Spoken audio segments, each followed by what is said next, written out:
All right. There we go. How we doing, dudes? Doc, saying Pony? Anyone else lurking? I'm doing pretty well today. Yesterday I ultimately ended up needing the day off. But yeah, no, I'm happy to be here, happy to be gaming. It feels good. All right, there we go. I do every time I play a shooter, I get very meticulous about how my mouse and keyboard and everything is aligned. It feels, I mean, like, it's important to any game, but like definitely a shooter is where I'm noticing it and really feeling it. Yeah. Hey Solemn, how's it going, man? Okay, what do I have? Oh, okay. That's right, it's Monday night, Tuesday morning. I didn't know they did trials for the first weekend. That's kind of interesting, although I guess you could do Legendary Campaign and have been immediately, trials ready. So yeah, fair enough, fair enough. Alright. Doc, if you're here, do you have any suggestions for, like, is there anything I should, like, focus on in specific now? I guess I'm gonna hit up the tower and see if there are any quests to obtain. But yeah, last time on the Destiny side of things, I finished the Legendary Campaign. Was fantastic. Yeah, I definitely am at some point, lol. From what I've heard, the game is a bit of a mess on PC, which is not surprising because From Software, well, you know, they make a great game conceptually, but like the quality of their software has always been lacking. That seems to be a running theme with a lot of the Japanese devs, even the ones that make a great video game. So yeah, I'm not rushing out to play that. And it looks like it was the right call to make, but like it's 100% a game that I want to play. Like it will 100% be a game that I get into. It's not uncommon. It's not at all uncommon for a PC launch to have. Thank you. Like in some cases, like with even God of War, it was an almost perfect launch. There was one issue that was like the memory leak that was affecting some people. You know, it just doesn't matter how good or bad your PC is. It just, depending on what like exact hardware you have, what drivers you have installed, etc.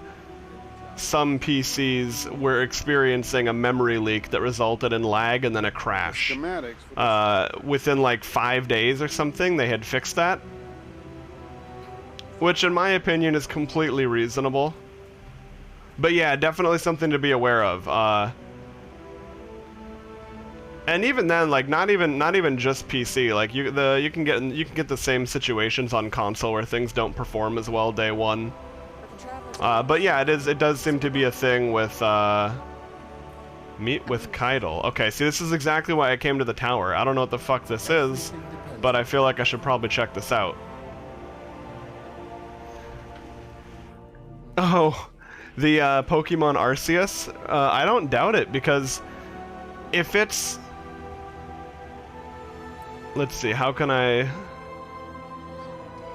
So there are basically like two different reasons why a game might lag. It could be a code, like a severe bottleneck in the code, where no matter how much power you throw at it, it will not get much or better than that at all. Such as, for example, Guild Wars 2. Really easy to hit 60-70 frames a second in that game. But like you can't go, you're never going to be hitting like 140 frames a second in that game, and like even if you have a godly monster PC, you're going to go like under 30 frames a second in a world boss. I mean, maybe I haven't played it in a year or two now, so as hardware gets better, we might have been able to, but right, like there's also the element of like if the code is pretty good, but like in this case on the Switch is not super powerful of a device. If the code itself is clean, so to speak, and you can just throw more power at it, yeah, Sometimes you just, you know, all it took was better hardware to brute force it. I heard Metroid Prime, or no, Metroid Dread was running at 4K 60 frames a second within like the first day on PC, if not the first week. Everything depends on event. That is funny though, man, because sometimes emulation can result in like texture errors and other things, but like when you just straight up get a better experience, that's kind of mind-boggling. Fire on us. Oh shit, more story. To unexpected threats. Surprised you had any troops left to report the incident. Not sure I'd go in there if I were you. Look at this edgelord balancing the knife with his emo hair. He is such an edgy edgelord. Had changed. I don't need to listen to this. Guardian, what fortuitous timing. Indeed. I'm fresh from performing Cabal funeral rites. Care to explain? Our condolences, Empress. Your people fought and died with honor. But they didn't have to. Imagine getting snoo-snooed to death from Keitel. If we choose to put the incident on Mars behind us and work together. 15-foot-tall rhino lady. What we discovered there is a threat to both humanity and the Cabal. Yeah, he's about to take the championship belt from Shadow the Hedgehog, saying... It's a strong word. You need my help. I don't know how the Hive came into possession of the light.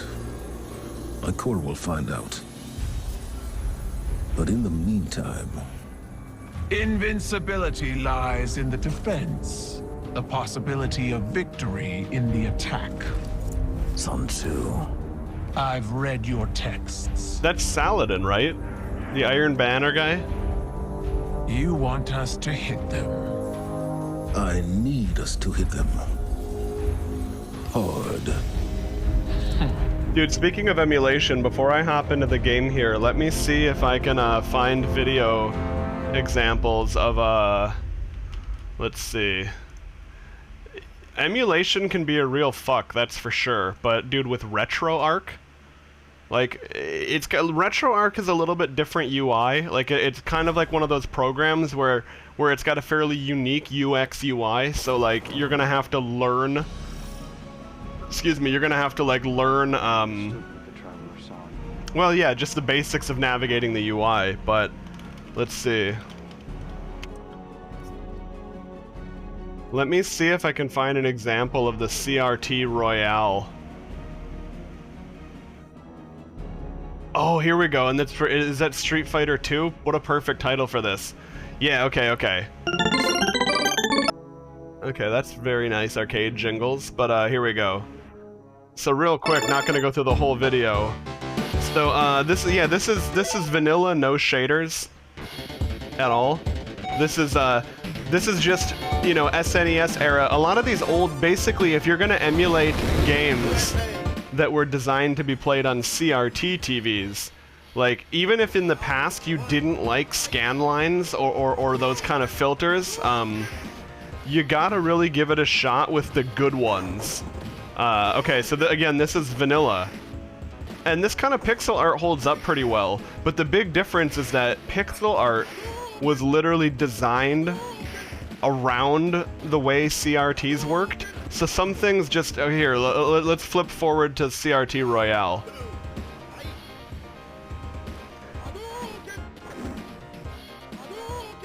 This just looks so much better in motion. Like, it's a little bit different, and like, at the end of the day, it's subjective. But this is basically the look. Like, we've never been able to do scan lines as well as the CRT Royale filter. Like, no, like it's so much better. It's so much better. It is by nature a little bit less crisp, but the big thing is, like, especially in the Japanese games, they were using this concept called half pixeling, where like the scan lines are supposed to be there in a way that makes their art look higher quality. It's a weird thing, but anyway, There's a ton of different filters you can use as well. Like CRT Royale, the one we just saw, is my personal favorite. I used that when I played Donkey Kong Country. But and the other thing too is, like, if you want to get, you can just set it and forget it. But you can also like adjust it like an Instagram filter. Like you can adjust the intensity of it. So you can, like, you know, if you're one of those kind of people that likes to do that, you can absolutely go all out. This one, I didn't like this, but this is a very authentic NTSC screen flicker. Like, I was impressed at how real this looks. Like, it genuinely looks like a CRT, but this is taking it a level beyond what I wanted. But anyway, right, for anyone who's a fan of retro games and doing it right as far as emulation is concerned, it can be fun to look at things like that. Exact, dude, right? That, like, when you see it in action, not through a YouTube video that's going through a Twitch stream, you know, like multiple layers of compression and all that, it's actually crazy how good the flicker, like, they simulate the phosphor effect so well. Nah, you're allowed to not like it, but I would say check it out in person, because it's not going to look as good, again, through 2 layers of video. But part of it is also just what you were used to. See, I played those old games on old TVs as a little kid. If your first ever experience with those games, and again, if you want to have it closer to what the artist intended, you would use scan lines like CRT Royale, for example. But yeah, you know, if you're a little bit younger than me, and your first experience with retro games growing up was like emulating it in the first place, yeah, maybe you like, you know, the unfiltered effect. Blood, Guardian. There was violence between your people and mine. This will be forgiven. Once. Our alliance must be strong to stand against Savathun's hive. I see Commander Ikora has delivered the Synaptic Spear. Light-suppressing Cabal technology. Refined and weaponized. Locate a hive lieutenant. One brimming with Savathun's influence. My scions will force it into their mindscape and connect your light to the light of the weakened hive. It will struggle against you. You will face embodiments of its belief in Savathun. Take up your spear and destroy them, and it will be left lightless. Without the light or a worm, the hive will die. Unless my scions keep it alive, we will bring it to your helm and sift through its broken mind to discover its secrets, all under the watchful eye of your Lord Saladin. I have led many warriors into battle. I did, Rally. I just started this. I will enjoy the experience. Fight well, Guardian. Bring glory to both our clans, and break these hive against the bow of our union. So is this Battlegrounds, but updated for this current era of Savathun and all that? Okay. Yeah, without light or a worm, the hive will die. Okay. Young wolf, we have need of your fangs. The Vanguard is split. Young Wolf is such a cool name. In the throne world, I wish they'd spell it like this, though. I wish they'd do, Lucent Hive have broken into the EDZ. I wish they'd spell it like that. Our guardians on the ground were caught unprepared. The reinforcements we sent were lost. We are facing a new enemy. Hive with the light. I will not allow it. So How do you know that my Warlock isn't a rapper, told you Rally? Can use that spear to sever the hive's connection to Savathun, essentially killing it. But before it can die, we capture it. I also heard it also looks like Gambit was meaningfully updated. Like, it's looking like scions are the key to this operation. If cattle. you see them on the battlefield, resist the urge to open fire. Okay. We need them to learn what happened to our guardians and how to stop it from ever happening again. Hey, The Donuts, how's it hive going, are man? on our doorstep. They think their corrupted light gives them the strength to stand against us. Now go to the EDZ and show them how wrong they are. Yeah, definitely play the game however you want. I would, again, if you do end up installing RetroArch, because it's super easy to just download and install a filter, I'd recommend trying it, but at the end of the day, it 100% comes up to the gamer in question's preferences. Here we go. This Reddit gallery shows a very good example of how the bigger, blockier pixels that aren't chopped up by scan lines can actually look worse. Like, this is some kind of fairy from Castlevania Symphony of the Night, and like, look how blocky those butt cheeks look compared to on a CRT. Like this, like look at how blocky.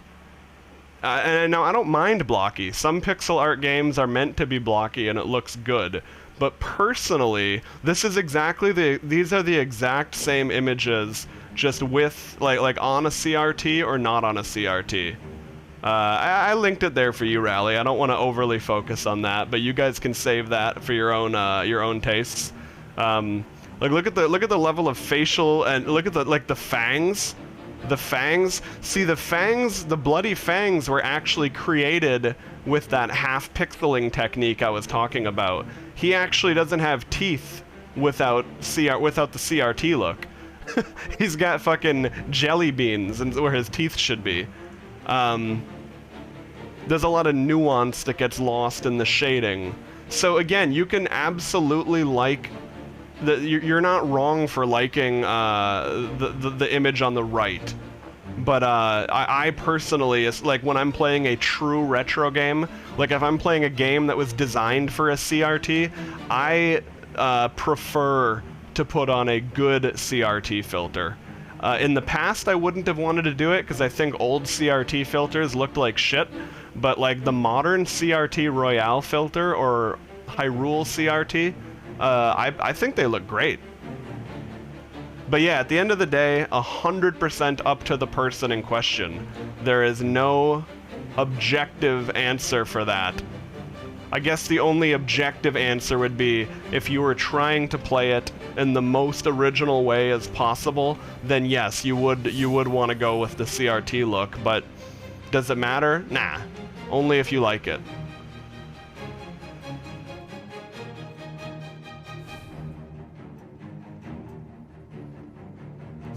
Taste? Is that what chronic masturbation goes by these days?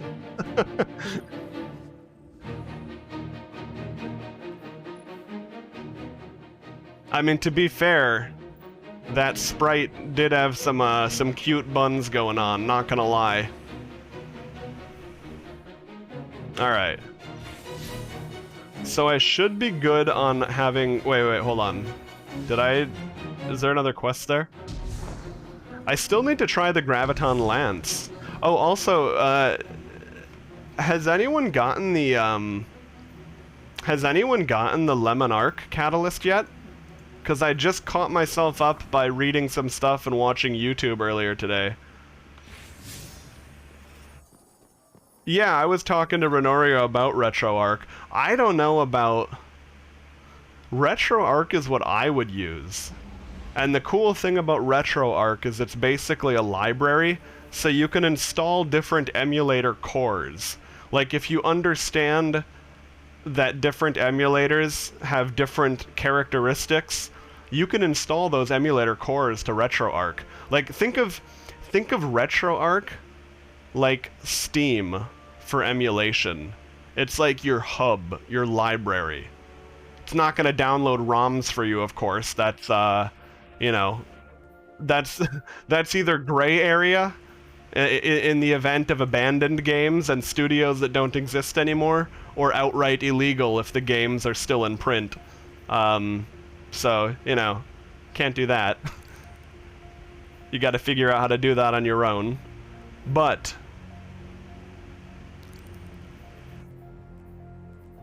Let's see, there we go. Gabe went and delivered a few Steam Decks to people around Seattle personally. Dude, what would you do if, Nice, Sympatera. What was I gonna say, Rally? Imagine what would happen if the people's address, imagine if you were selected to have a Steam Deck delivered to you at random, but your address has the number 3 in it. Does Gabe just look at your address and say, the fuck? And then throw it out and draw someone else instead? Okay, the fuck was I doing? Oh, a new finisher.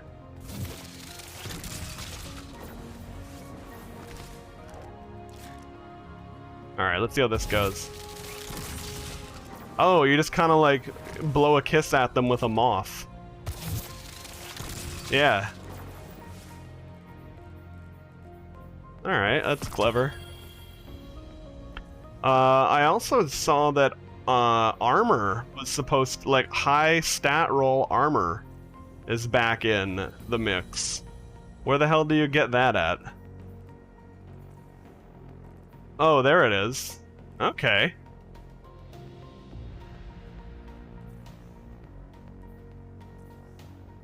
That's cool, because they had removed that, and that was annoying, because that was a pretty good way to just fucking get armor.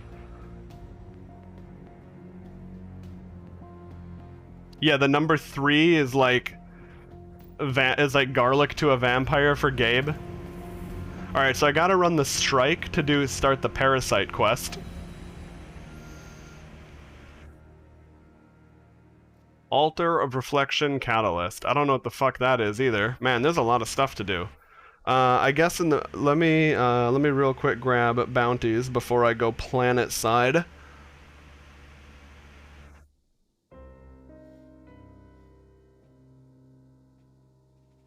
Alright, so yeah, it'll be curious to see, I think the only thing I've seen that personally even looked potentially negative to me about the Destiny sandbox currently is it looks like hunters might have a very obnoxious amount of stealth in PvP right now. So we'll see how whether that ends up actually being a big deal or just something you pretty easily learn how to deal with.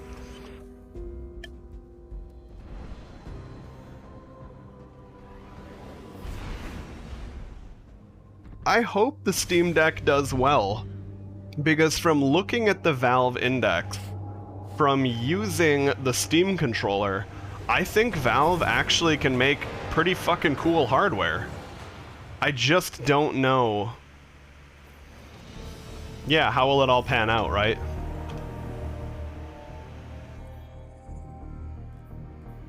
Complaints about the other Void classes? Oh, okay. Titans having easy access to Overshield from their barricade, the new Void Buddy aspect slowing you down and sucking you off till death. Oh shit, I didn't know that slow would happen in PvP as well, huh? Okay, well, I guess we'll have to see. I guess the good news is that, for me at least, the Destiny sandbox has never had to be balanced for me to have fun with it.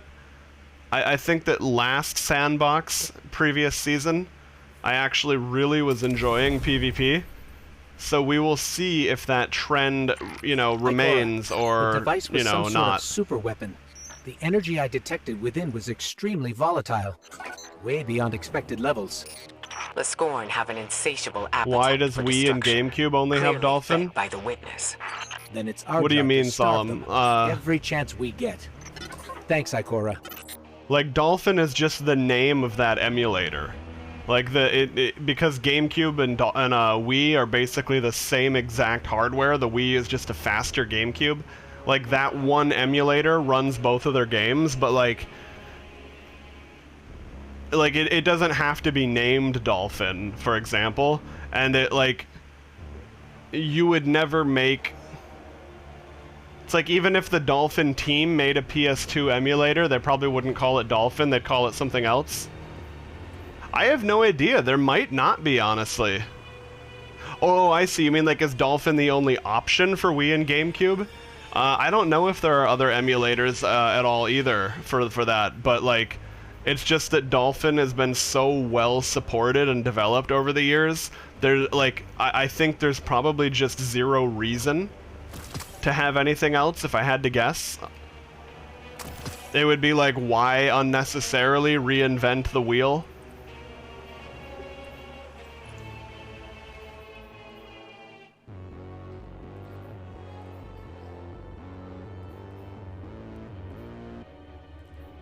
Oh yeah, Donuts, what item level are you at in Lost Ark currently?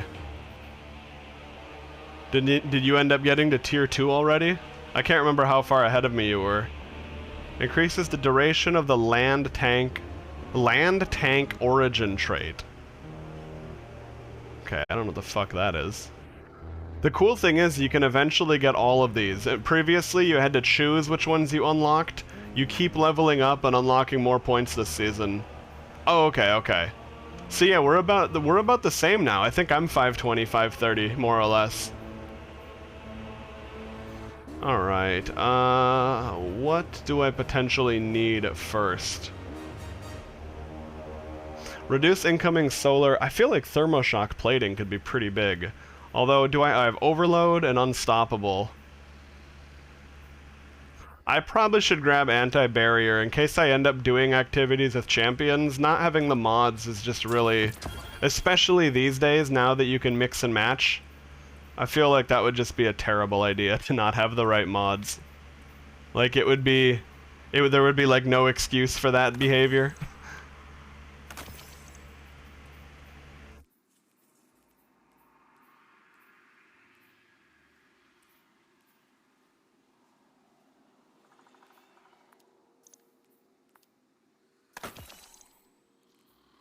Okay.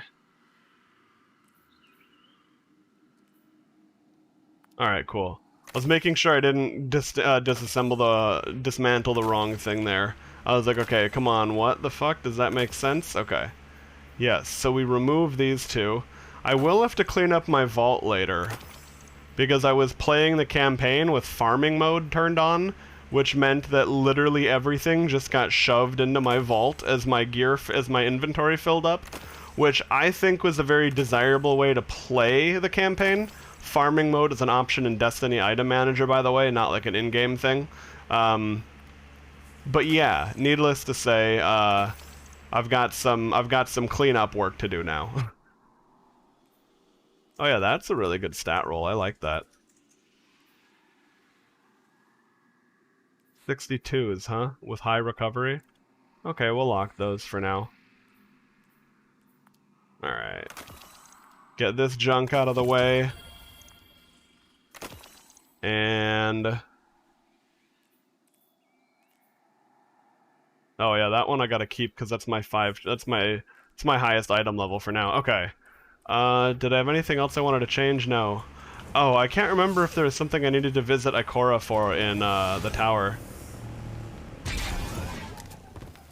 I've been putting some of these, pieces together. You want a peek? I don't know. Good times. Oh, okay, so he offers quests. Cool. Savathun's got this fountain of power nearby. She calls it the Wellspring. Hive and Scorn are fighting over it. Might need to, get involved. Okay. We'll go ahead and take all of his bounties. Throne World, Arc Damage. Finishers. Sniper Rifle, Linear Fusion Rifle, Scout Rifle, Rocket Launcher. In a single life. Sniper Rifle, Linear Fusion, Scout, Rocket Launcher. Okay. Abilities and Lost Sectors. Okay. A couple of those are specific, but the other ones aren't too bad. Like, compared to in the past when it was just, way the fuck more strict.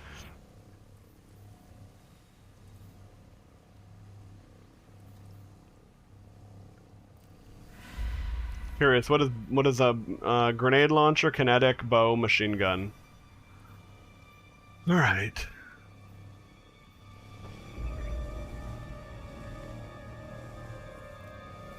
So, the Wells... oh, that's the seasonal. Okay.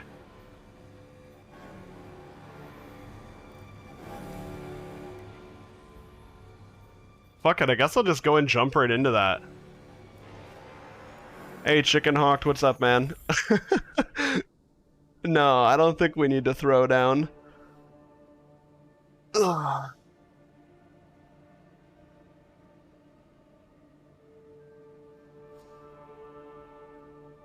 Oh yeah, I did see that Guardian that Titan Sunspot got nerfed in PvP.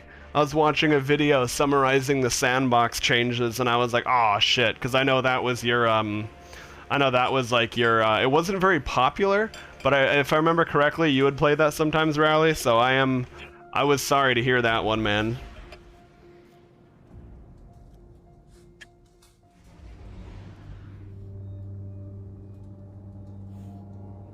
Hell, I've been sunspotted myself a few times, and I was just kind of like, shit. Well, I guess I have to be more careful of that then. Oh, was the new helmet gonna break it? Well, that sucks. You'd think that they could just balance around that. Like if I got some new exotic that was gonna make my favorite skill even better, but then gets the whole fucking thing gutted as a result, it's like, what?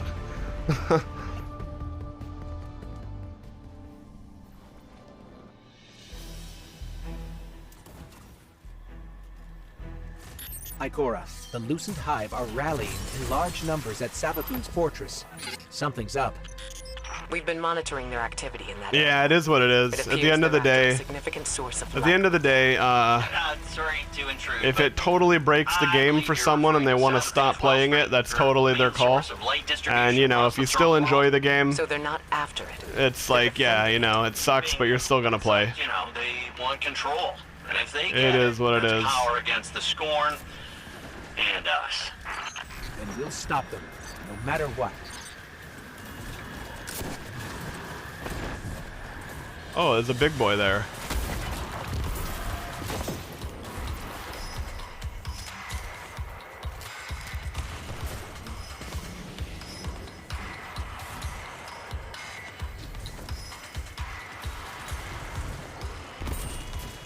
Oh, it's a light bearer acolyte, huh?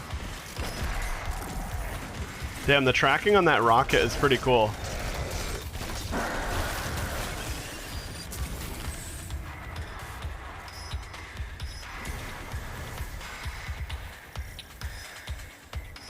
Overall, overall, I'm happy with the games I've got going right now. Both Lost Ark and Destiny have been very, very fun to play. So I hope they, Dealt with the hive on the bridge. I hope they stay that way. And I hope the development ends up going in a direction that's good for the game. One of those pyramid bombs the Scorn have been using around the throne world. Turn it against them. Blow them to hell if you have to. But it's like, yeah, as much fun as I had with Path of Exile, for example, Lost Ark is Lost Ark basically took that to a new level.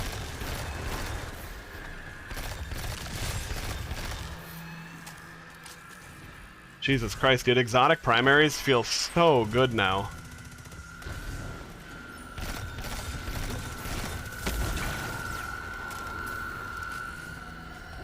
Wait, what are we capping? Oh, I see. Oh, it's a fucking payload. No way.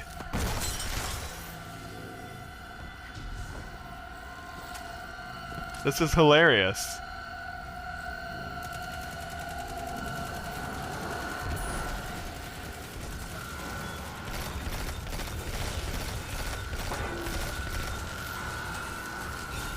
Uh-oh. Oh, we gotta break that crystal. Yeah, there we go. Okay, I see. Oh, my rift floats. That's the only thing. Rifts don't, like, stick.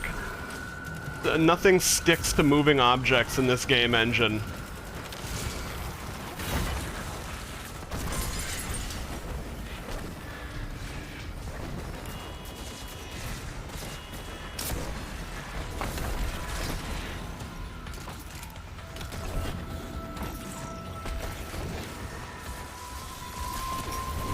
Yeah, no, dude, it's Overwatch right now. Especially if, like, can you emote? Nice, you can emote on the payload. There we go, now it's Overwatch.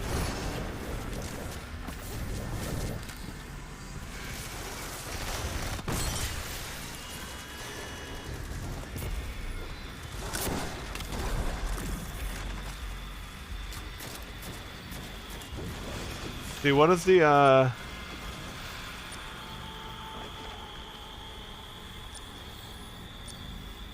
which one is the one where I gotta do it in a single life? How do I check? Oh, okay, over here, bounties. Single life. Scout rifle, fusion rifle, rocket launcher. Okay. Damn it, all my shit's underleveled. Alright, well hold on. I'll just keep using rocket for now.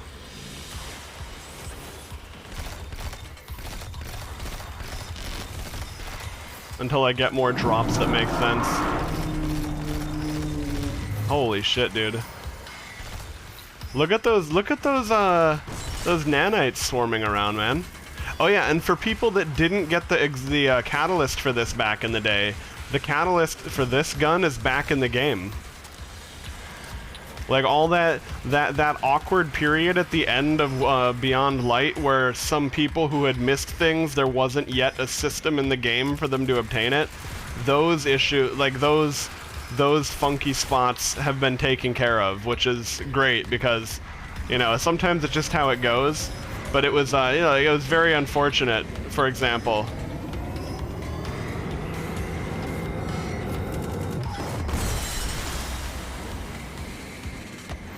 We're through to the wellspring, but it's heavily guarded. The hive seem to be drawing strength from it, performing some kind of ritual. The wellspring is no joke. At full power, the hive will be untouchable. But get this, I once saw a thrall screw it up royally. Operator error, all that, you know, wrong relic in the wrong place. Disrupted the whole thing. Suffice it to say, he's long gone. Sounds like his loss is our gain. Time to disrupt the wellspring. Alright, doing some wellspring disrupting, that's what I like to hear.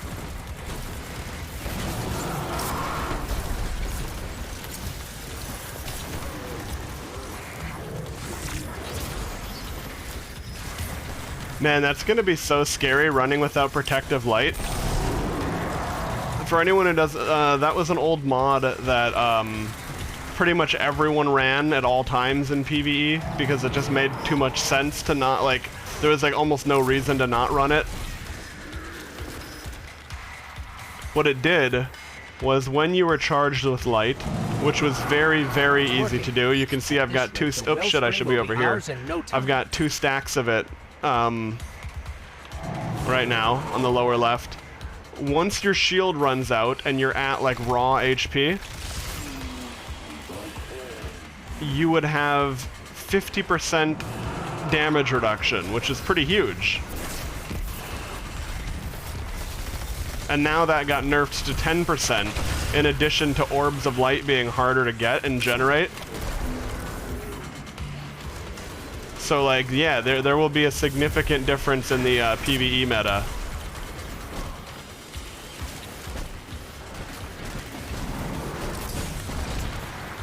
Oh, I'm gonna die, fuck.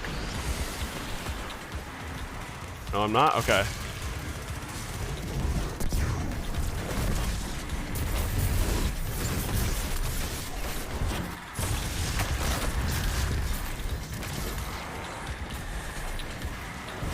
Holy shit. Okay.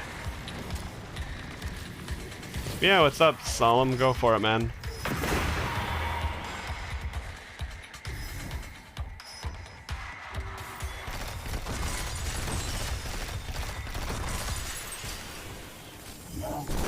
Oh, that's a big boy.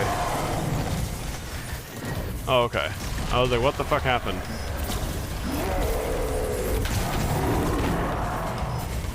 I think that guy killed so many people with that bubble.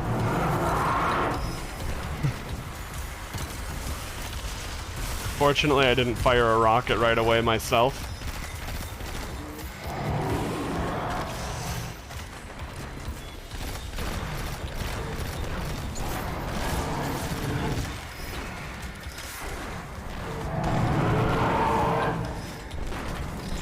The hive are getting desperate. Alright, I could use some rockets. That would be great.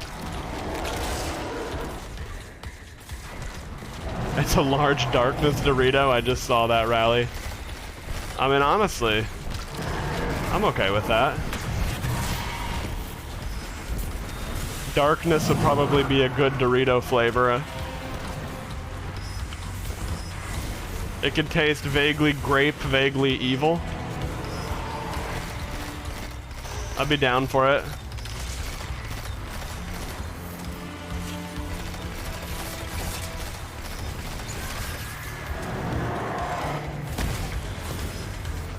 Okay, so I pick up the void charge. Do I, what do I fucking do? Oh, I see. We dunk it there. I was jumping in the soup myself.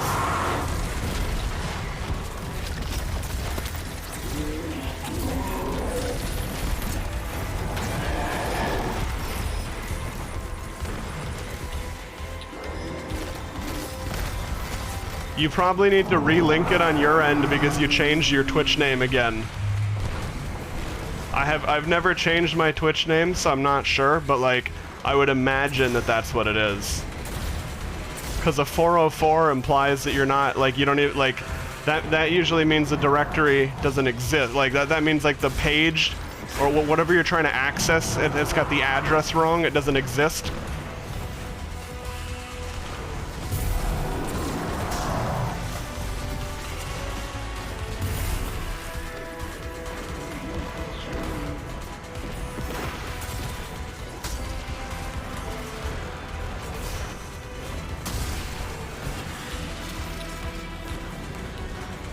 Yeah, anywhere you've had to do anything with your Twitch account or log in or like, if it's not directly going through Twitch, it won't auto-update when you change your name. It all has to be done manually. That did it. Wellspring is out. That would be my first guess. For now, maybe. You can bet it'll be overrun again soon. The Scorn want the Wellspring real bad, which means the Hive will be close by. If the Hive are this determined to protect the Wellspring, it must mean the Scorn intend to destroy it. Yeah, well, that I don't doubt. It's a good guess. The pyramid hangout nearby, Savathun put a pretty hefty light curse on it. And she used the Wellspring to make it happen. Whatever's inside there, she didn't want it escaping, I know that much. Then we must keep the Scorn from destroying it. It's a pretty cool roll for this gun. I don't think they even need it destroyed. I don't really know if I like Gets two-burst weaker every time they pistols, though. attack. Then we have little choice. The Wellspring must be defended at all costs. But maybe they're good, I don't know. Guardian. Say no more, Ikora. We're on it.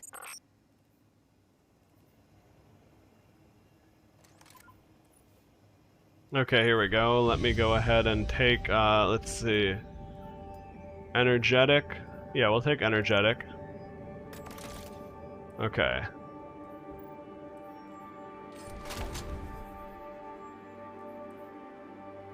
Okay.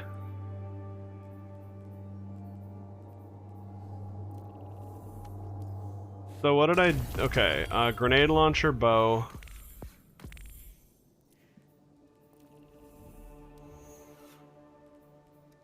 Man, I got a ton of stuff. Okay, so I could run Wellsprings for my weekly powerful. I should make sure there's nothing at the Enclave. And the other thing too is, let's see, I guess I gotta make sure I'm tracking the right quests. Let's see, exotics. Okay, complete the birthplace of the Vile strike. Oh, I still have to finish the darkness and the light. But I guess I should do that now, because Malfeasance is supposed to be a pretty nutty weapon.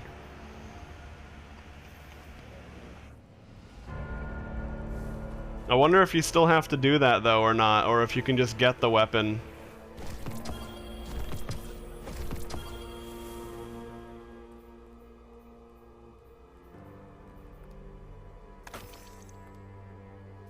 That's weird. I forgot exactly why that is, but like, I have 1520s in every slot, but I'm still getting 1518s and 1519s. I thought that... Like, I know that like if you have like, you know, if I had 1520 in every slot except for this one was 1515, I know that I'd be getting that, but I didn't think that would be how it would be working like this far in. But okay, fair enough.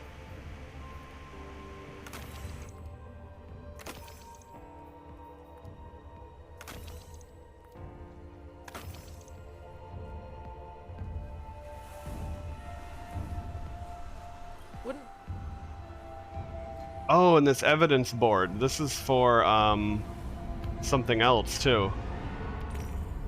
Alright. As you stand before the evidence board, a file catches your eye. It's an assessment of the Scorn presence in the throne world. Alright, yada yada, Savathun's ghost. Alright, kill target Scorn elites. Whee! Destiny! Yes, indeed. Alright.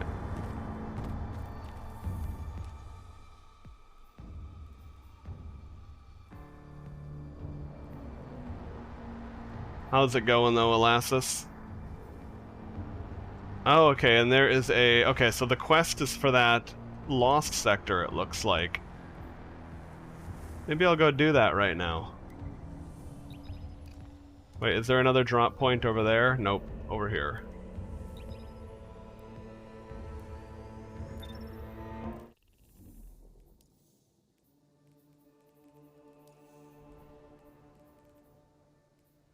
Hey, Cordy.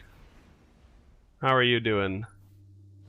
The Bray Legacy. What weapon is this again? Oh, Polaris Lance. Kinda cool. Kinda has like an old school cosmonaut look to it.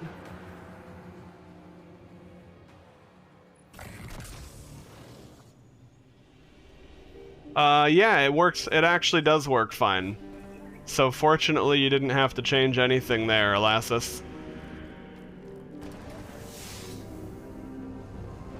Appreciate you checking in, man. Oh, that's good to hear. Man, that was a persistent one. Like especially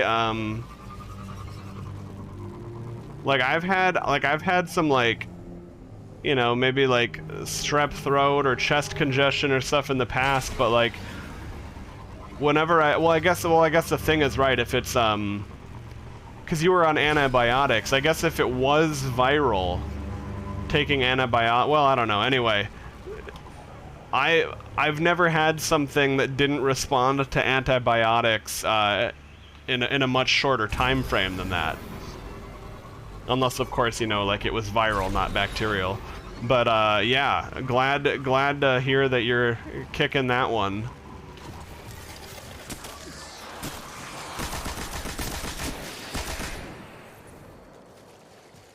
This is a kind of cool looking LMG. Oh, it's a Suros LMG. Okay.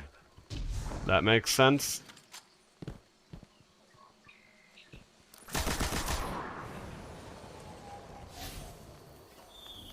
Well, yeah, I mean, I guess anything's, any improvement is better than not at all. Yes, I do. That's, it does go, yeah, it does go to me.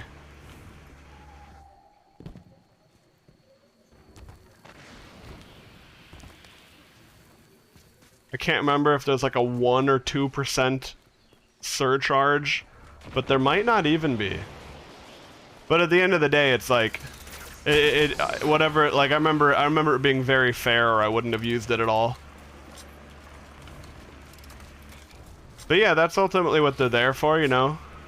I put bits on it because well, at the end of the day, putting a price on things is kind of one of the best natural cooldowns for things as a streamer.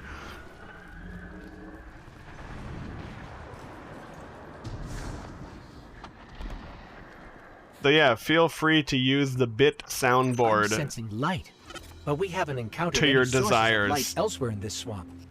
Any insight, Finch? Light? You sure? Because my scans... It's okay, Elassus. I've been known to have that effect on people. Scorn and light? Now this we're investigating.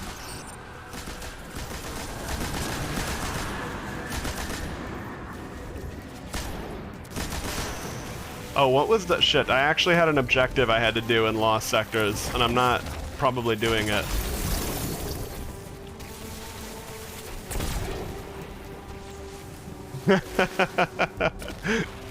Yeah, good timing that you're here, Cordy.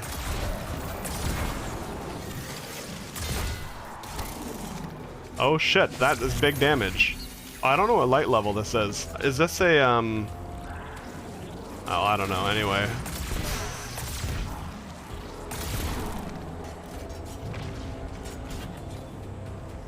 Buttspot chiming in too, nice.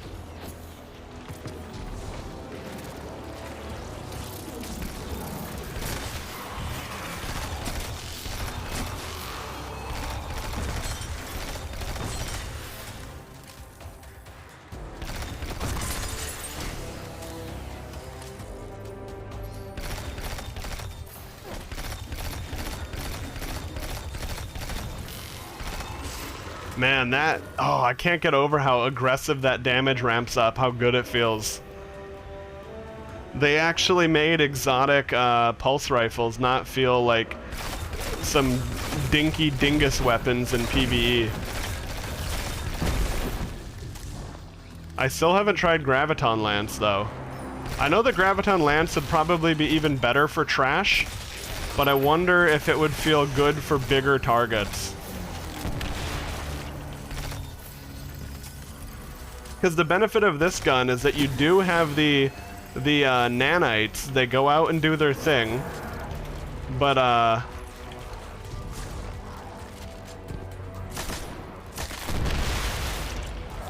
they also, like, every time you get a kill, like, they're spreading. You know, they do ad clear, and the more nanites are stuck to a target, the more damage you deal with the gun. So, like, beefier targets get chewed down by this gun as well.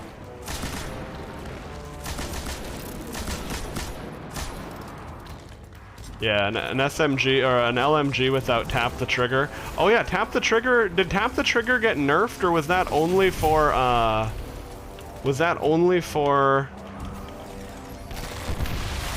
fusion rifles, I think, right? Like, I know it was nerfed for fusion rifles, but I can't remember if that was every gun, or if fusion rifles got an extra spicy nerf.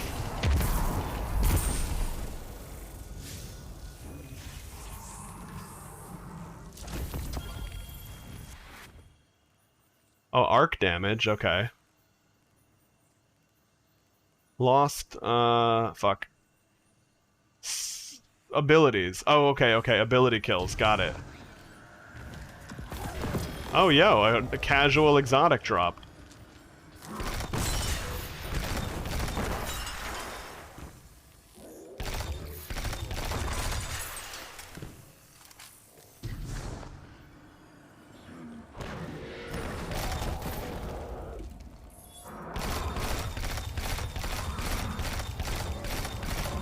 Yeah, arc means lightning, basically, in this game.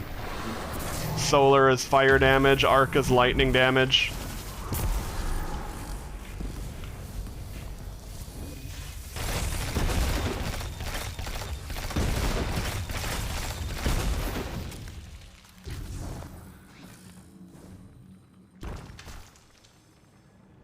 Oh shit, the architecture drastically changed. Oh, that's where you die, got it. I was like, hey, let's jump into the yellow light, so that's not it. Good to know. Better to learn that on this run than a flawless run, though, when you're doing the higher difficulties. Oh, okay, there just weren't fucking mobs there. Well, that explains it. I was like, I'm gonna need something to do. They don't spawn until you drop in.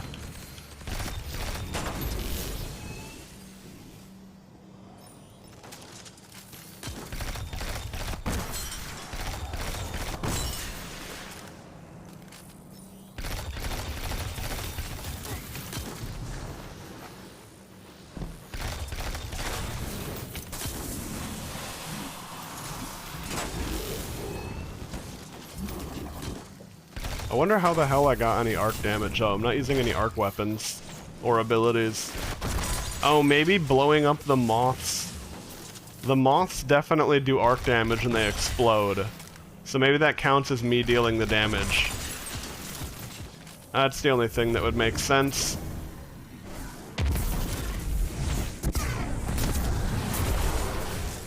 There we go.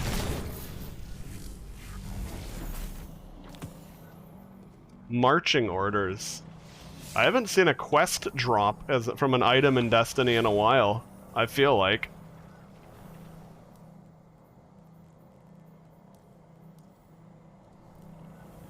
Oh, does that just automatically get added as a quest? Huh. Okay. Oh, maybe it's an item for a quest, and that's what I came in here for. That's probably it.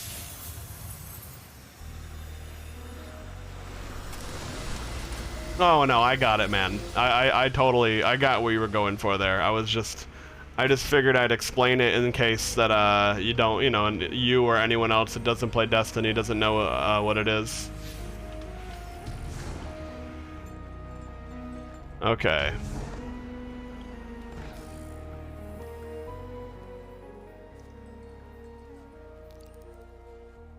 Okay, so I must need to actually interact with,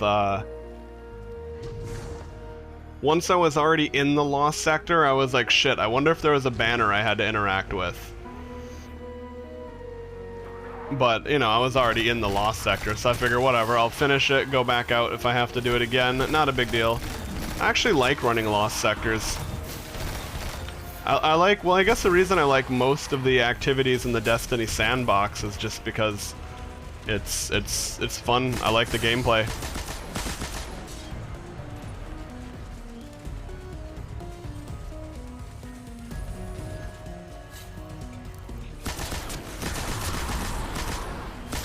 The moving and shooting always feels really good in this game, and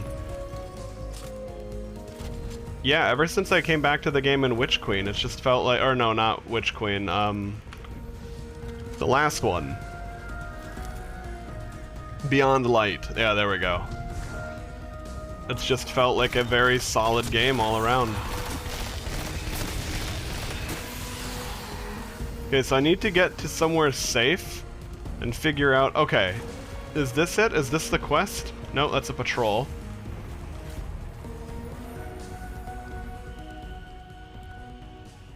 Defeat, scorn, and complete, oh, a public event. Okay, I was gonna say, I gotta read the quest when I get time. It just happened to be right on top of a Lost Sector, so I thought I just had to do the Lost Sector. That's okay. Ultimately, you're gonna do them all anyway. Got your orders here from the head of our little hive family. So listen up. Well, looks like human tech can be augmented with some of these Scorn alloys. Keep them off it before the Guardians figure out the same. Okay. Alright, here we go. Let's do this.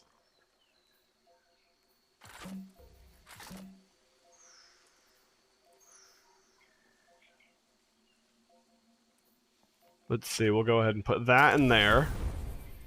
I'll go ahead and grab whatever that LMG is. The new one. I forgot what it's called.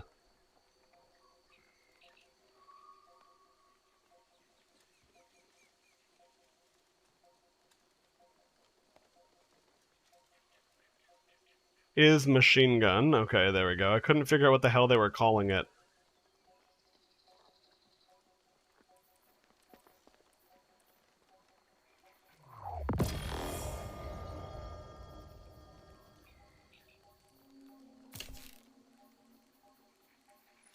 Damn, I really need, like... I guess I still have an abundance of, upgrade modules, but, like, yeah, I gotta be... It's not cheap, that's for sure. The costs add up. Oh no, the flag went away. Balls. I'm picking up some familiar darkness readings. The same sort of energy the pyramids give off. My Hidden have reported Scorn smuggling pyramid tech into the throne. Okay, anyone know how to convert this one into a heroic? Stay cautious, but see what you can learn. We're on it. Oh, I forgot how awesome my wolf tone draw is, man.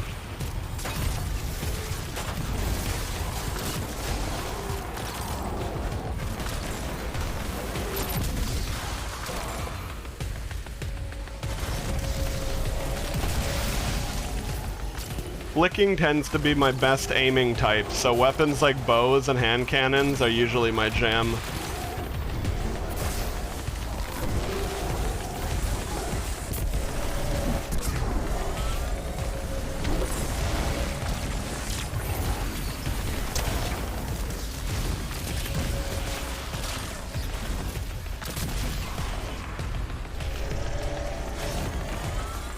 Oh, resonant charge, okay. So, do I dunk this into the fucking thing? I bet this resonant charge thing is how the mechanic works. Problem is I don't know what to do with it. Destroy pyramid spike. Okay. I bet I have to dunk this charge here.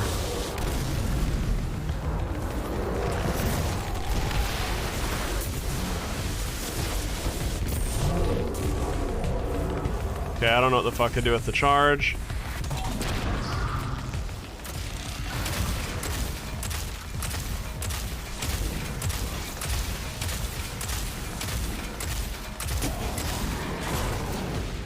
Man, that gun is kind of cool. Holy shit. Alright, so I think I just have to break those.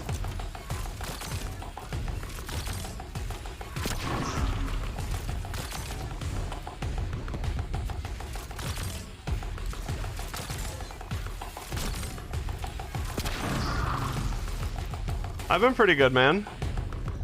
Oh, there's a big dude right there. Alright, I don't know. Okay, let's see, where do these go? I guess I have to keep pushing this. Oh, I can just, okay, so I can just put the ball on top of the car. Yeah, alright, we'll do that. At least it'll travel with me. We'll bring, oh, no, settle down, settle down.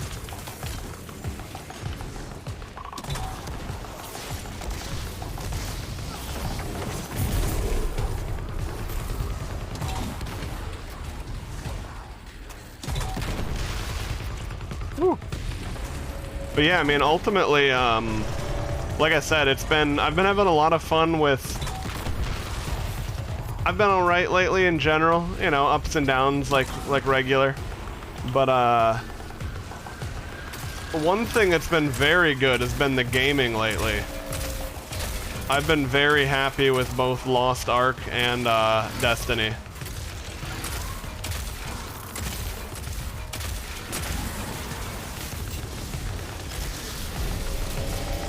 There we go, missile volley is ready.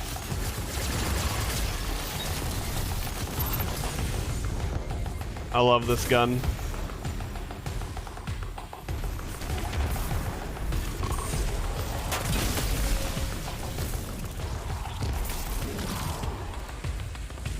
Alright, so what do we do with this? Stay near Resonant Splinter to deploy it against your foes. Oh, I see. Right. I gotta stay near it to keep it moving.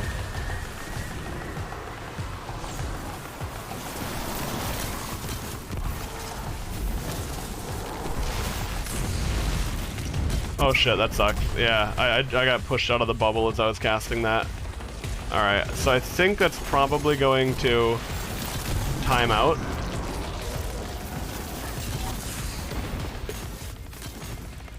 Okay, wait, the timer ran out.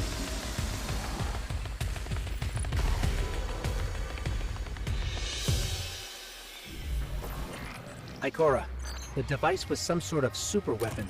The energy I detected within was extremely volatile. There didn't seem to be any way, like, I had a feeling I would have, that's what I was thinking too, that I would have had to pick them up and then drop them into the payload, but there didn't seem to be any way, there didn't seem to be anything to do with them. But I've never done any of the new events yet, and I haven't looked it all up either. Oh, just throw them? Okay. Yeah, I didn't seem to have like any I didn't seem to have any attack or anything. Or is it one of those weird right-click throw orbs maybe? Because like most of the orbs in Destiny are left-click to throw, but like I remember those weird ones in Hawkmoon were right-click.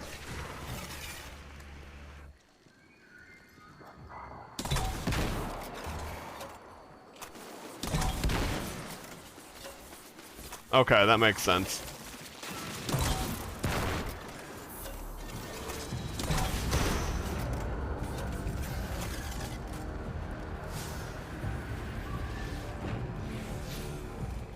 Yeah, I mean, I guess basically everything I'm doing right now ends up being progress anyway.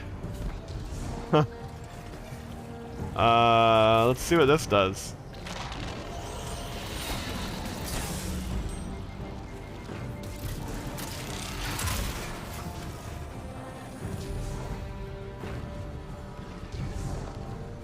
So that should have made the deep sight buff.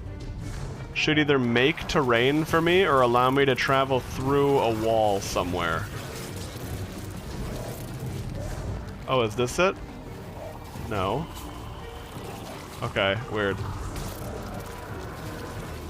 But I actually need to do patrols anyway. Hey, gun-toting lap maggot. I know you've been listening in. By my last count, you got squat. But come close. My boys can spare a few rounds. Who the hell is talking right now? Why does he sound like such like a wannabe tough guy?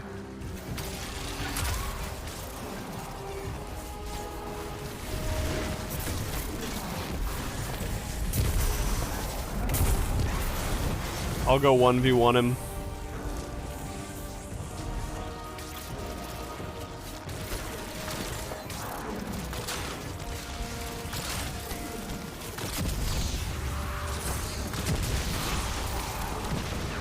There we go, bow calibration. Plus that should be arc as well.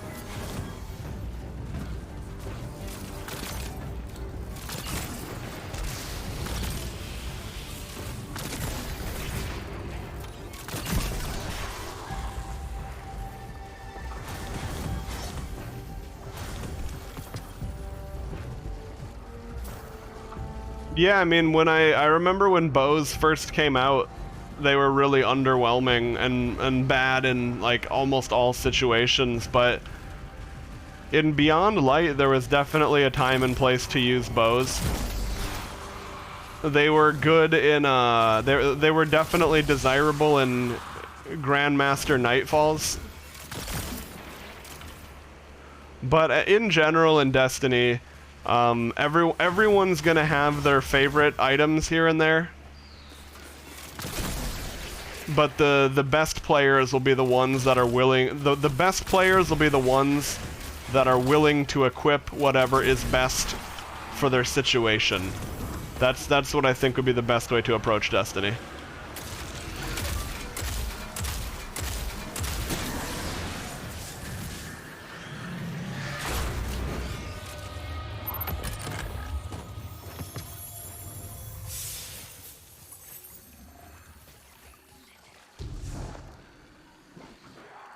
Let's see, where are my quests?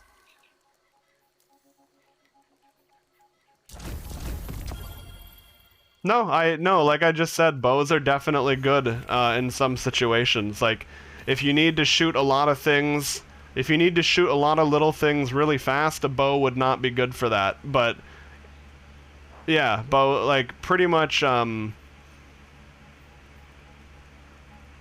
I don't really think there's anything that's bad, except for if you're using it in the wrong situation. You know, if you use a sniper rifle where you need an SMG, or vice versa, you'll probably have a bad time with it. But that's really about it. Sniper, linear fusion, scout rifle, rocket, okay.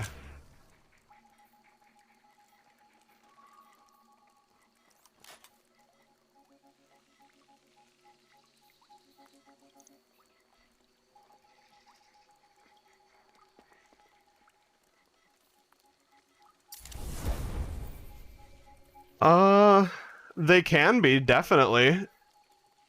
I usually only use a certain bow in PvP called Lemon Arc because it has certain, like...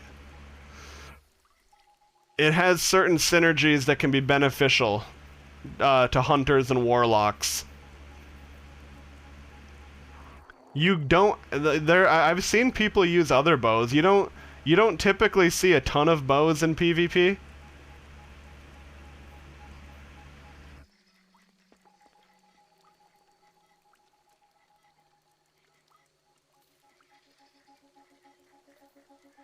in general, it's probably easier to use an SMG or auto rifle or pulse rifle type weapon.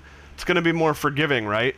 If you can only shoot about 1 shot per 2 seconds, I mean, that's, you can shoot a bow faster than that, but if you're firing 1 shot, you know, per second, or firing 30 shots per second, it's going to be more forgiving on the 30 shots per second, right? If you miss that single arrow, like if you're in a 1v1 fight with someone though and you miss an arrow, unless you're able to take cover again and break line of sight, whatever, you're probably dead. So it's not very forgiving to use a bow. And they tend to be combo weapons. Like, you're going to shoot someone with a bow and then quickly swap to another weapon or something. And if you pull off that combo, it'll kill pretty quickly. But if you miss, yeah, again, if you miss the combo though, that's where you will usually die.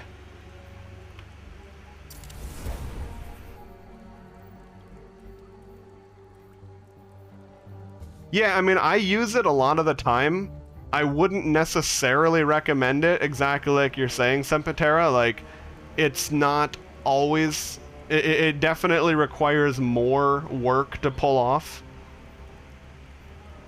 Without a doubt. Love it or hate it, it just is what it is. But it's definitely, they're definitely not, like, they're not bad. They're not like some meme tier weapon that no one should ever use, and if you die to it, you're also a meme, etc. Like, nothing like that, just for clarification.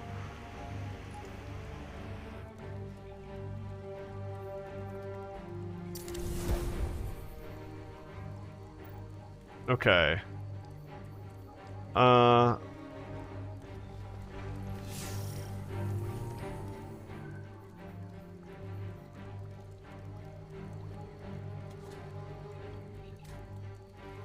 But I mean, in Destiny, you can really use whatever weapons you want, you know? If you're not doing... Really, the only time you really have to consider your weapon choice is... Here's what I would say. Use whatever you want to use. Just make sure whatever you want to do isn't directly coming at the cost of others. So what that means is, like, if your personal favorite loadout is 80% as effective as best in slot meta build, that's probably fine. As long as you're not running like a hard mode raid challenge. Because during hard mode raid challenges, you pretty much just have to like set your personal favorites aside and use whatever's best. But like, right, as long as it's not some like very, very bad loadout that you're totally struggling with and putting all the work on your team to succeed, like, it's really fine, man. Like, you can pretty much use whatever you want within reason. And I mean, honestly, I would say that for any game. I think it's a good idea to look at the meta. Like, if you're going to run your own build, you should still look at the meta and compare it. Because again, if you find out that your personal choices are only doing 10% of your like DPS, then yeah, clearly, you know, you picked the wrong thing.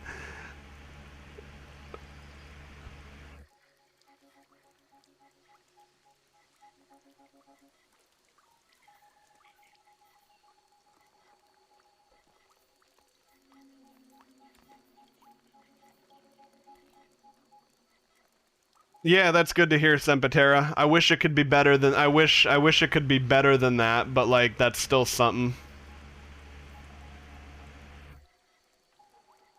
Okay, so what the fuck do I have to do? Oh, I still have to do finishers. Scout rifle, fusion, okay, sniper, scout, rocket,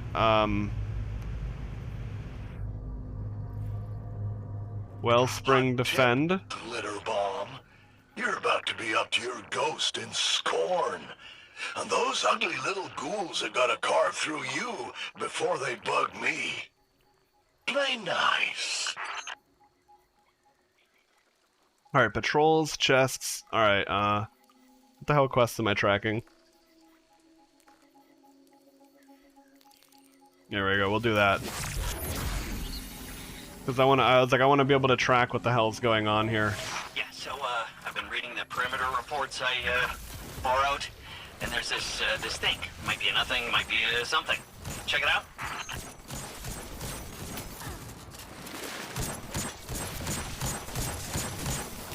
Damn, this feels like it's doing a lot of damage. This scout rifle here.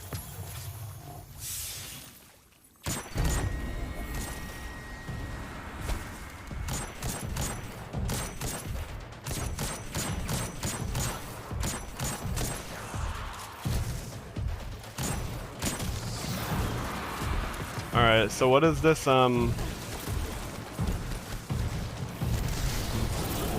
Oh, this is a public event?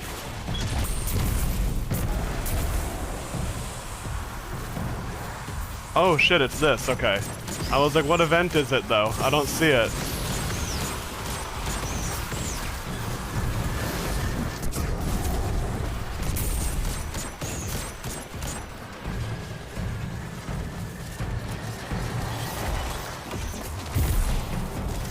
Oh, that chain kill from the void damage is big.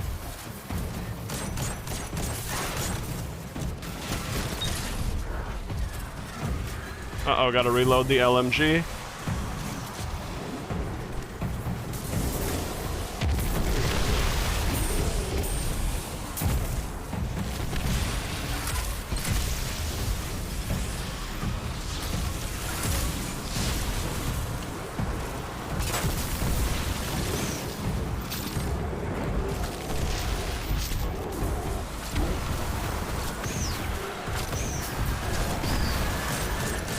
I don't know if I can do this event solo. Although I don't know if I even have to win. I think I just have to do events for that quest.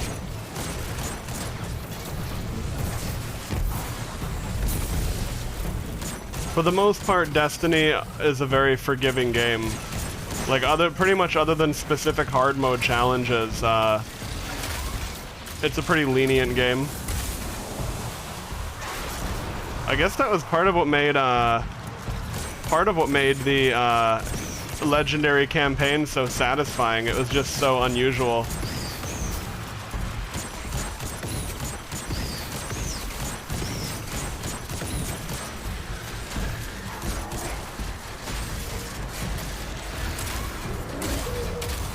Not really.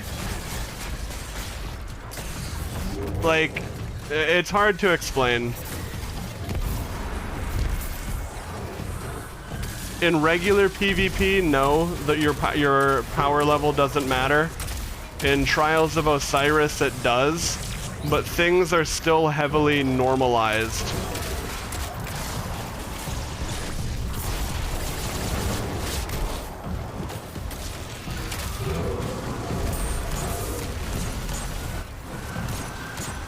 But like, it's the reason I say it's hard to describe is because Destiny is already such a... It's like, power levels are very normalized in this game. In some RPGs, you will scale exponentially. Things don't really work like that in this game. So like, what I'm talking about is this power level. This number is very, very easy to increase. So, yeah, you need to have that number up for trials.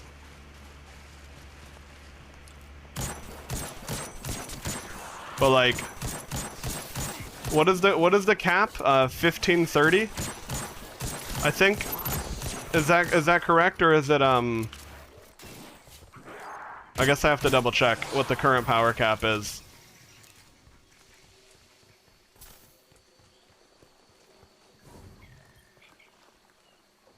$1550, okay. Oh, 1550 is powerful? Okay. Does this corner already get enough light? It doesn't need a torch, but it does overlook Hive supply lines.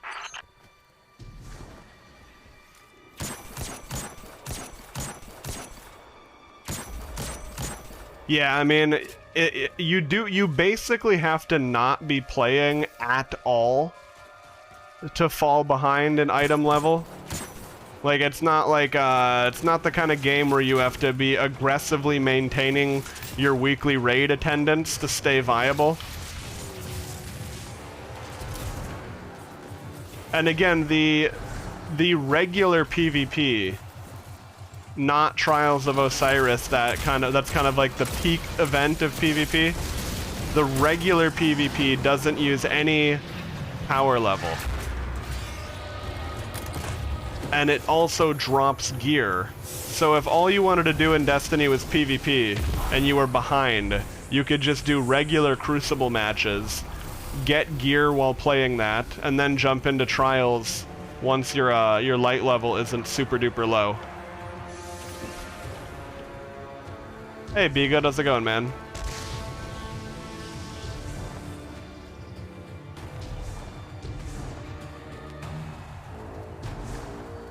Yeah, no worries, Solemn.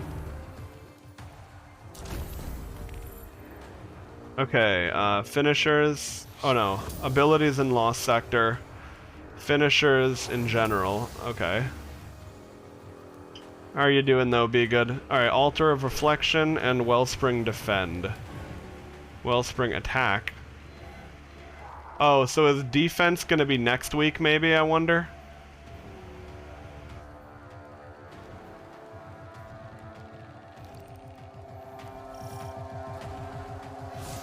Hold on, what the fuck event does it want me to do here? Loot faction chests. Oh, and complete patrols. Okay, okay. Maybe I should finish that before I move on. Chests looted. Okay, easy way to loot chests. I have a wombo detector on my other ghost. There we go.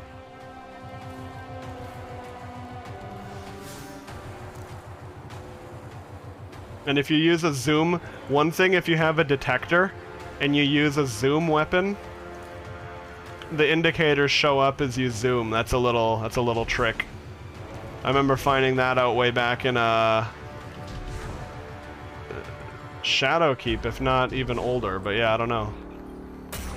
Oh, it's a daily rotation. Well, that's definitely a lot nicer.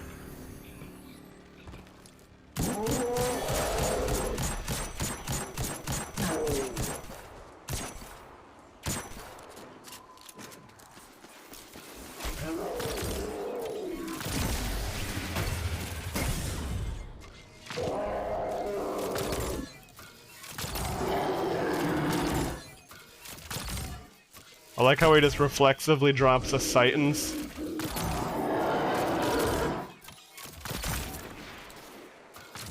Oh yeah, he has a ghost though. Shit, I'm never gonna make it in time.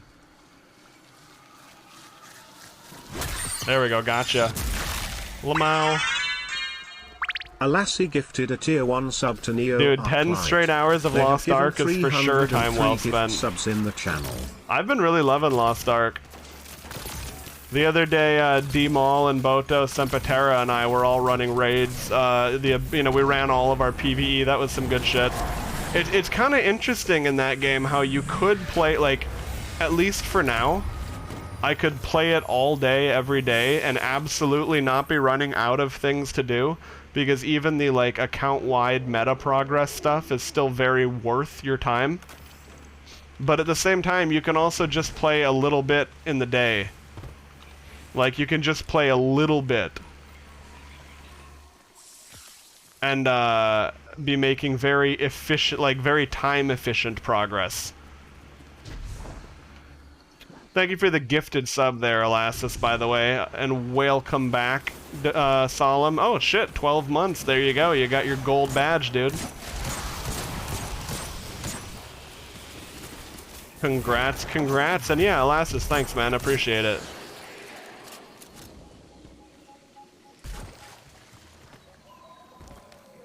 Hey Noob School, how's it going, man? What have you been playing lately? Have you been doing some Elden Ring?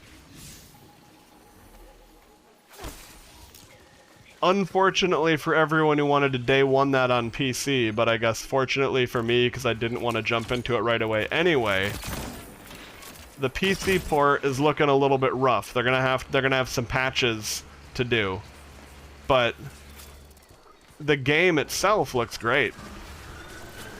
Oh, Forbidden West. Yeah, that's right, that's right.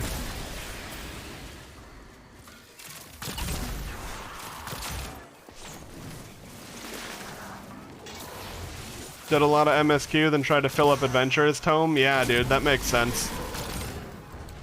That's kind of, right, it's like you can focus on Adventurer's Tome, like, there's lots of various achievement-like things to pursue.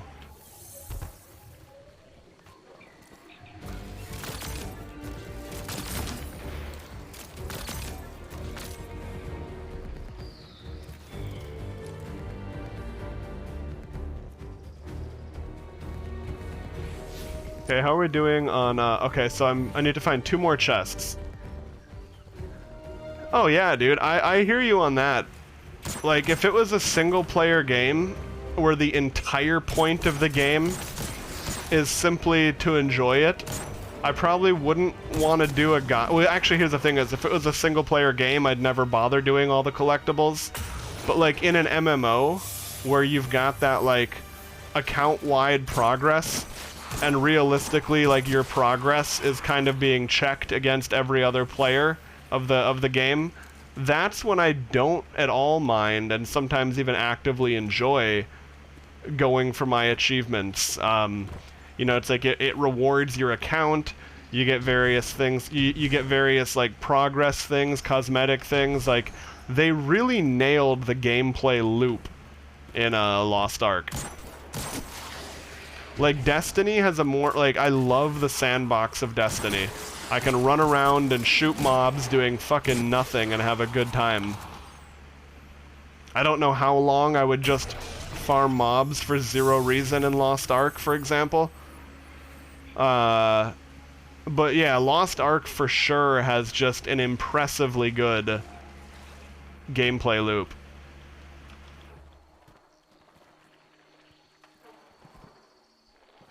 Latex Pokemon? Oh no. That's pretty good, dude. Yeah, it does look kind of plasticky, huh? Maybe if you play it on PC, they'll be able to mod in textures. The Switch and Wii U modding scene is actually crazy, given that, like,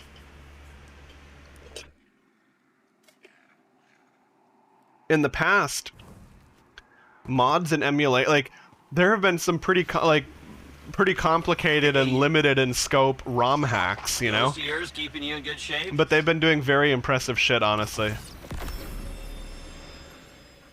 Alright, defeat the Scorn and the Miasma.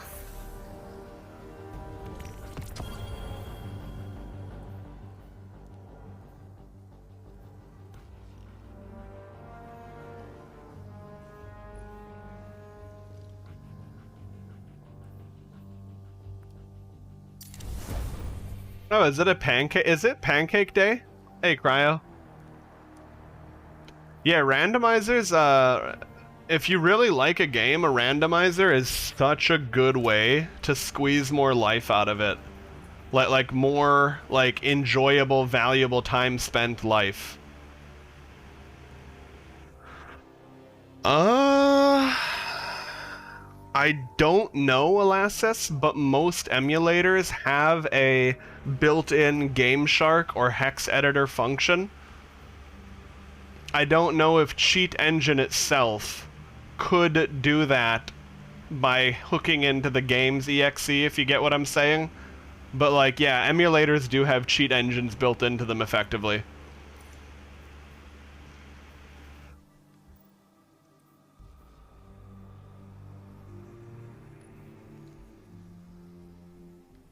What does Vice Stinger do again? Small chance to reload, increase movement speed. Okay.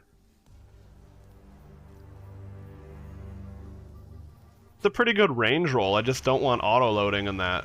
I wonder what else it. I wonder what else that. Like, I want to see what perk I'm competing with there.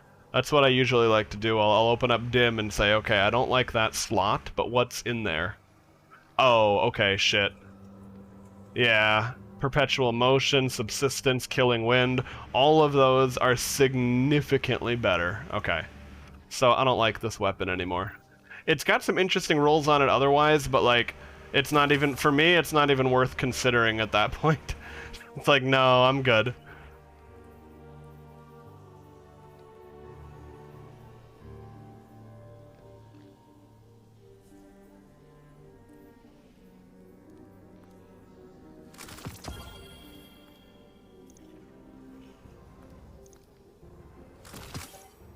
Okay.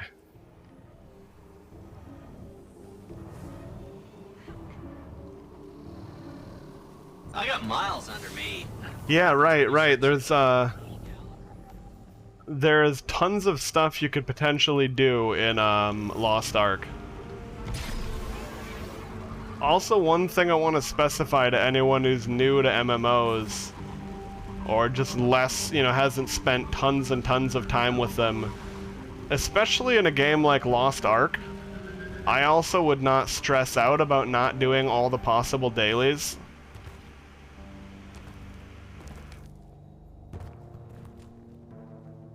Like, for anyone who's an MMO veteran and you know how you like to play, go for it.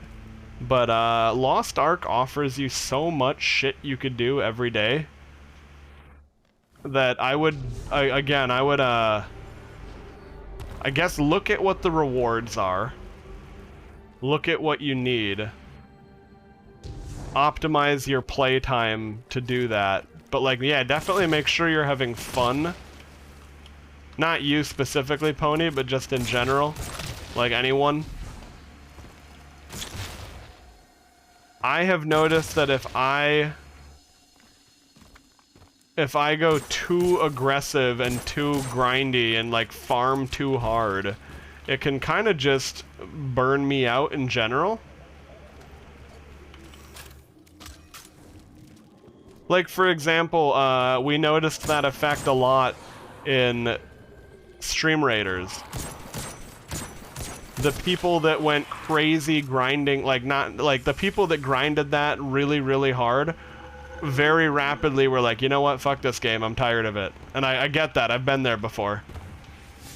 Now granted, that game is super, super limited in scope, so, you know, part of the beauty of Lost Ark is that it is a very good, very deep video game.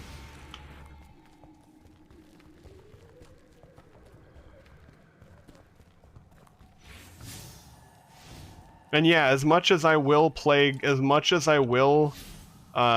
games blind and usually prefer to do that, in MMOs, that's where I have absolutely no qualms busting out a guide. And I definitely recommend, well, I definitely recommend that people can, you know, keep their mind open to that at least. It's like, if someone's not playing optimally but having a fun time, that's totally fine. But like, if people are like having trouble and struggling, but like not wanting to collaborate with others in the form of like looking at a guide and such, I would almost say that's kind of playing an MMO wrong, because part of an MMO is the community, and sharing knowledge is a big part of community. That would be my thoughts on it.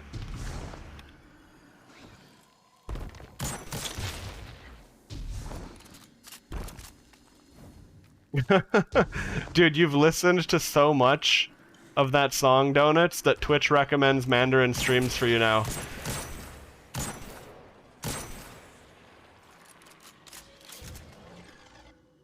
I just got bored of Stream Raiders, Solemn. Or I guess I had fun with it, but as people grew less interested in it, it stopped being... Well, the other thing, too, is that also... Stream Raiders also heavily depends on what game you're playing. Like, for the people that aren't in your channel regularly and are there for Stream Raiders, they're going to leave if you're not doing the battles on the dot, on the timer. And I get it, because that's just kind of the way the game is designed. It's very, very inherently going to become frustrating. But yeah, with like my core people that played that, you know, losing interest in it, I was like, okay, well, this is more of a chore than it's worth.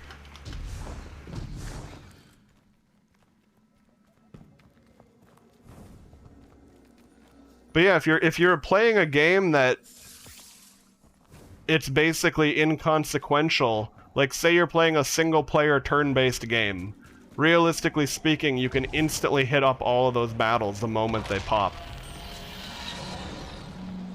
But a good part of it is also, again, just design choices. If they would have designed the game to, so yeah, there's definitely different ways to design the game.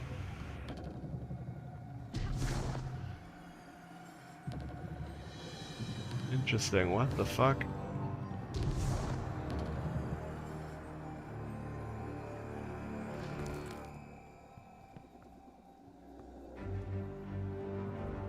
So it's like I've got to make that line up.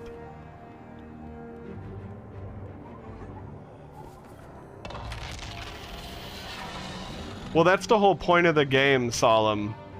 If people didn't have to view the streamer's channel to see the battle, it wouldn't benefit, like, it's a game designed to be a stream community thing. If viewers could see the battle in their own client and never had to interact with the stream at all, it wouldn't really make sense for what it's aiming to do.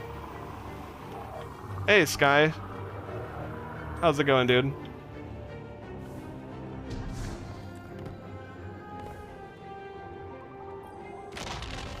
But yeah, I think in general, Stream Raiders is a really cool concept. As a first project, I think they did a great job with what it is in limited scope. So, am I trying to... I mean, I get how this works. What I can't figure out is the angle they want me to approach from. Yeah, that's okay. You don't have to like a game, just... But, like, understand that if it's like if that's what you want the game to be, it's not that, like that's basically you having the wrong conception about the game to begin with. Like, if someone didn't like Destiny, that's fine, but if they didn't like it because it has guns and they don't want it to be guns, they want it to be swords and bows only, I'd say, okay, that's fair. But, like, that's just not even what it's about to begin with.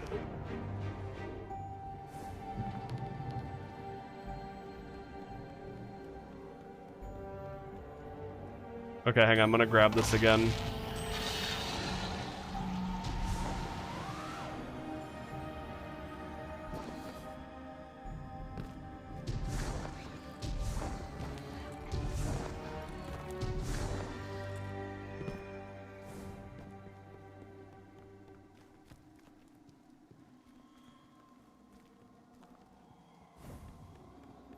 It looks like it has to be there.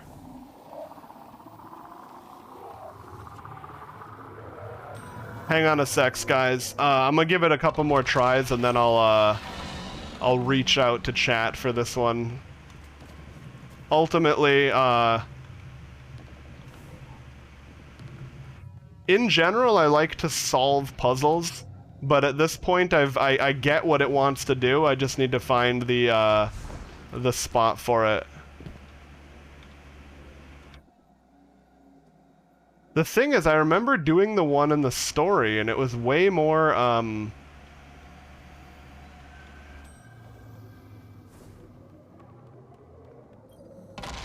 No, you're all... in this you're actually fine, because, for me at least, the point of solving a puzzle is to, like, solve it. There we go. Okay. But, like, in this, it was being a picky little shit. So, no harm done, dude. It's like the fun part of the puzzle solving is like, okay, I see what they want me to do. And then in that case, it was like, alright, you little shit, what pixel do I stand on? Welcome back, oh honored guest. Surprised to hear from me? It was always a possibility that your cunning would defeat mine. That you would win. What the fuck, be good?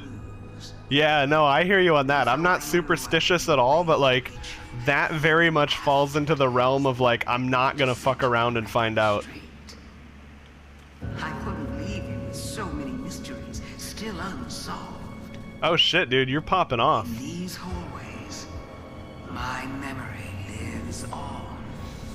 Here, I left you all the answers you crave.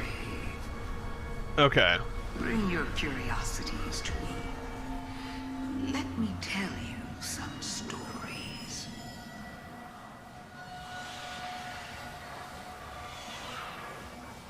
Oh, that's pretty good, be good.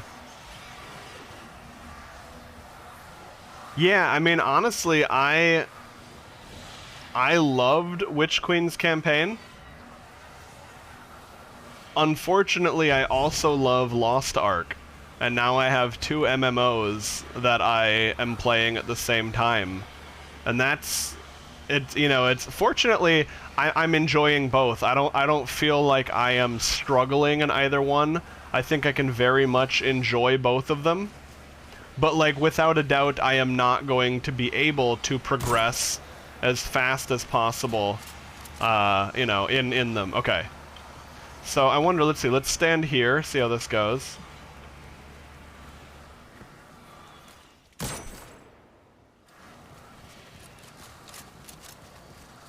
For this one, I will, like, I think in general, at least me and the other streamers I've seen, I'll be thinking out loud here, but, wait for me to ask for a hint.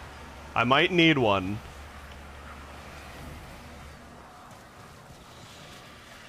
Okay, wrong font activated. Okay. So, I think I just touch all the fonts in order. Let's see. Revelation.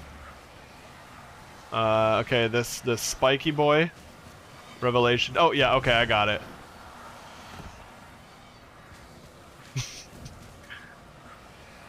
Zex Knight. What a username, dude.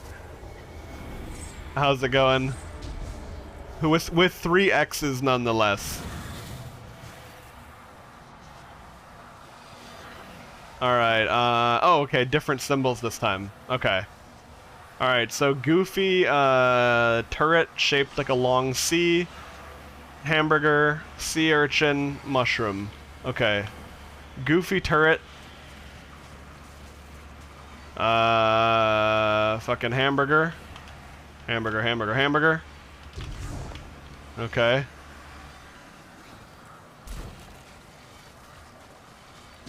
Sea urchin, mushroom. Okay, sea urchin and mushroom.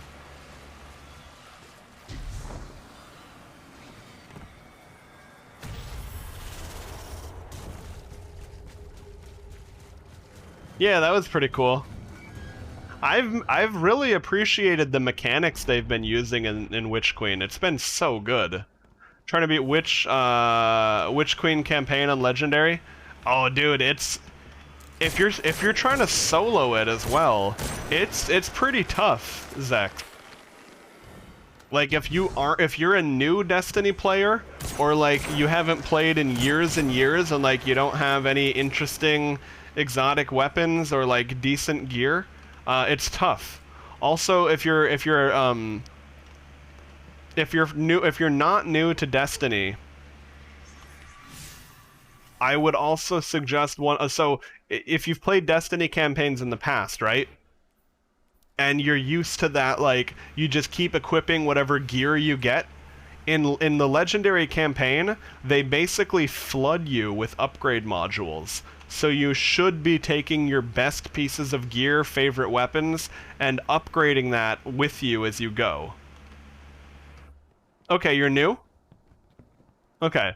Well, if you're brand new, it's definitely going to be doable, but like understand that without access to better and strong, like without access to like more interesting and varied weapons, some things will be like, you know, probably tougher. Like Legendary campaign is hard mode. Legendary campaign on a brand new account is going to be even harder, simply by virtue of not having as many. It's like in Destiny, you're not gonna have that action RPG thing where one gun does like 20 times the damage of another gun because it has crazy buffs on it, like Path of Exile. But like, yeah, like some of the various exotic armors and weapons might be very good to have on hand for certain situations. Yeah, this DLC's been great, Skies. Oh yeah, and the other thing, Zex, make sure... I would say not at all, Sonic Blade. I think the best time to start Destiny is at a new expansion release or a new season release. So, like, you would not at all have a hard time getting into it. The only thing to keep in mind, Zex, as well, is when you're doing your missions... I don't know how to check this where I'm at right now, but it should show you what power level is recommended for, certain... I can't find anything right now, which is dumb.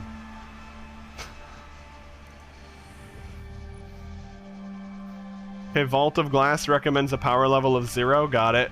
Anyway, check for, like if you're trying to do like if the story campaign you're on is if your power level is below the recommended level for the mission, go into the open world and just grind some shit or do some PvP, whatever you prefer. But if you're trying to do a mission under-leveled, you're doing like extra hard mode. So just bear that in mind too.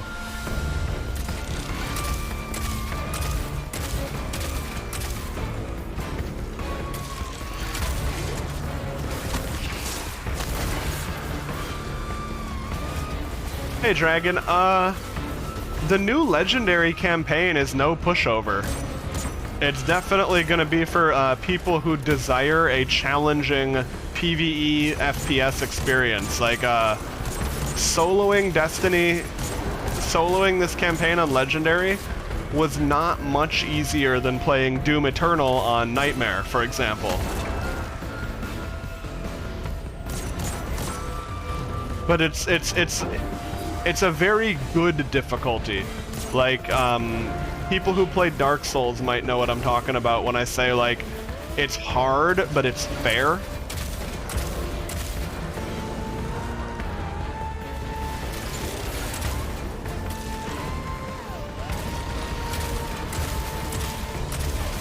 But yeah, MMOs don't always explain everything perfectly well. Or sometimes they do, but like there's so much going on, the player just skips a message that was important. Hey big boy, last night was amazing, can't wait to see you again. Winky face. Base, thanks for the 13 months, man. I told you not to tell. That was supposed to be DLC. That was supposed to be DLC for the next season of the stream. Yeah, Dark Souls is very fair. Like, if you get angry at it and turn off your brain, you're gonna have a bad time. But if you keep your eyes open and look at what a boss is doing, it's usually pretty easy to figure out the pattern and what you have to do to not get, like, stomped on.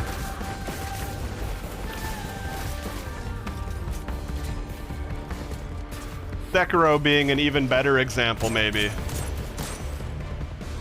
But at the end of the day, like, I love playing hard games, but if that's not you, there's nothing wrong with that. And I think, like, okay, so in Destiny, if you're not someone who likes playing challenging game things, you know, some of the hard mode raid stuff might not be for you, but there's a very solid amount of content where you're not gonna have to be, you know, grouping up with other players for the, like, you know, you can just kind of do your thing.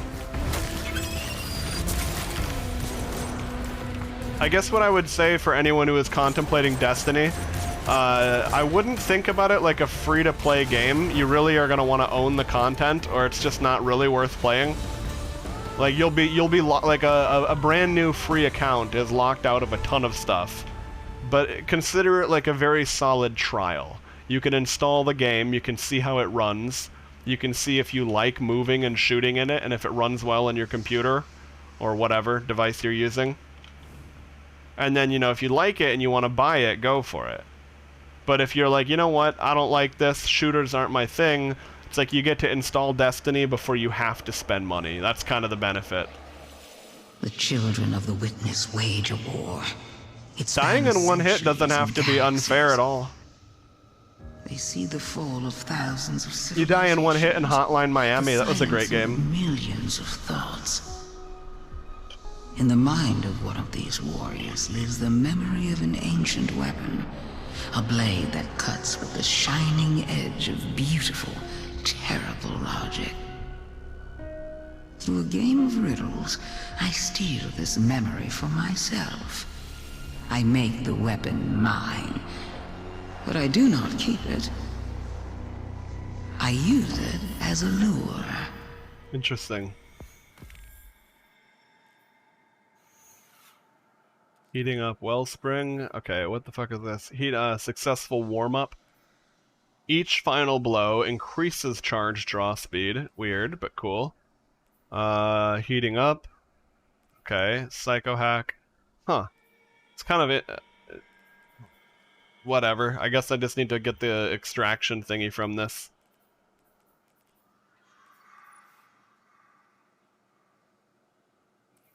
Path of Exile just wasn't a game that I wanted to play much of past each season. I did 2 different seasons in that game and it was good, but it didn't really have an end game. Like it had the Diablo style end game where the end game was entirely just farm more stuff. Like there wasn't, you know, there wasn't that compelling MMO endgame of various raids. There were a lot of activities, but yeah, it didn't feel like, you know, it's not an MMO, and it just wasn't it wasn't fleshed out enough. It's not at all bad. It's just like that's kind of why everyone's excited on Lost Ark, because it feels like a genuine evolution on. Feels like a genuine evolution on the genre. But at the end of the day, like, I'm never gonna play any game forever. Like, it is without a doubt I will one day be tired of Destiny 2. One day I'll be tired of Lost Ark. I have no loyalty to any game or any game company. I will simply play whatever game I most want to play. And realistically, yeah, I mean, no matter how much. Think about how rare it is for people to play a game for like over a decade. Some people do. Some people played WoW when they were, you know, like I know someone that, you know, played WoW when I started playing WoW as a teenager like 15 years ago, and they still play WoW. So some people do, but most of us don't, you know. We will play a game for a while, and then eventually you'll find, you know, you'll get tired of it, or something new comes along that does the same thing but better. Our little hive family. So listen up. Trusting you throngs with these spare reagents. Keep them secure if those humans show up. Best. Good times, good times. Sometimes sometimes you'll stop playing a game, like, not even because there's anything like bad or wrong with it. You just, like, the natural interest of it waned. Kind of what I was also telling people about, like, for example, Lost Ark in general. It's totally okay to play a game, go into a game, and then be done, like, you know, get 20 hours of fun out of it, and then you're bored of it. It's not like you wasted those 20 hours. If you had fun for those 20 hours, but then you stopped having fun, that's just kind of your natural ending point for the game. Yeah, Onyx is gone, Marmed. I had a feeling it was probably gonna die because there weren't any new apps for it, but it's no longer a viable business model. So they just, that's just it.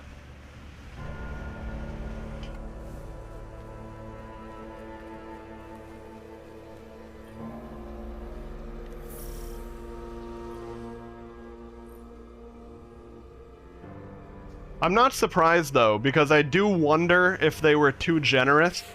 Like, especially for example, like, for users that would, like, if someone didn't do a single quest, you know, play one of the mobile games.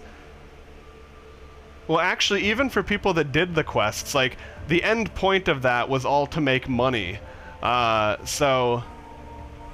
Well, no, I guess people playing the game boosts player count, though. But anyway, I think the biggest impact to services like Onyx wasn't actually... Because the Onyx dev guy said it was basically a change in the landscape and APIs and stuff. Like, it wasn't because, you know, they were giving away free subs or anything. But, like, for example, for anyone who follows various tech news, when iOS version 14 came out, it defaulted to being a very, very private thing. Like, apps couldn't track you by default. Like, they had to ask your permission to track you, and like less than 10% of users would give an app permission to track them.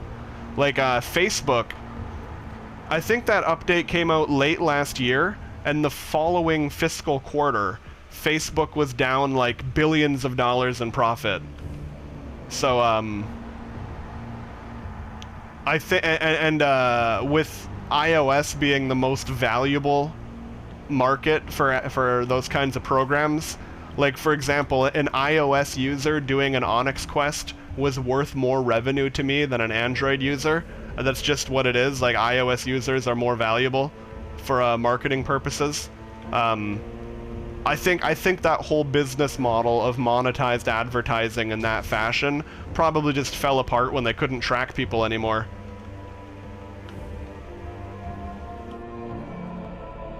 And it's like, it doesn't have to be malicious, right? Like, when you sign up for things like Onyx, you know that they're having to get some usage data out of you. Like, there's no way you get shit for free.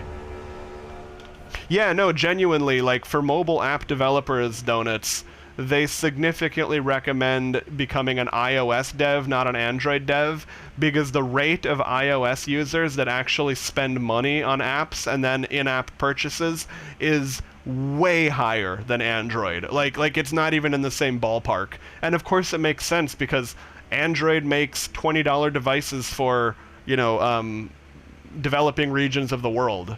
It's just a very different hardware.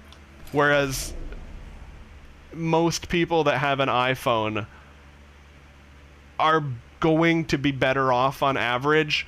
And and the thing is, even if it's like, even if they're a minimum wage person in America, they're going to have more disposable income than a guy in, you know, developing Southeast Asia. So it is what it is. It's one of those things where, like, it's like no memes, it's nothing personal, it's just the way it works. But yeah, long story short, Onyx has passed. Well, yeah, up until very recently, I actually wonder if adding budget devices impacted that at all. Because, like, when I read that statement about iOS customers being more valuable, that was back in the day when iPhones were only flagship devices. Like, there wasn't a budget model. There wasn't the, yeah. Honestly, Onyx wasn't that much. Onyx was actually a very fair source of revenue, but, like, when there's no... The only real revenue I used to get out of Onyx was when people actually played the mobile games that were part of the quests. Like, people checking in, the very first time they checked in, like, now that the program's done, I don't mind talking about it, I would make like 5 or 10 cents in revenue, like, for the first time sign up. And them checking in did nothing for me. It was only if they played the mobile game, actually. So, you know, I actually got some decent revenue out of the lifetime of Onyx. But, you know, once we had done the quests and there was nothing new coming out, I was basically that.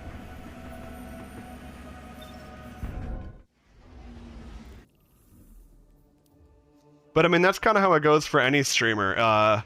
Content creation as a career is a very weird thing in the sense that,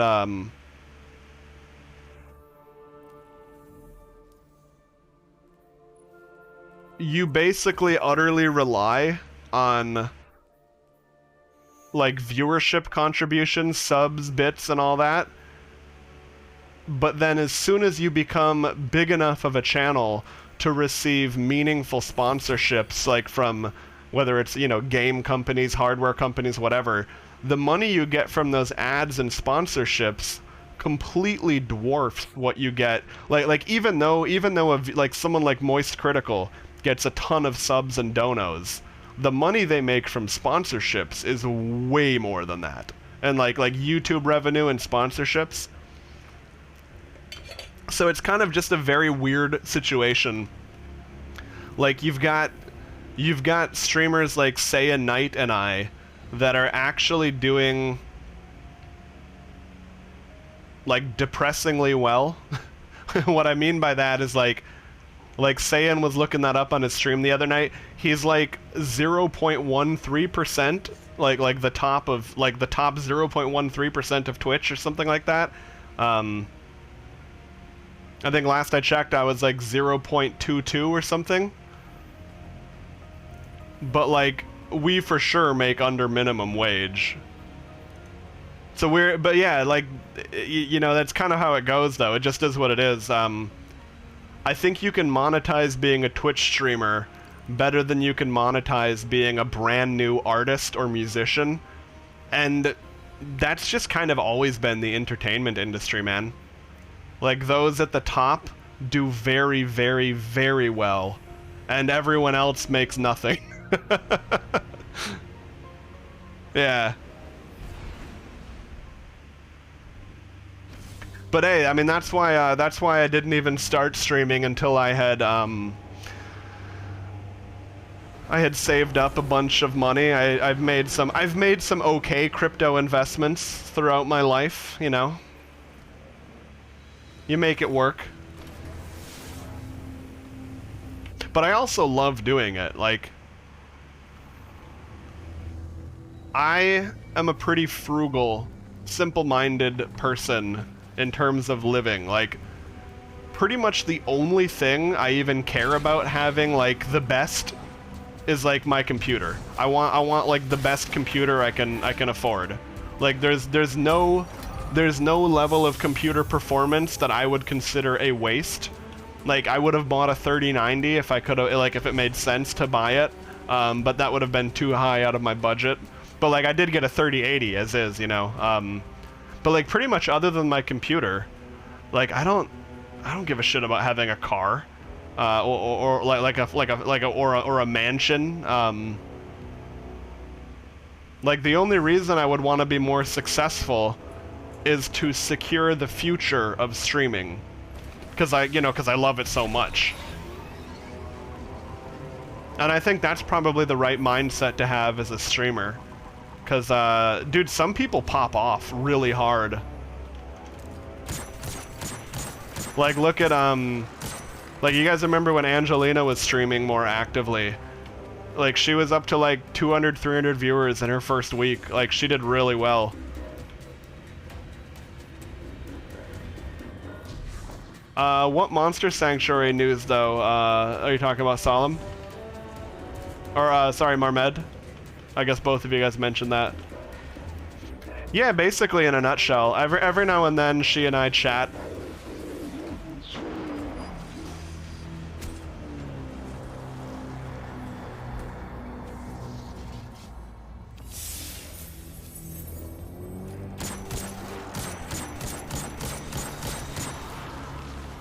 Unfortunately, like...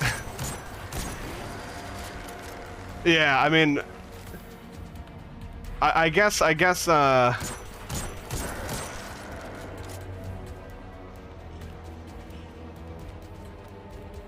I don't wanna, like, speak for someone else.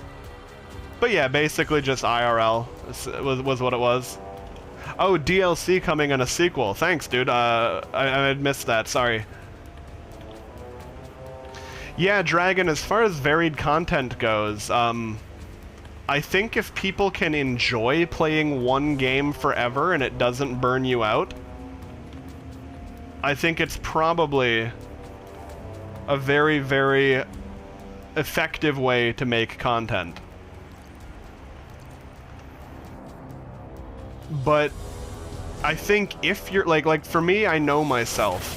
Between my natural tendencies and or ADHD, there's like a 0% chance I will stay with a single title forever. And as much as I would love to be a more successful streamer, if I had career level viewership for a single game, but couldn't really stream other titles, I'm like imagining what if I had one main game that I'd get 300 or 400 viewers for, but when I played an indie game, I'd get like 30 viewers. That would suck, because like I would feel, even though I'd be doing better than I am now, I would feel so trapped in that one game, and like God help me if I get bored of it. I'm picking up some familiar darkness readings, the same sort of energy the pyramids give off. My hidden have reported. Oh, I know for absolute fact I would burn out so hard if I chased a single title. Cautious, but see what you can learn. We're on it. Yeah, I mean that's true, Donuts. I could. But at the same time, I'm also so much. Oh no! I think I just killed that person. Hey, let me get my stupid ass vehicle out of the way. There we go. I fucking rammed my Sparrow up there like a total dick. Excuse me, can I park here?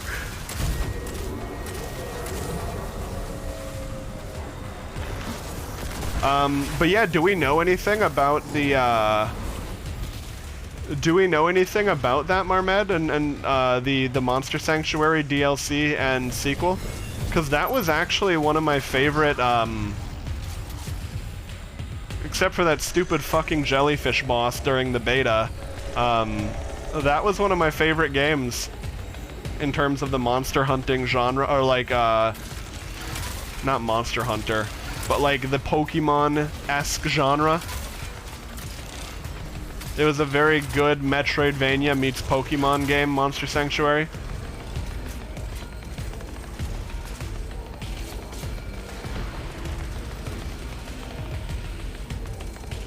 DLC is coming out Q2. Okay. Alright, well I'll have to fucking check that out. Damn, dude. The only thing is, I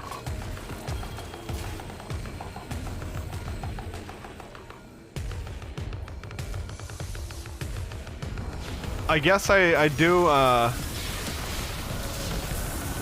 okay, there we go. I do prefer real-time games.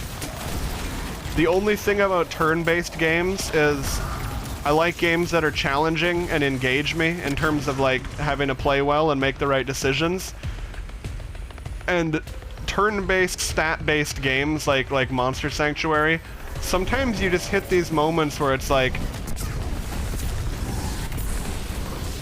I'd have to go grind up a new monster to change my team to meet that challenge, and while I get that and don't think that's bad design, the fact that I would have to go out and grind up another team is just like not something that I ever want to do.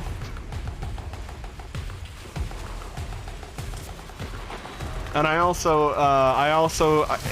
also have to be very finely balanced to not feel like I either have to grind, you know, or if I accidentally do too many fights, the game became too easy. But yeah, overall, when it comes to all the things that can personally go wrong for me in a turn-based game, I would say Monster Sanctuary did a very good job at avoiding that for the most part.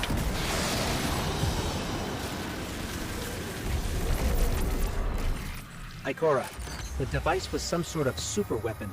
That's usually how it goes. Within was extremely volatile. Usually Game Pass gives you the base game, but not the DLC. Clearly fed by the witness. Attention all Lucent Hive. Unless it's a Microsoft product, first party. Orders. Scorn just looted a Guardian stockpile near you. But even then, not always. Go relieve them of that bounty before the Guardians take it back. Like, you get Forza Horizon 5, but the Season Pass and bonus DLC cars you know, those cost money to make and to license, so, like, they're not going to give everything away for free. And for a third-party company like, the team that did Monster Sanctuary, like, they get paid some kind of bonus to have their game on Game Pass, but, like, for sure they need to be selling DLC. Unless Microsoft was going to pay them a big bonus chunk of money to also put that on the Game Pass. But even then, it's usually like, it's going to be something they're going to calculate, right? They're going to look at how much revenue they would make on the Game Pass versus selling it standalone.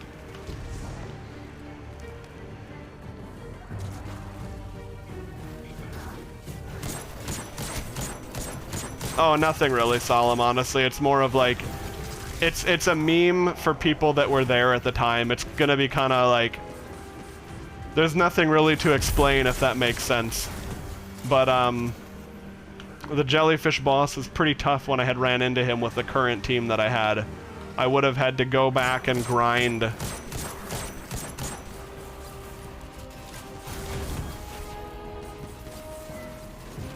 But they had actually addressed that in updates. That, like, I was playing that early access, and you could basically get you could get to the area the boss was in, but you couldn't leave the area until you beat the boss. And I didn't basically have the right team set up to fight him in the first place.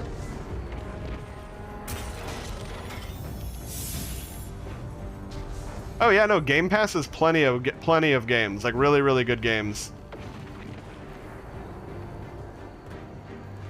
Wait, is Doc talking to me? Wait, what? Interceptor into the tank legs? Oh no, never mind. Probably talking to someone else. Tank legs would probably be the mission.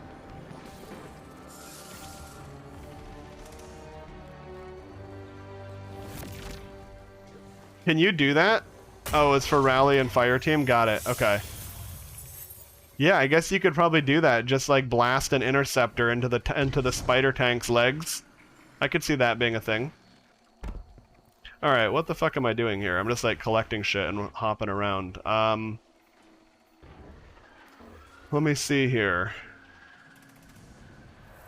Alright, Wellspring Defend. That's the other day.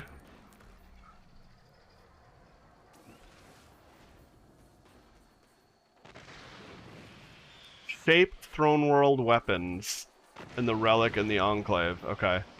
Let me go see if I can do that or not.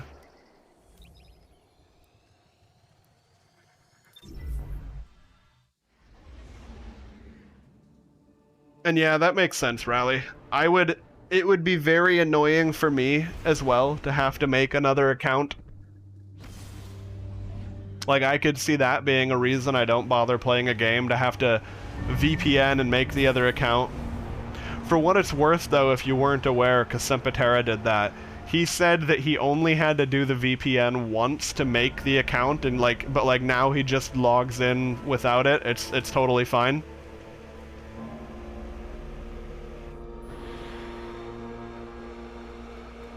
Forza is a great example of a Game Pass game, though, honestly, because it,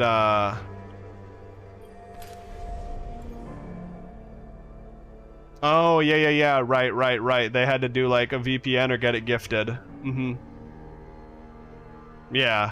Which is much better than, like, if you had to VPN every time, like, holy shit, that's kind of obnoxious.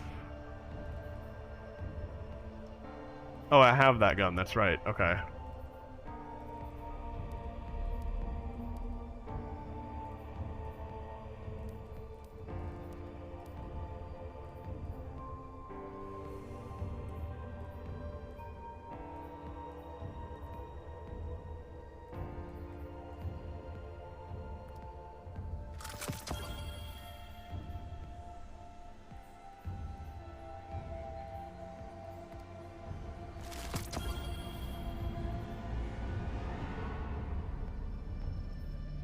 Take it easy, Solemn. Okay, what was I looking for? So it wants me to shape red herring, likely suspect, and empirical evidence, okay.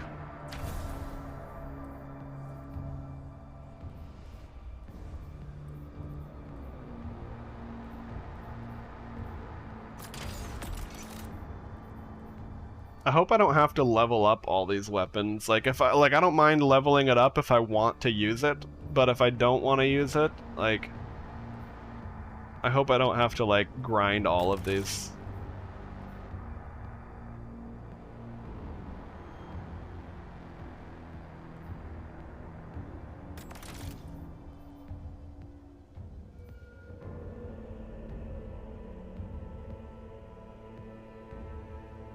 Too bad Killing Wind doesn't give reload speed.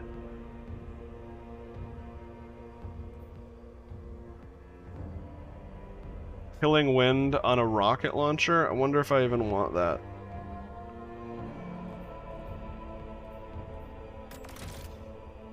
I mean, Ensemble only works in a party, but... The final blows of this weapon grants bonus damage while this buff is active. Grenade or melee kills of the same damage type. Holy shit, okay.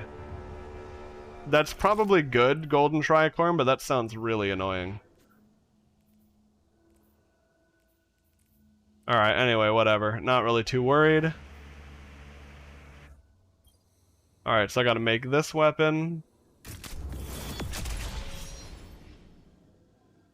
Take it easy, Marmed.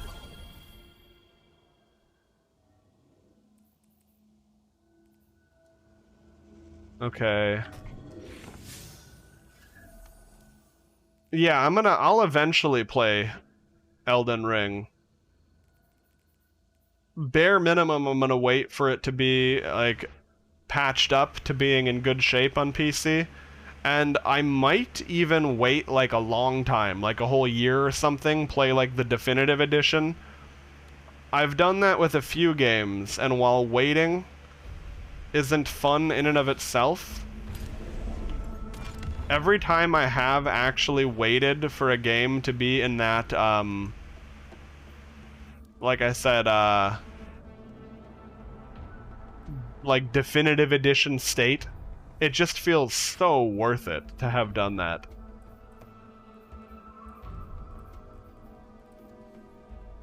Okay, so likely suspect. I don't even know what's,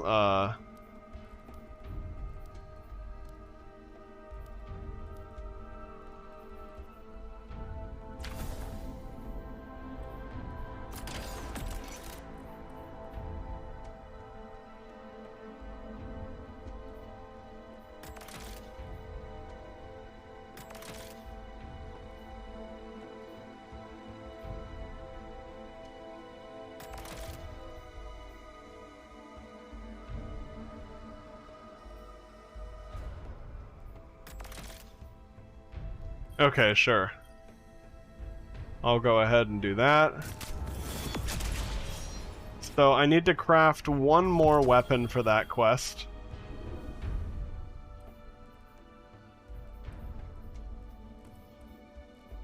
What the hell is it called again? I don't have it unlocked though, so I can't do it yet. After this I gotta go do a strike, which should be fun.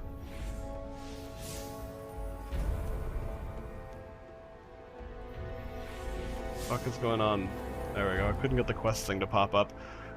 Likely suspect. Okay, yeah, that's the fusion rifle. I don't have that yet. Okay.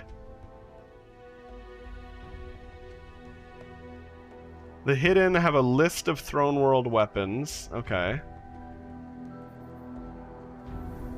Do I have... Oh, okay. This weapon's pattern can be extracted. So I just need to... I need to use this more, and then I can do that. Cool. Alright, well, I'll go ahead and use that during the strike.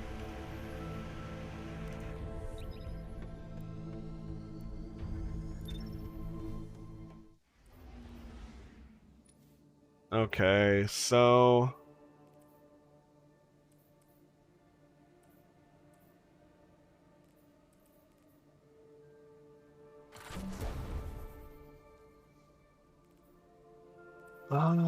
yeah, if they have that red box around them, it means you can, you can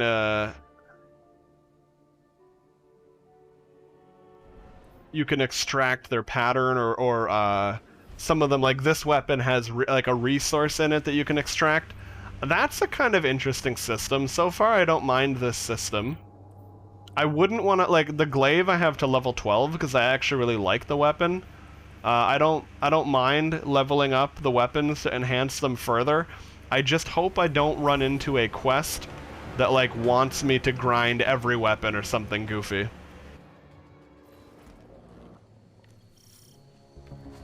All right, Mara, where are we headed? To a city shrouded in darkness through the nearby caverns. There you'll find the means to breathe life into the parasite once again. Understood. We'll contact you when we reach it. Okay. So this is for the parasite exotic.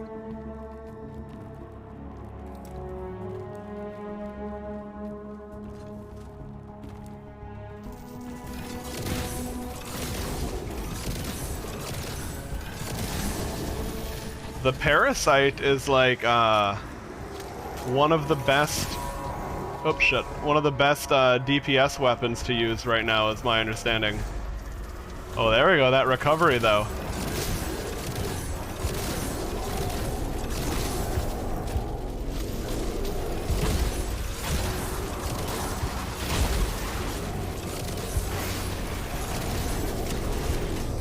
There we go. See, using a fusion rifle just feels like destiny. From last season, man, holy crap.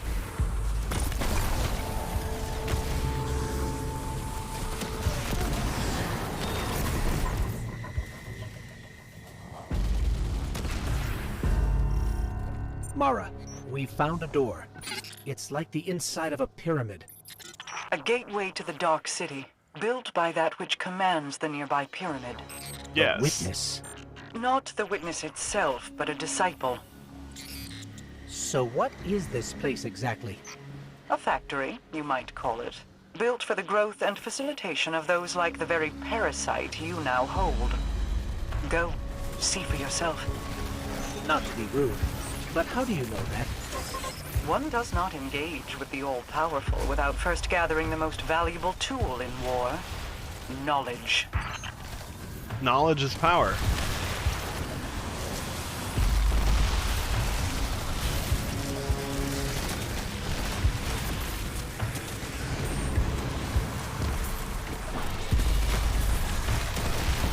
Okay, I could use some more ammo. That'd be cool. Oh, there's some. Okay.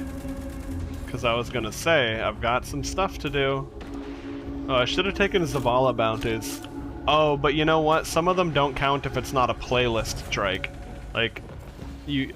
I think you often have to actually do the queue thing, not a manual dungeon.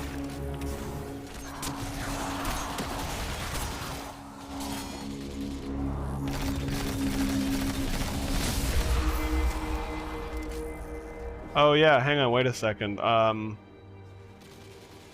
Do I not have the,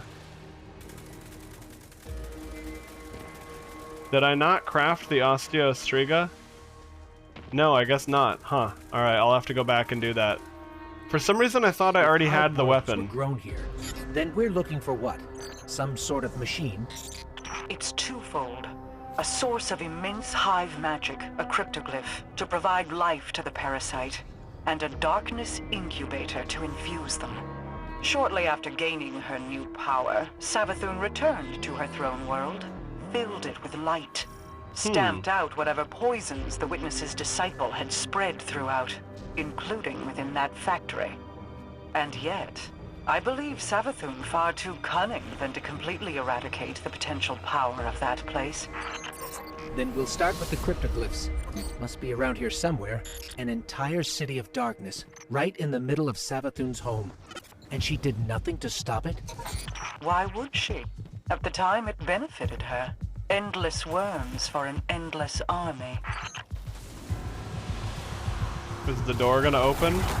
Okay.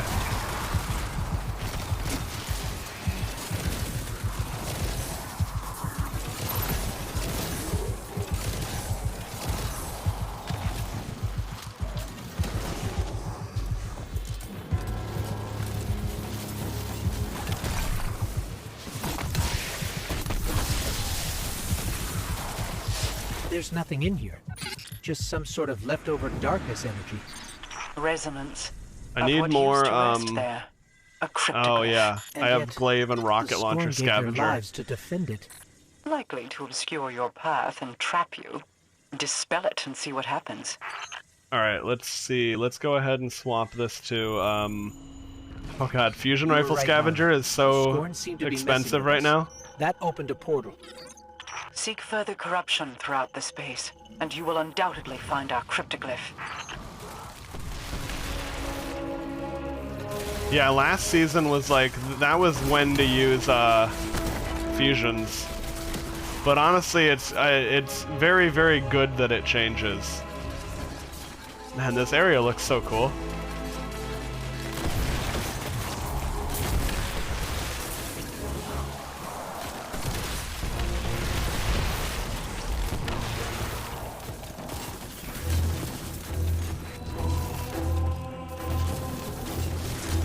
Oh, that's a big boy. Alright, he's gonna be dead.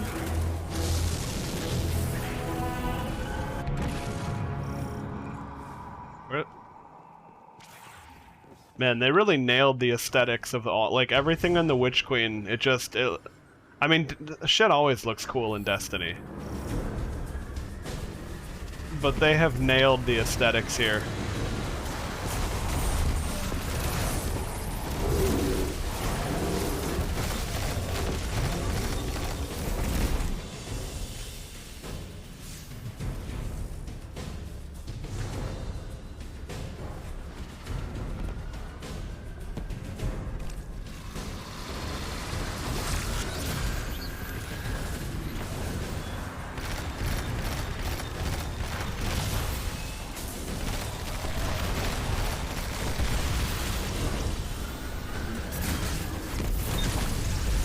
Alright. That's a big bar. I'm just constantly watching my back because these screebs are what I gotta look out for. They crawl up to you and then blow up.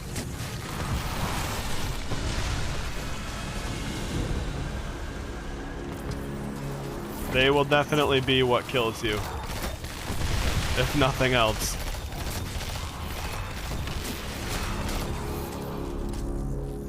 But yeah, as mobs are spawning in, if you're using Outbreak Perfected, as mobs spawn in, as if you're getting if you're getting a couple headshots, like man, you just delete the whole room. Because those nanites, they just start swarming and chaining from kill to kill. Good. The Scorn will know what you're after now. Do not delay in locating the incubator. Oh, okay, over here.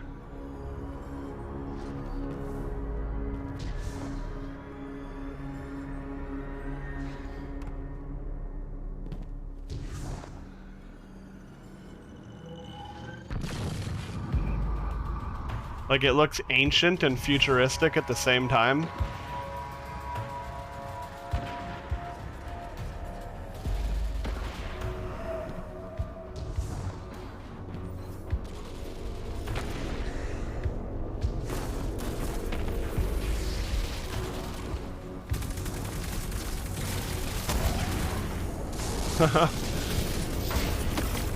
Uh-oh. I feel like if I don't ask, you'll never tell. But all this Savathun and the Witness, Disciples, and now this place. You wonder how I came across this information. That and why you didn't tell us sooner. While you pursued Savathun, That's fair.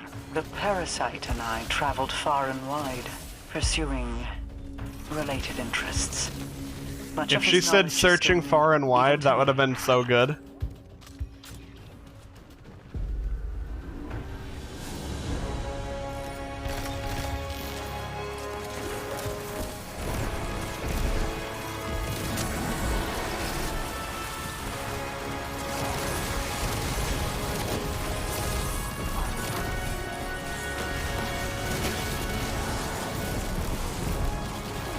Oh shit. All this Scorn tech lying around makes me think they're using the darkness energy in this place to build some sort of lair. Best we clean them out. I'm picking up heavy darkness signatures in here, and more corruption. You must be close to the incubator. Only one way to find out. That definitely got the Scorn's attention. Oh my god, those charged up vortex grenades.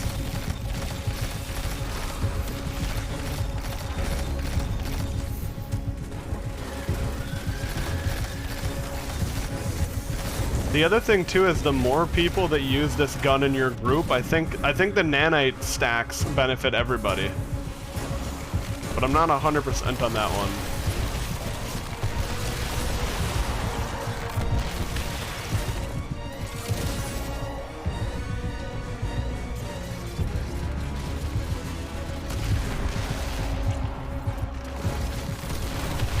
Like, I mean, anyone using the gun, that is. If they're not using Outbreak Perfected, then yeah, the nanite stacks don't do anything for them.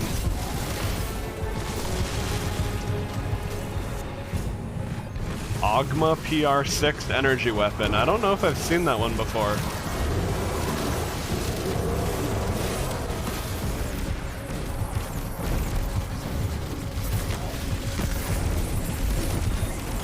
Okay, it should, yep. I was like, he's gonna go immune, because I can see the segmentation of his bar.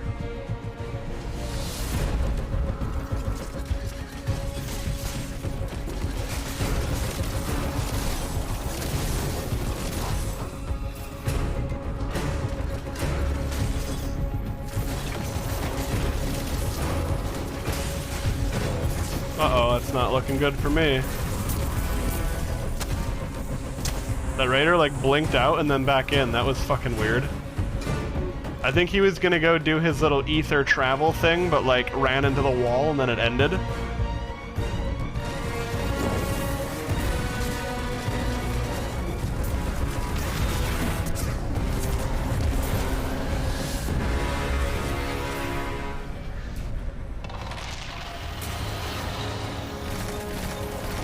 We're clear, but no sign of an incubator.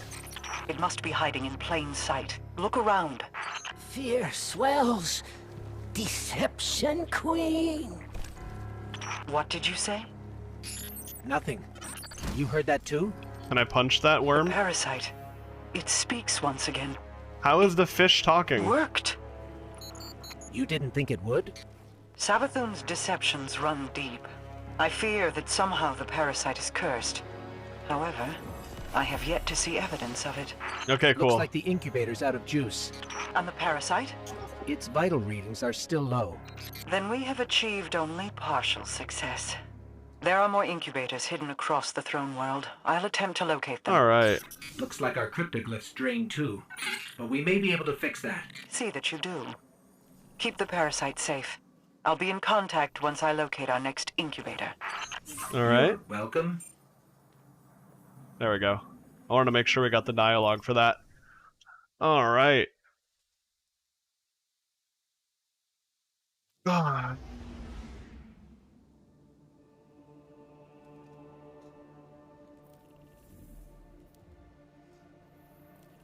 I don't know what to do now. I have some unclaimed challenges. Alright. Oh, challenges. That's always a good way to level up.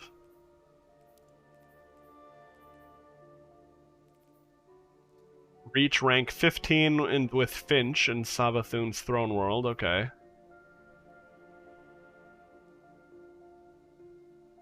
Operation Elbrus. Okay, I don't know what the fuck that means, but whatever. Okay, you know what? Before I touch the planet again, oh god, I love, like, so for anyone who doesn't know, if you play Destiny, I'm sure you've learned this by now, but your space flying scene background is always determined by the last region you were in. The Witch Queen region, like this, it's like that, this looks so cool. This nebulous region.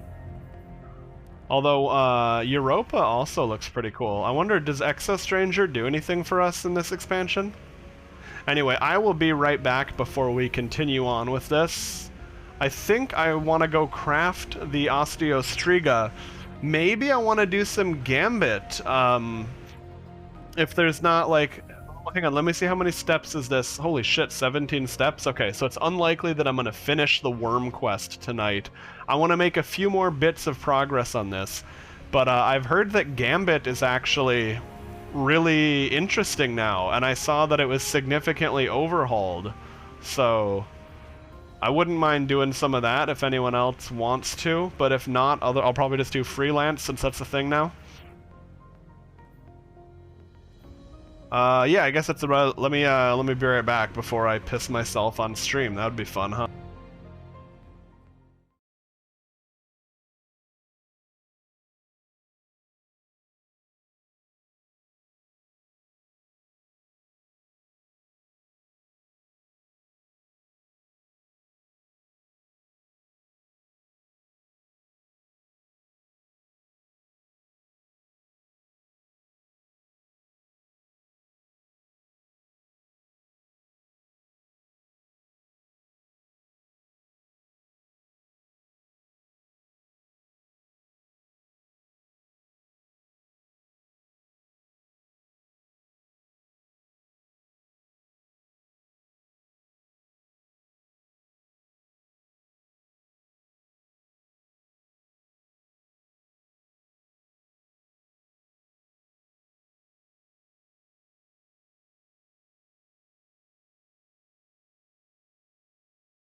Alright, I'm back.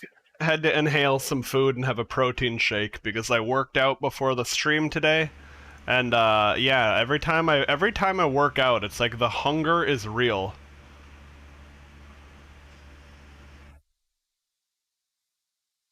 Wait, what happened? Did it not play the alert?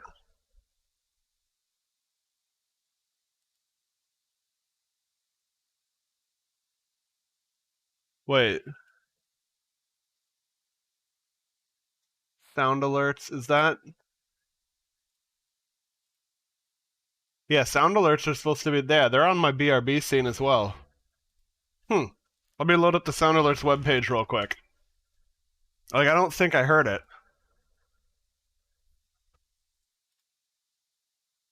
Oh, probably that might have had to wait. Why would that have to be re-authed? Okay, anyway, here we go. Oh, it's queued. I don't know why it's queued. Oh, is it queued because it's on cooldown?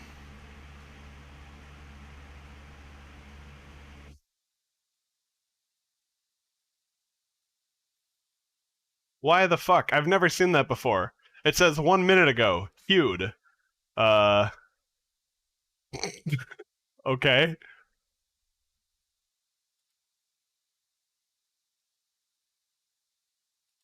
Alright, I'm gonna cancel it and play it manually. What are these queued things? It's never play it DJ. I've literally never seen that before, actually, Elastis. What the fuck is going on? I really need to pound PP right now. Okay. And then Donuts is one? What the fuck? Okay. I manually played that one, the what the fuck. It should be all good now. I guess every Twitch streamer out there is gonna have to be aware that anything that uses Twitch login might be a little bit funky and need to be re-logged into. Oh, that guy's trash. Okay, yeah, so I played a test alert and it fired off immediately. But anyway, yeah, I guess streamers are gonna have to be aware that some things might get weird in the next couple of days. I did, Rally. I kind of shrugged at it. And I guess it's like, you know, it's like being betrayed by a loved one. At some point, you just grow to expect it. Oh god, dude, the graphics are like the least of my worries these days. I hope that people, you know, for the people that still like the Pokemon games, you know, more power to you. I hope that one day I can count myself amongst that category of gamers again. For the time being, it's pretty goddamn dire.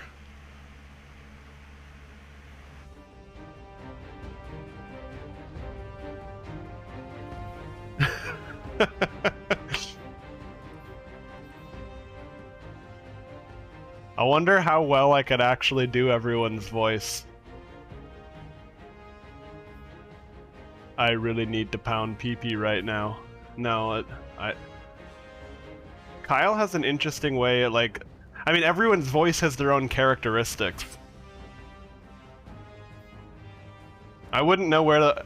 Yeah, like... Well, not dead, but like... It's almost like a casual, like one word rolls into the next one smoothly.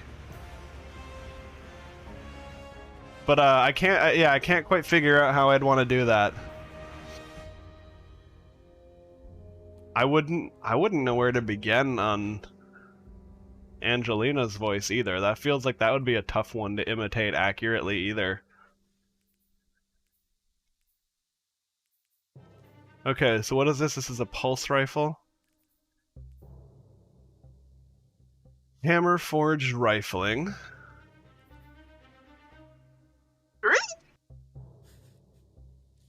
That's another good one.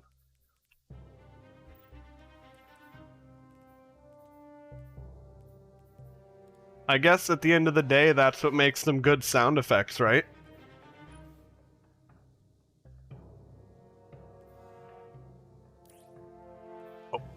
Liquid coils. What the fuck, man?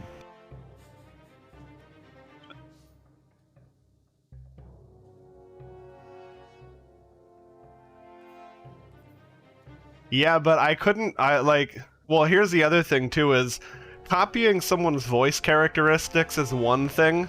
Copying someone's accent when they're from a different region, that approaches like an uncomfortable territory. and I don't think I'd be very good at it actually either. Like I don't think Donuts would give a shit, but like it would be weird optics.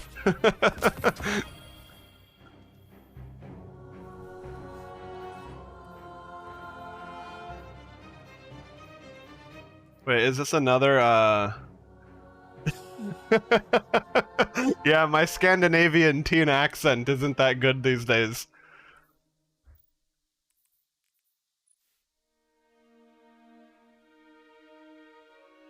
Alright, so these are like identical, what the fuck?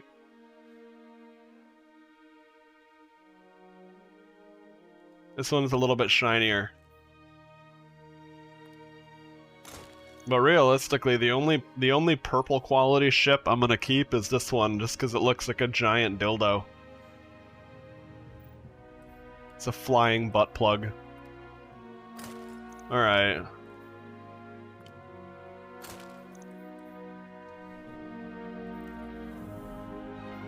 Alright, so now that I've got that, locate all region chests. Oh shit, that's kind of a thing. You know what, why don't I do that though? That'll actually be fun.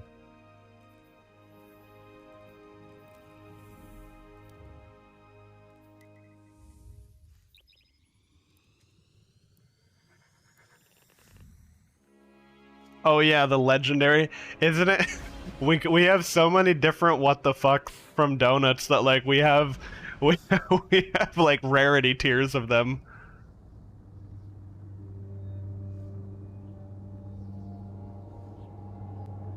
Yeah, I wouldn't bother Rally, but having a quest to do it, I genuinely don't mind.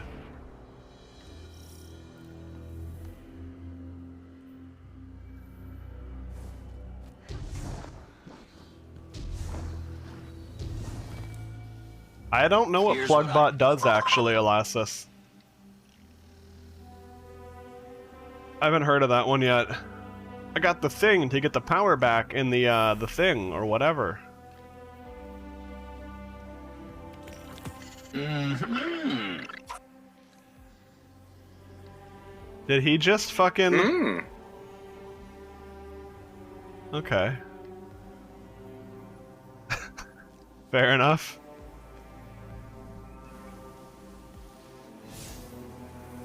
Oh, I got it. Like, as in, yeah, buttspot, plugbot. Got it. Okay. I was like, dude, if plugbot's a thing, I've never fucking heard of that, but that's fair.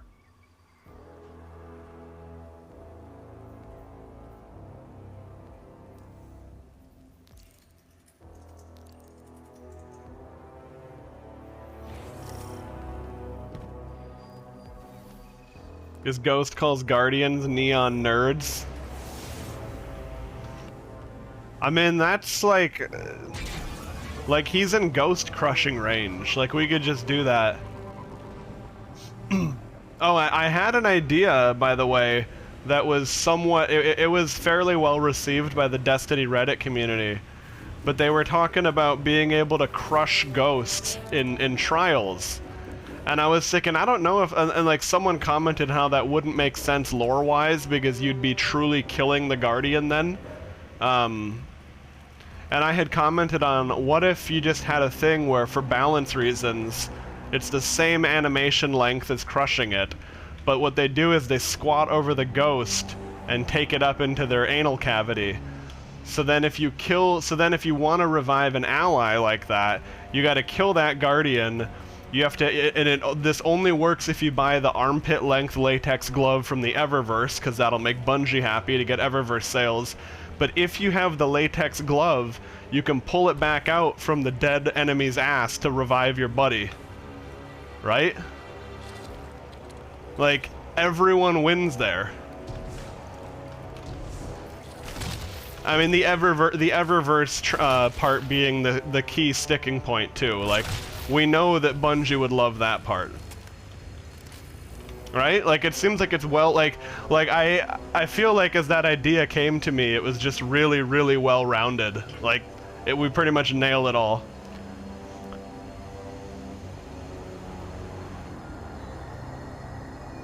Unlocks trade skills. Nice, man. So it begins. Now you're gonna start gathering everything.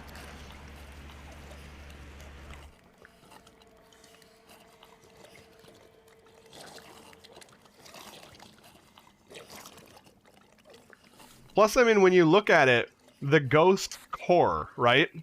Not the shell, but the core of the ghost.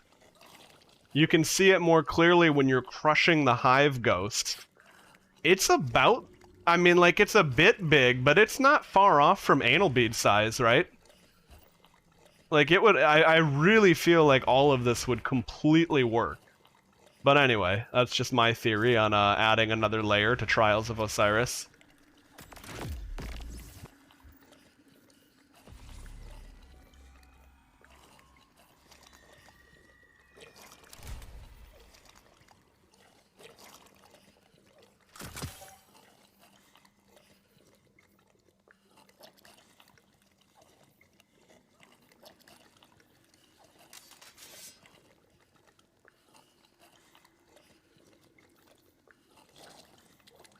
Okay. I guess let me use, man.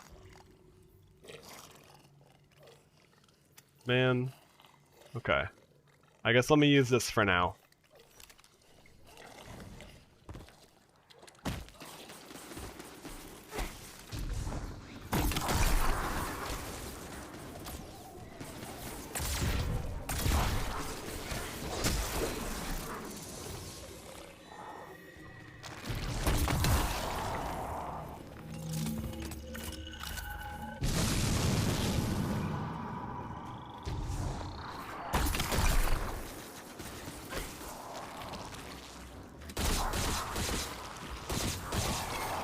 Oh, this... Okay, so... Oh, did you guys know that Adagio is bugged right now? I read that the debuff to Rate of Fire isn't applying right now. So it's basically just, bonus damage. Now, I guess the other debuffs might work. I don't know about that. Two-burst pistols are weird, though, man. Like, how are you, like... I guess you have to get really good at that recoil control timing to get both rounds in the dome.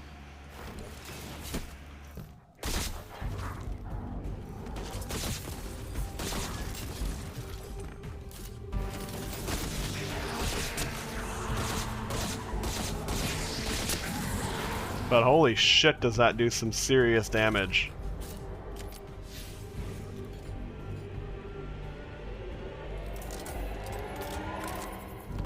Yeah, it just, so it's better than it should be. Oh, Ikelos SMG, if they don't end up disabling it. Ikelos SMG, for whatever reason, has the 40% damage buff that exotics are supposed to have. That is for sure a big major bug. But if anyone wants to have fun with that for the time being, or go and solo something, yeah, that's effectively giving you... It's somehow coded as Osteostriga? What the fuck, man? Well, anyway. There's that. I just assumed it got generic exotic status through some, like, Bungie spaghetti code workaround. Oh, well that, yeah, that checks out then. Well, it must be so fucking strong in PvP right now then, because it's like an Osteostriga without the projectile bullshit. Like, it's still a hit scan SMG, right?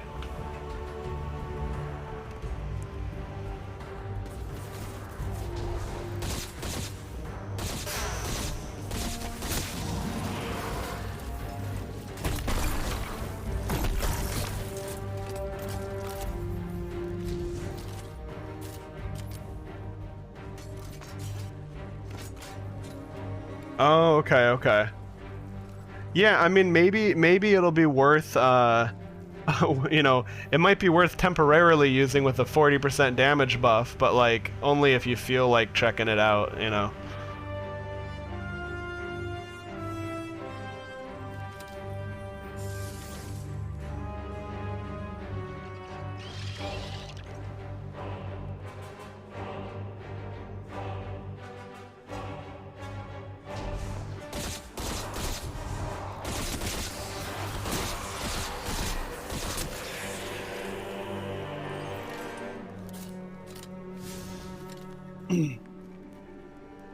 Yeah, dude, that Riven fight was actually pretty cool, though. I mean, I genuinely had a good time with the whole campaign. I don't think a single aspect of it was ever frustrating.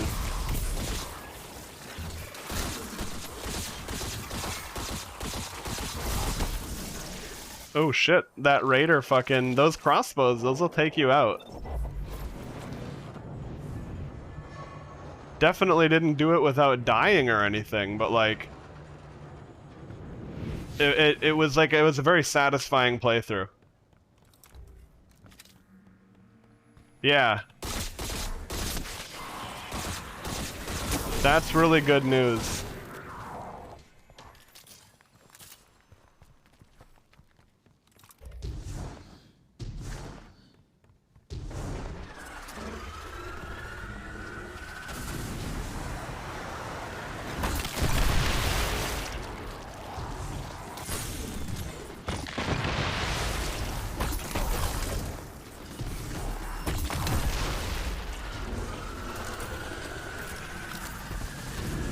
Oh, there we go.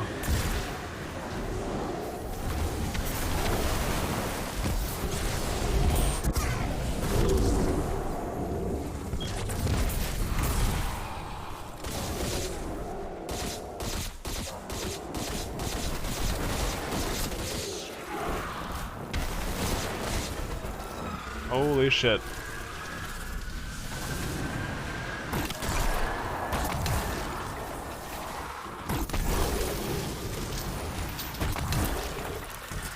Yeah, I definitely got the objective for this.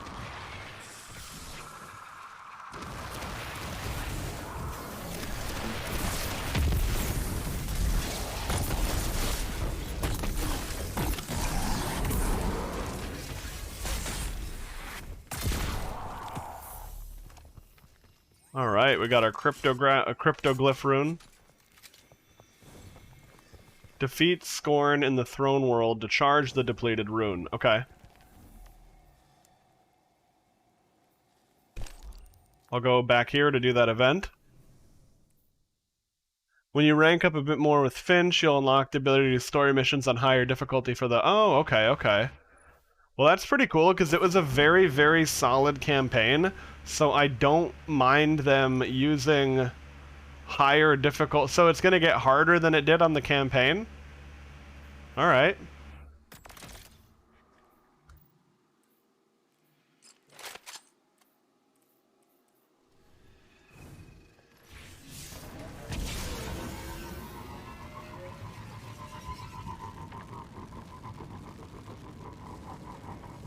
There's a guy over here named Nigerian Prince. I wonder if he'll have a special offer for me. Tons of money that he somehow needs me to help him claim. Seems legit. Oh yeah, also right, the regional chests and all that.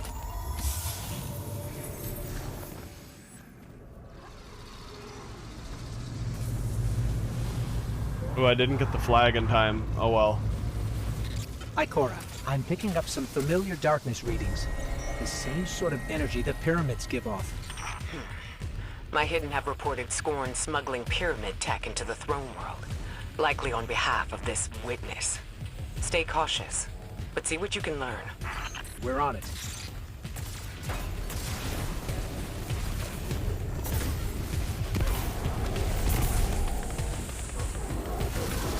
There we go. Lovely grenades. Oh, Screams, that's not what I want in my life.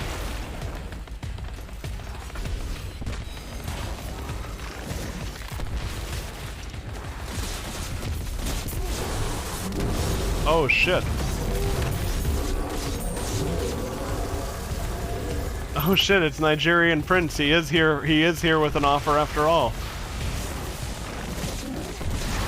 I just saw that name and I was like, that's funny. The classic scam. Holy shitballs.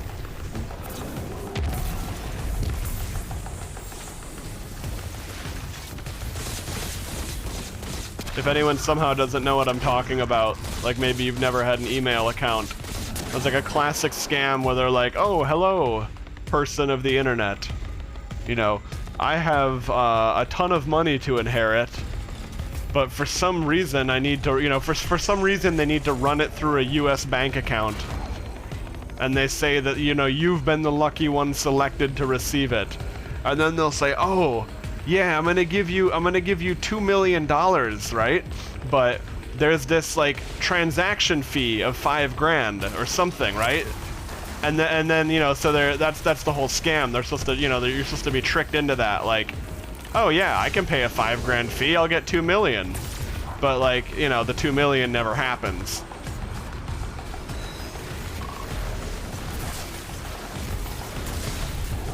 What's fucked up is that scam actually works though, especially with like old people or people who are just unfamiliar with the internet.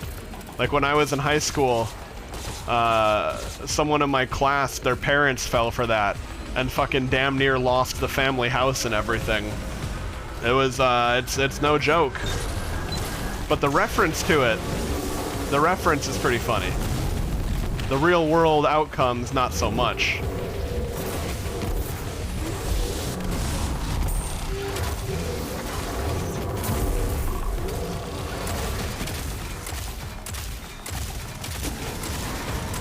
I can't tell if I like this gun or not. I wonder what the catalyst for it does. Like, I wonder if the catalyst is just gonna be nuts. Oh shit, I see, I gotta help destroy this.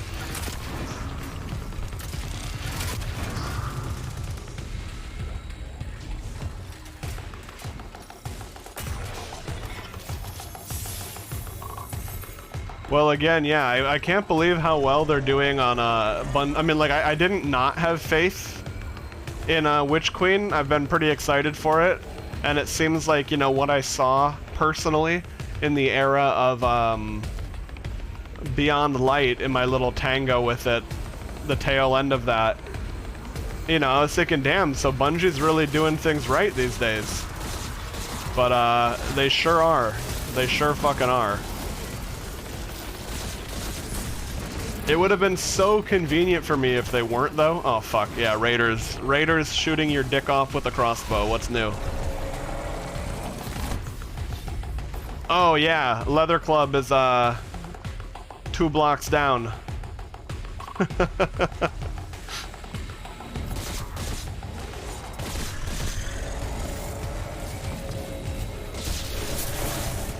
How's it going, though, Patas? Damn it, now I'm gonna need that specific voice line. Again, there are just so many relevant voice lines for Gotchi. It's crazy.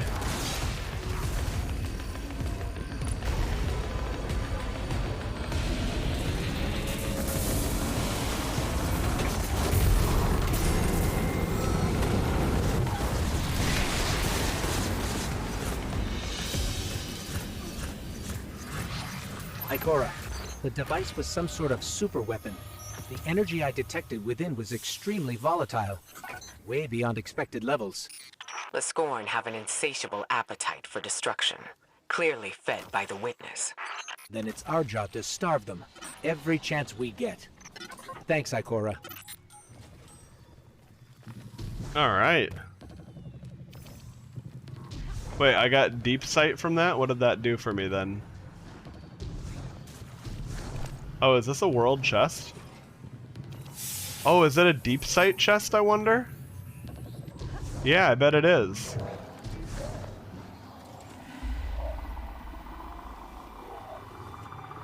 Or no, there's something down there. Okay, anyway. So, what do I need? I need to get all the world chests. So there's 6 over there. I wonder where the rest of them are. There's 9 region chests. Appetite for Destruction is also a Guns N' Roses album. Oh, okay. That I actually didn't know. Yeah, I mean, that's true.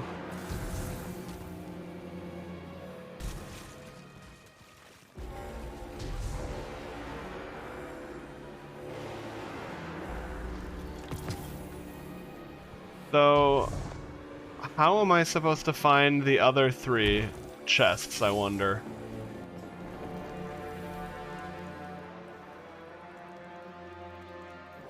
I guess I'll go over here because I haven't done those ones, I don't think. I think I did these 3.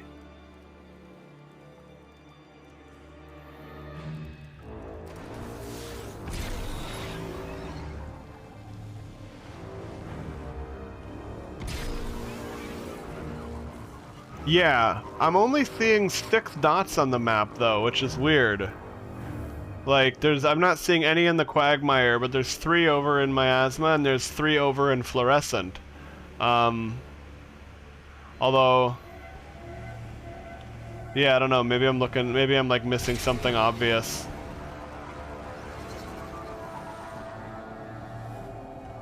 Oh, okay, so they only show up if you don't have them. That's great then. Thanks, Rally. Or at least as far as this quest is concerned. Good. Because, yeah, I was gonna say, like, I'd like to just look for them naturally. They're always a little bit better hidden, and it's kind of fun to figure it out.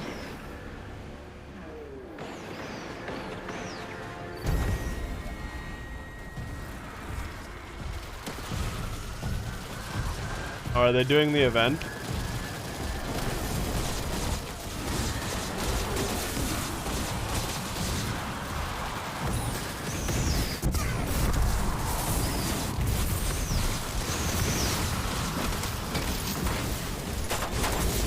I wonder if the heroic for this is to not let a single ether ball sneak through.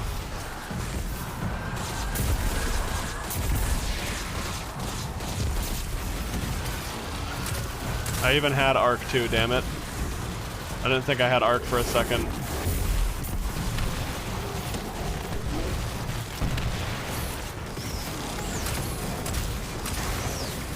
Oh, Lost Sector, okay.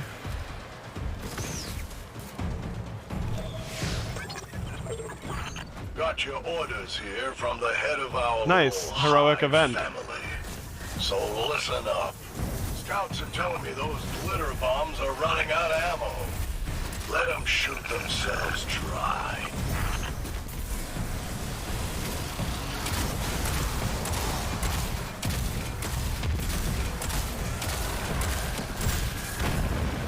Oh yeah, the Whisper of the Worm Catalyst can also be obtained again as well, which is very important for using that gun, like, at all, I would say.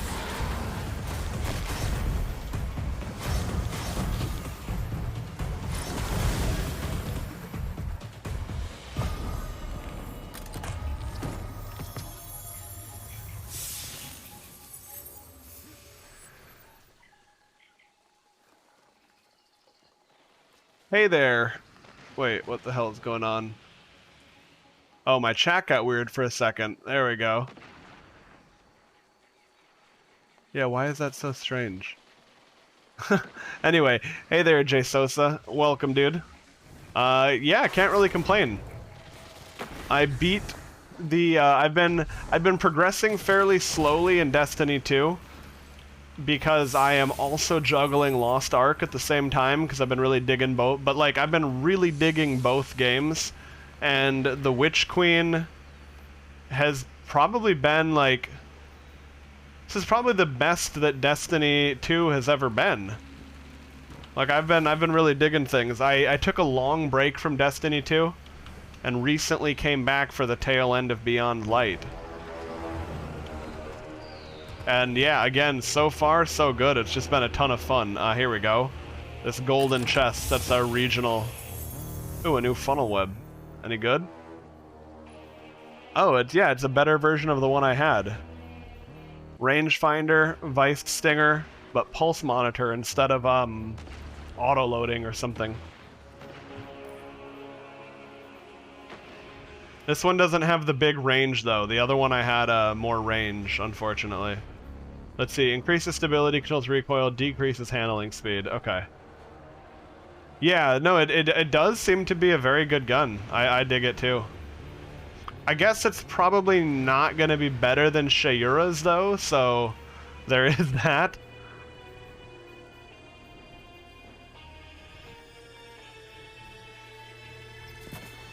Oh yeah, freehand grip is supposed to be pretty damn good for hip firing now.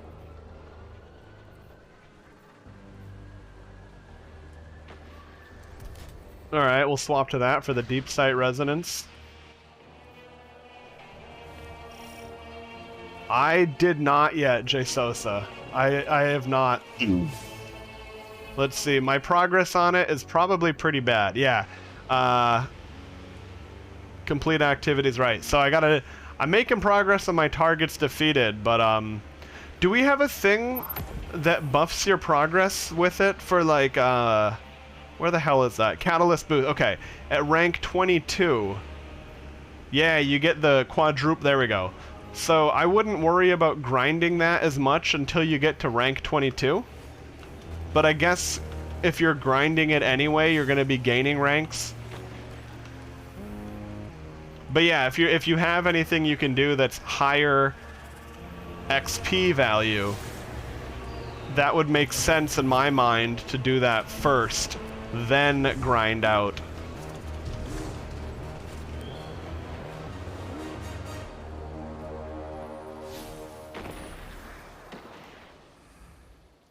Yeah, does anyone happen to know what the catalyst does for that gun? I mean, I could look it up, but if anyone knows, I would be more than happy to listen to a story about it instead.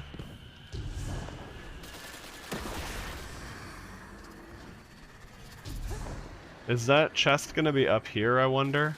I feel like it is.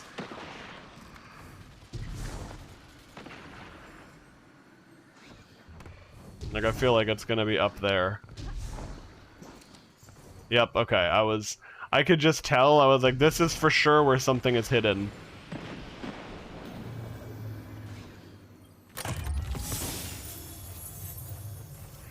Okay, and then up that way.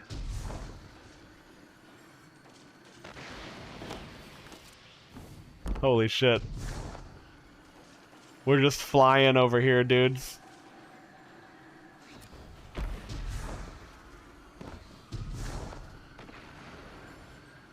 Okay. So it's probably not up there, and if it is, fuck.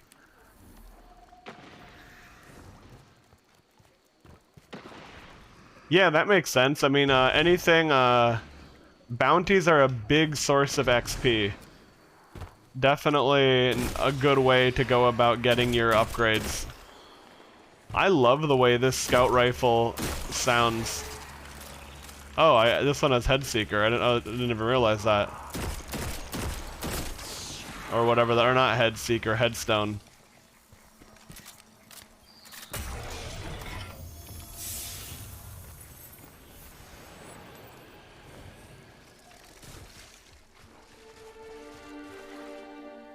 New perk Turnabout, grant you overshield when you break the shield of a combatant or guardian using super. Oh, wow.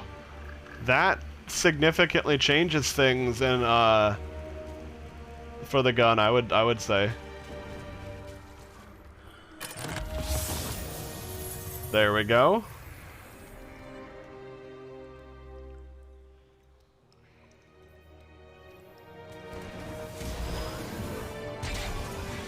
Yeah, I mean, it kind of, that's interesting. So an overshield with an LMG is something we haven't, like, you know, it's like, it's interesting that they're doing that because they've only recently nerfed that other one, Heir Apparent, that was such a problem for a while. But this design of it sounds healthier. But man, if you're able to, like... Well, it's pretty nuts. Like, it could still be really strong depending on how it works. Although I guess that the other one, you just had to spin it up. So this one requires you to be burning your ammo to be gaining your shield. And I feel like that is a very, very important and significant change. Damn, based popping off.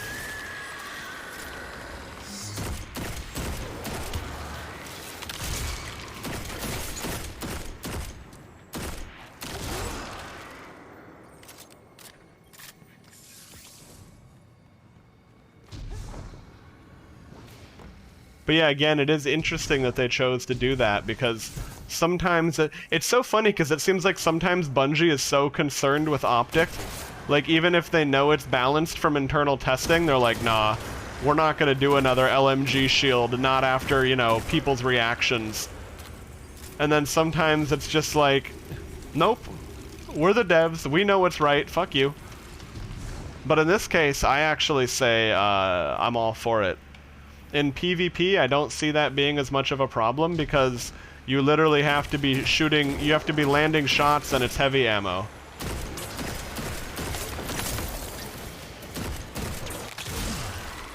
Yeah, I bet this gun with a stasis build could go crazy. A great Jin. I know that's a typo for gun, but I like it. I like to imagine we've just become Jin connoisseurs suddenly.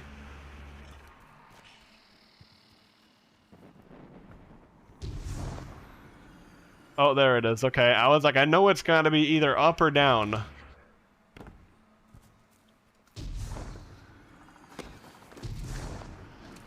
There's like Assassin's Creed climbing over here. Wait, what the fuck?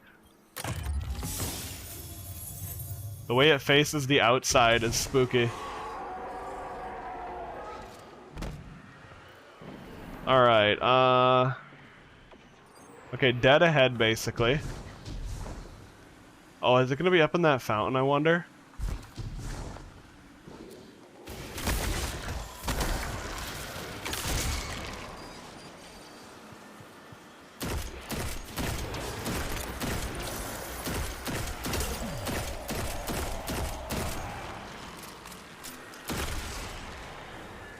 Yeah, I really like, so far all of the new guns actually feel good. But none of them feel busted, which I really respect. Like, I like that they feel good but not broken. Hey, thanks for the follow, Jay. Do you go by Jay for short or Sosa? Up to you. Well, you know, or neither.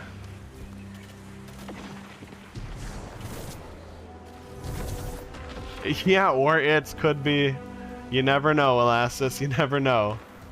Alright, I feel like it's gonna be up in that bowl, huh? But how to get there? Oh, jump on top of this lollipop-looking tree. Yeah, and then... Okay. No, I guess not. We, like, hit the maximum... We hit, like, the maximum height. Your friends call you Sosa? Okay. If that works for you, it works for me. Alright, yeah, so I can't go... I can't gain more altitude than that. We cannot get any higher than that. So it's gotta be down here. Okay. There we go. One more? Oh, yeah, okay. Shit, can I get back out of here without dying? I mean, I don't care if I die, but, like... Surely... we can climb back out. Oh, yeah, probably right here.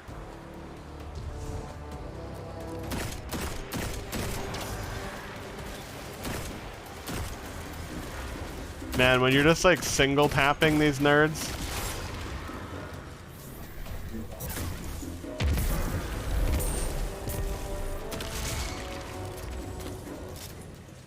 Wait, what is this roll that I got? It's got rapid hit and headstone? Rapid hit, headstone, arrowhead break. Oh, I probably...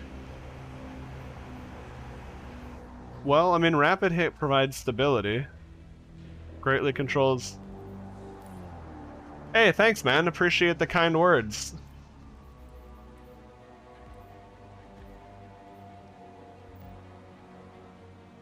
That's a great emote, dude.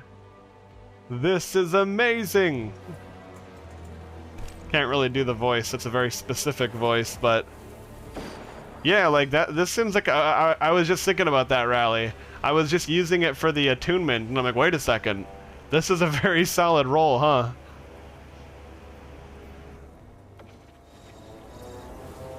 Yeah.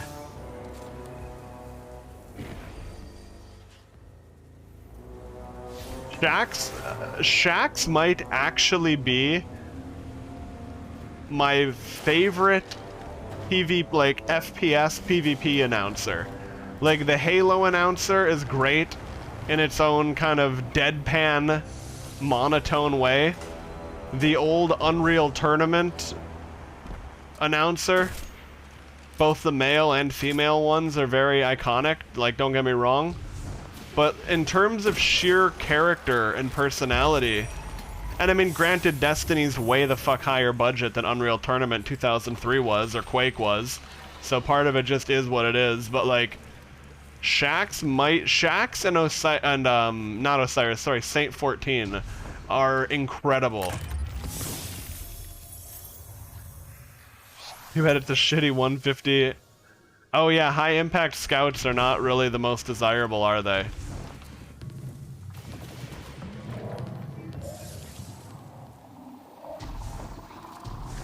I mean, at long range, sure. You know, this gun might kind of slap in Gambit, though.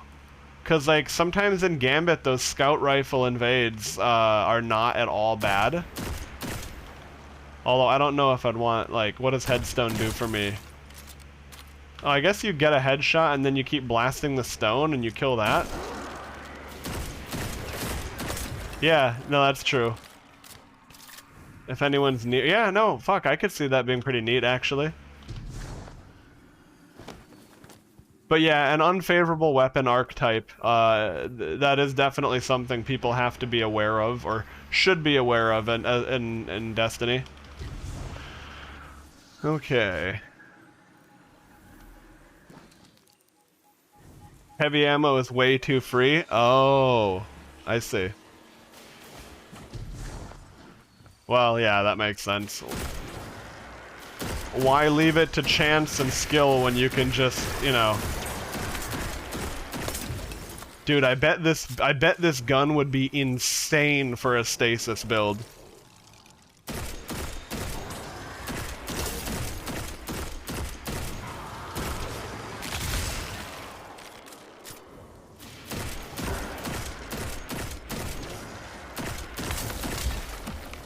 Fortunately, I do have Gallarhorn.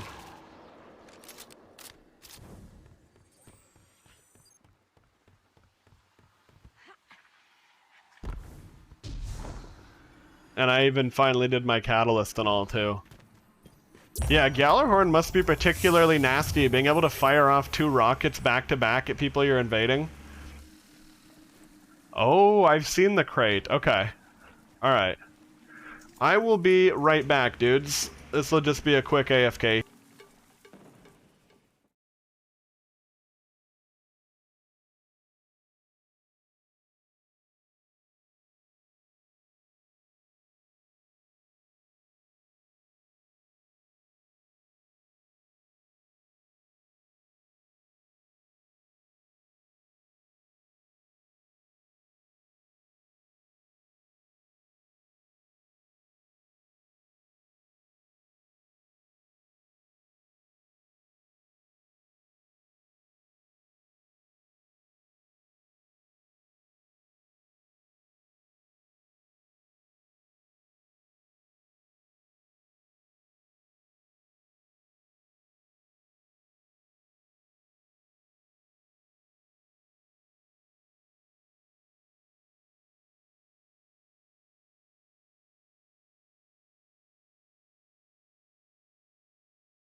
Okay, there we go. I'm back. Let's go ahead and continue on the adventure. What did I have? Oh yeah, there's a quest right over here. And then what is this also here too? Find the entrance to... Oh yeah, the Lost Sector for that one, okay. Defeat Lucent Brew to complete a public event, okay.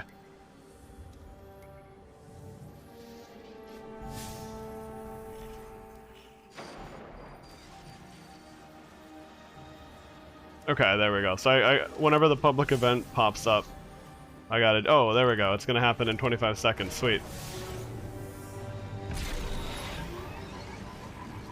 Yeah, sure. What's up, lol? How's it going, man?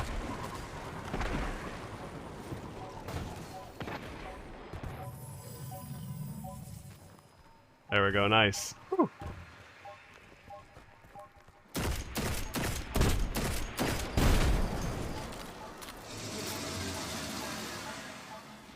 Oh damn, really?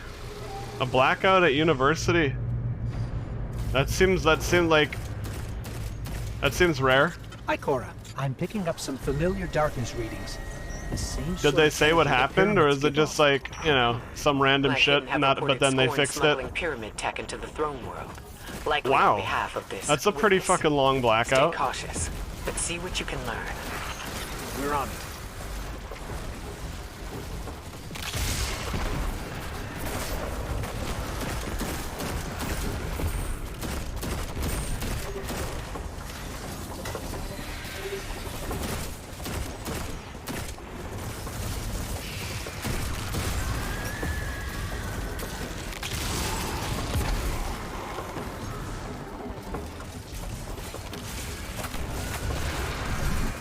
Oh, Cox.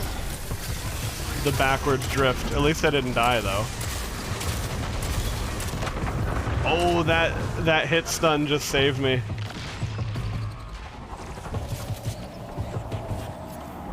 Go ahead and cool off in that dude's healing rift.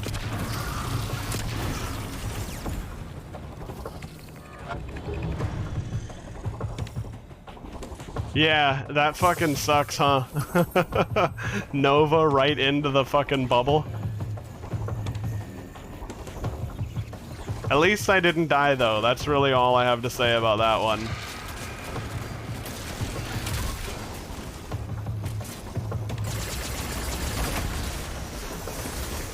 I love that missile volley. That shit is just so satisfying.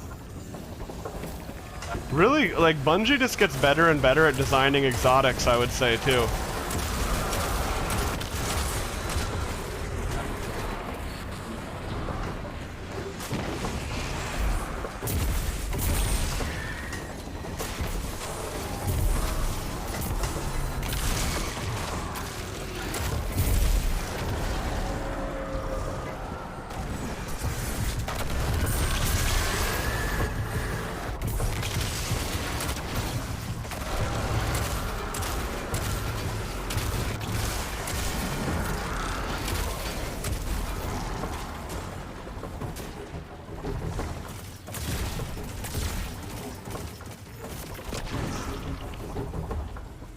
Okay, nice.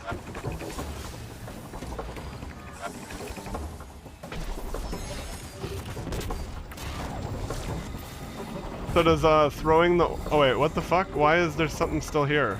Oh.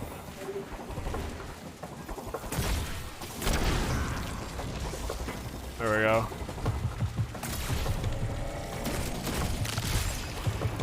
I was the only one who noticed that.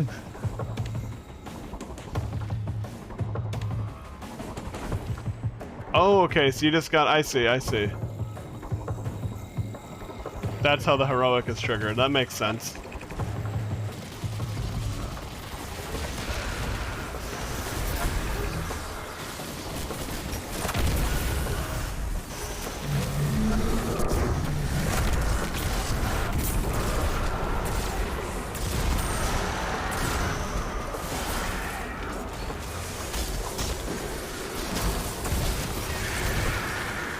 Man, the glaive is just like an I don't fuck around weapon. I love it.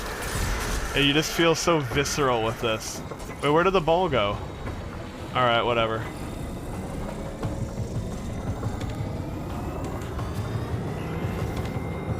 Wait.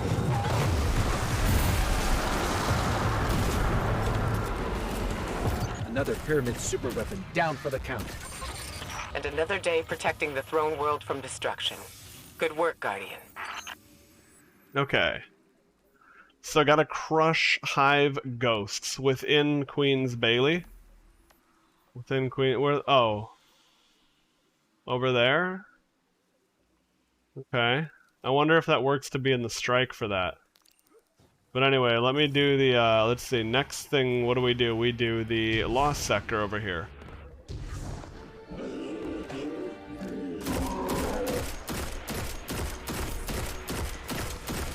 Oh yeah, this isn't...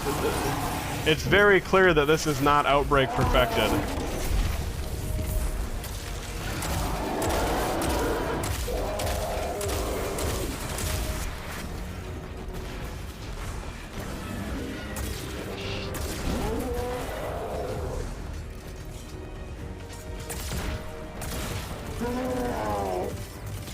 Get your ass back here.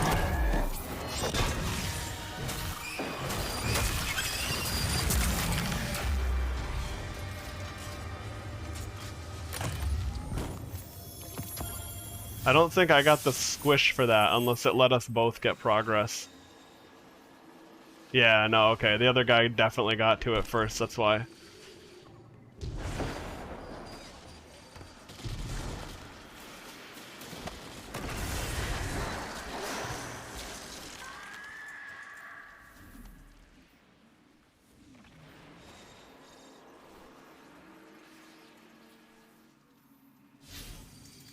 Okay, yeah.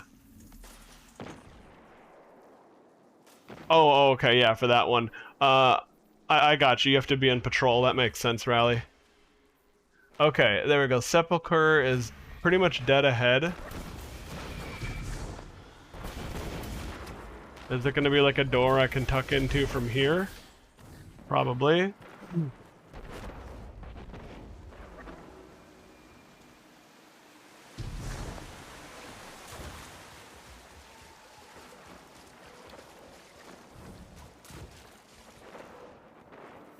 Finch, we found what looks like a hive tomb. You know anything about it? There we go. No. That place is nothing but dead hive who spent their whole lives causing pain. Monsters for the monsters. You've never told us to stay away from trouble, Finch. What's really going on down here?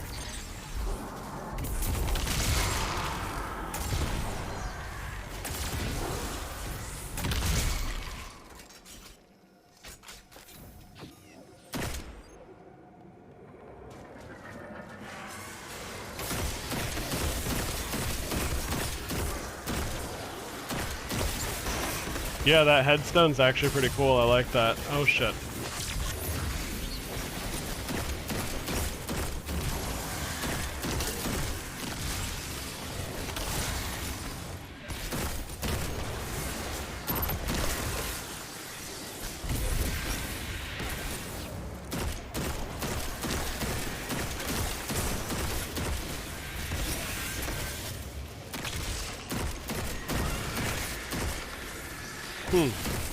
Yeah, I mean, it's not like a night and day game changer, but like it is, it's like you get noticeable utility when you get those headstone kills.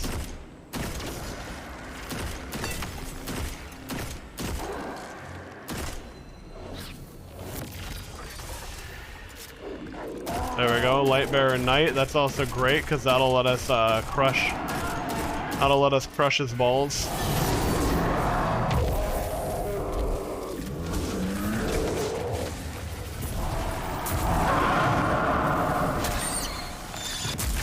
Just like that. Alright.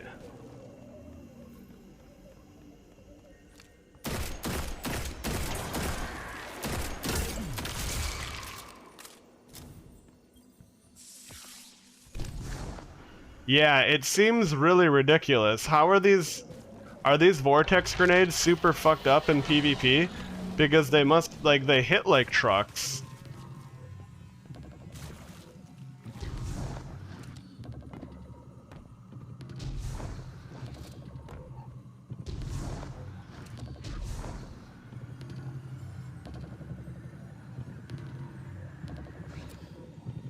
Are there multiple options for it, I wonder?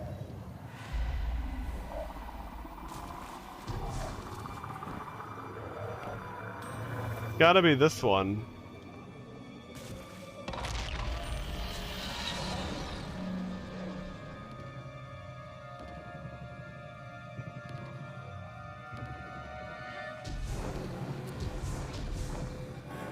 I wonder if that shadow makes it, like...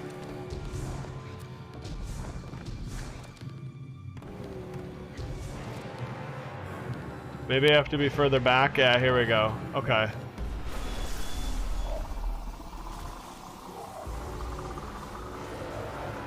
Hey, Ogre. Wait, what bow, dude? Also, shit, now I kind of want to make the bow guy in Lost Ark as well. Oh, okay, okay.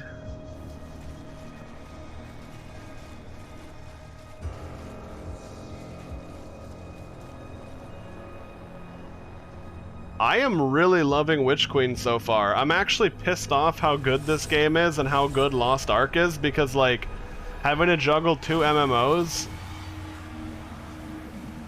that's like a lot, you know?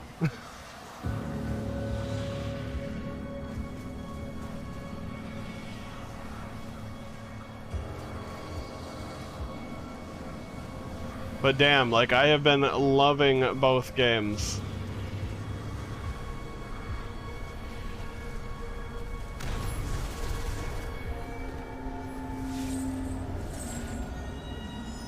Alright, turret, hamburger, jellyfish, mushroom. Alright. Turret, hamburger. Okay, where's the jellyfish? There's the jellyfish. I'm sure my callouts for these symbols are not at all what other people call them, and that's really gonna suck if they use these symbols during the raids. Because I'm gonna have to, like, you know, learn the regular ones.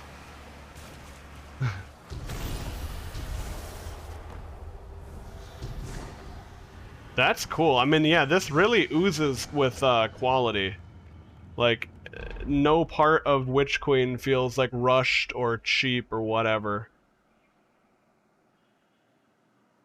Alright.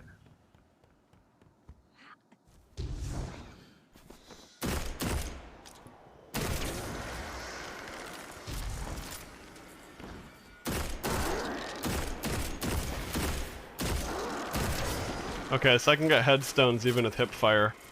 Cool. Alright, defeat the Lucent Archivists. There you go. Man, they just got absolutely wrecked.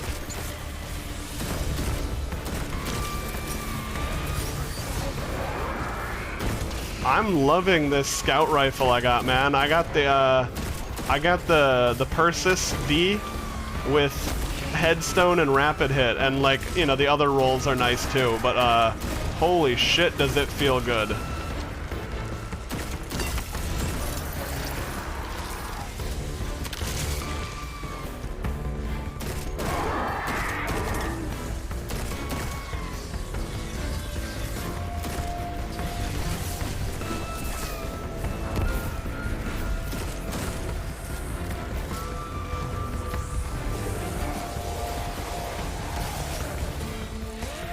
I can't wait till I get the pattern for it if I don't already have it.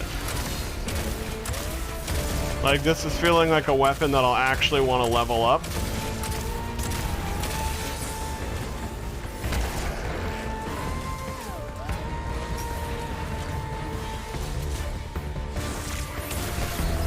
Oh man, he put fire down right when I put my healing down.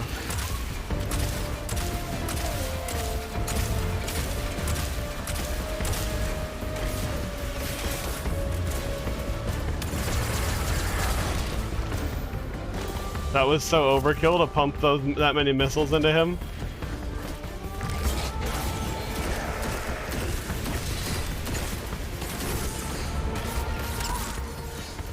Yeah,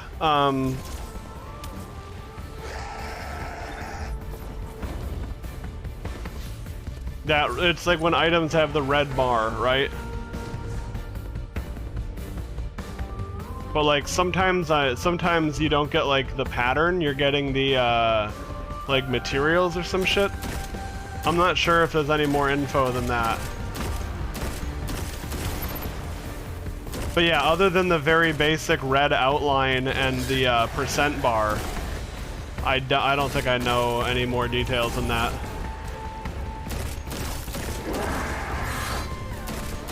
Oh shit, it's a pseudo hunter.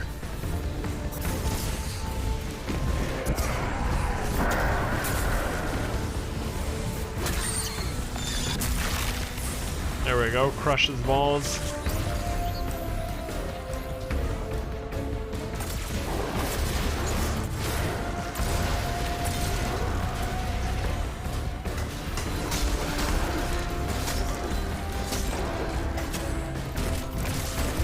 I don't think I've ever seen an overshielded thrall before, that's funny.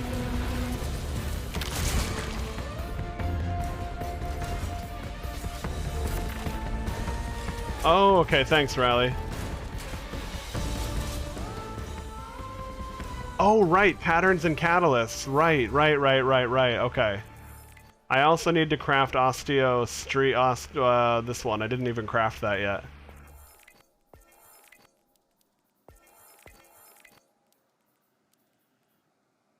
Oh, we don't actually craft... I see. Pointed inquiry. Yeah, the one I'm using right now I can't even actually craft. Got it. Okay. Oh, completing deep sight resonance extractions. Okay. I've never had a single one of these bows drop yet. But that's good to know how that all works with like with greater detail to track it. Good shit. Thanks, Riley.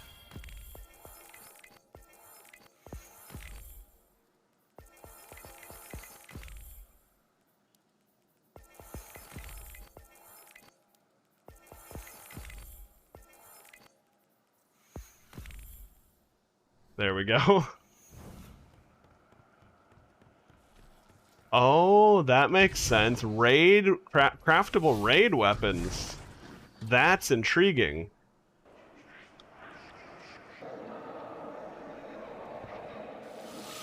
Shall we play a game? Oh shit, no. 2 lies, 2 truths. Truth or dare? Okay. Mercury, Io, and Titan are in my care. She unlocks the secrets of the engine. To your solar system. The power to move worlds will soon be yours. The Taken King will rise again. You Guardians are so clever. Tell me, what is true and what is false?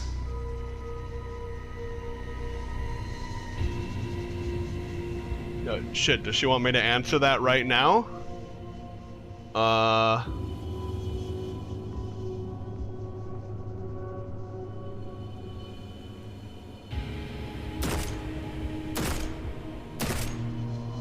don't know, that's usually how I solve my problems in this game.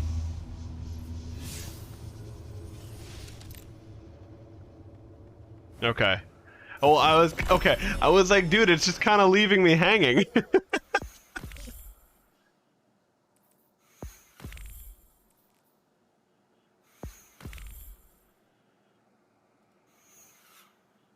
Oh shit, my inventory is almost full.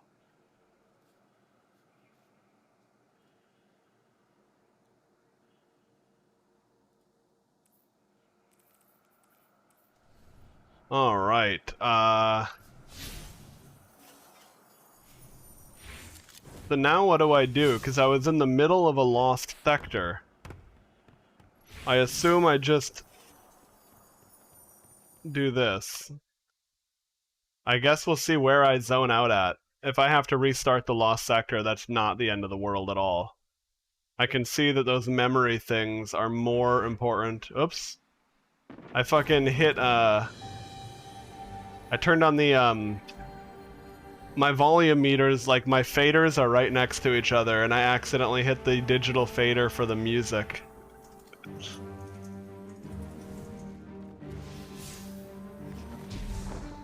The touchscreen interface as well. Good times, good times. Finch's challenge, okay. Mm-hmm. He totally has that thing. Alright, well, you know what? Why don't I hit up the Enclave quick? They have a postmaster there. I can craft this Striga. And then I'll continue on my journey.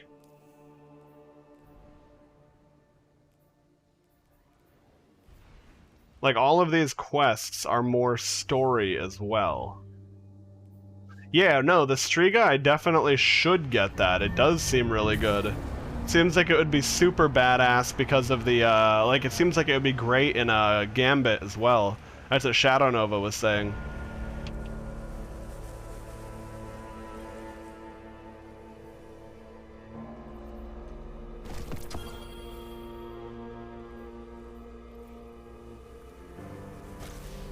It's a kind of cool emblem, very psychedelic looking.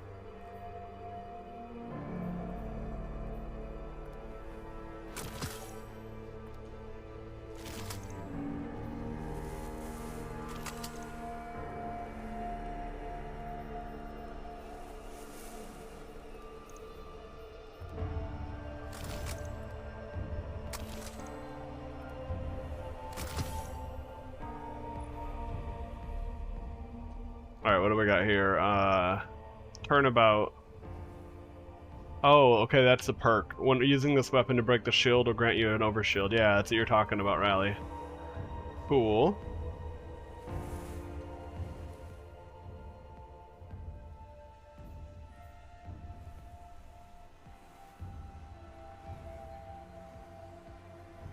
So it's a lightweight kinetic pulse.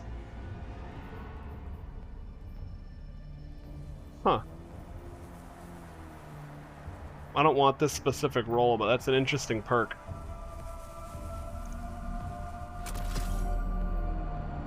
Ah, there we go. That's, yeah, that's new item level as well. Okay.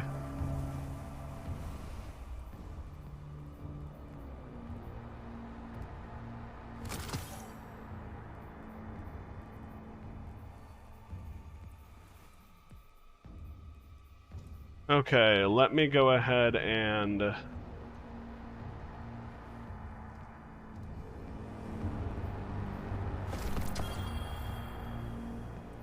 Let's see here. Oh, this is the Vorpal DMT.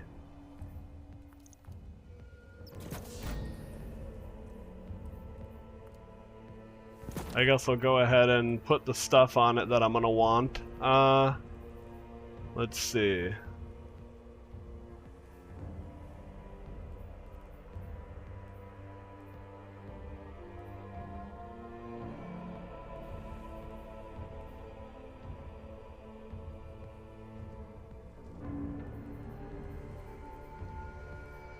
Let's see. Oh yeah, I could level up my Fatebringer with that.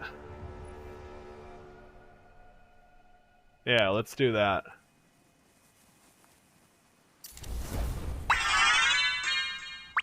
Dusty, thanks for the Prime, man. 32 months. Hope you're doing well, dude. Yeah, I'm kind of pissed because both Destiny and Lost Ark are turning out to be really, like, this expansion, Lost Ark, in general, really good. It would be so much easier if one of the two sucked. It would be so much easier. But yeah, having multiple good games to play, that's pretty cool, man.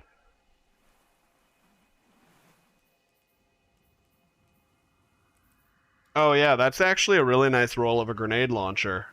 In general, hard launch, spike grenades, field prep, full court, velocity masterwork. Now, I don't know if we're ever gonna really use that though. Oh, I for sure will at some point. But the PC port is allegedly, or actually more than like all but certainly, I would say, seems like the PC port is not in a very good spot currently. Like, I don't think it's permanently fucked, but I think I think we'll give it a few patches and it should be fine. But we'll see. I guess it's not a given, but I do very much have faith that they will improve things. Now, this is actually a pretty good sniper rifle. Wait a second. Dealing half of the magazine as precision damage grants this weapon bonus damage whenever the weapon is reloaded or stowed. Focused Fury mixed with 4th times the charm on appended mag. Holy shit, that's actually really, really interesting. All right, well we're gonna have to play with this bad boy.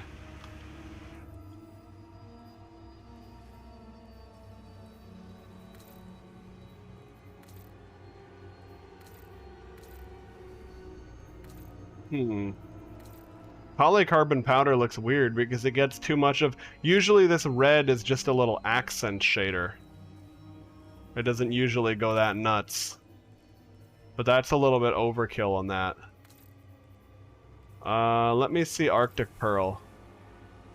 Yeah, maybe Arctic Pearl will be the play. Alright. Oh yeah, and this one I have to shade as well. Holy shit. What have you been playing though lately, man?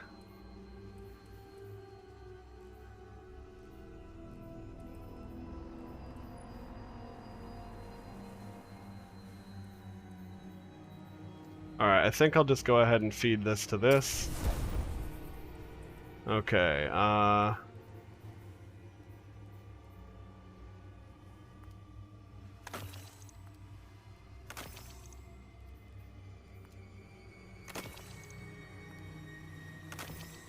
go ahead and get all this crap out of the way, save the highest item level. Or a good roll.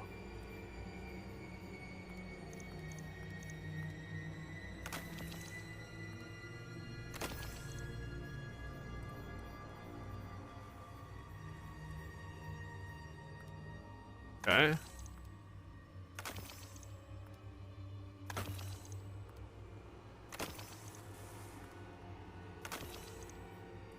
Caves of Cud.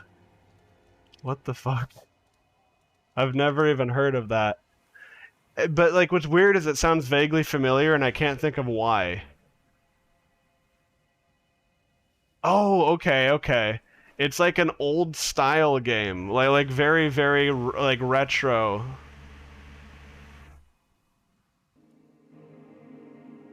Yeah. I wake to the warmth of the like the waxing old, salt sun. old roguelike style games. Watch as Mehmet cuts the chaff from the water vine. Oh, I okay. bathe in the shallows of the river Spy. Under the shade of chrome carcasses of giants. It I looks creep beneath a oddly rusted archway. like Lay flowers at the vine. like it looks really polished, even though it's God to apes and apostles. super retro. I howl at a metallic mastodon. Unholster my flare and roar in triumph as he chases my indigo sisters. This narration is fucking hilarious. I share gifts with the plant people. Hey KM, how's it going, dude? Watch as their roots loosen jewels from the soil. I light a fire and roast Musa. Match eyes with Mother Bear until she turns away and shuffles her cubs into the moonlit brush. I stare at the star-ribboned sky, wonder who drifted down from those flaming suns to plant chromegaliths in our meadows, then suddenly skipped away. Yeah, right, Dusty? You'll be I like, you clutch get my caught playing flare this game and you're and like, lay what the my fuck? head on the earth. Did Excel Dream of the crash? What specters happened to who my long graph? ago chewed through shale. And But yeah, people, no, this is actually the seeming caves really of well Khem. made. Editing is annoying. Yeah. Yeah, it definitely can be. Well, anyway, yeah, that's funny. I don't know when I'm going to have time to play another game anytime soon, but I'm going to go ahead and throw it on the wish list. You know what game I almost bounced off of, but ended up really, Vagante, dude. This roguelike I was playing the other day. I damn near bounced off of this one as like, okay, never gonna play it again. But, I got kind of sucked into that one more run thing. And, like, now I'm like, holy shit, this is one of the best roguelikes ever made. It's kind of like Spelunky meets Dungeons and Dragons. Like, almost literally what it is.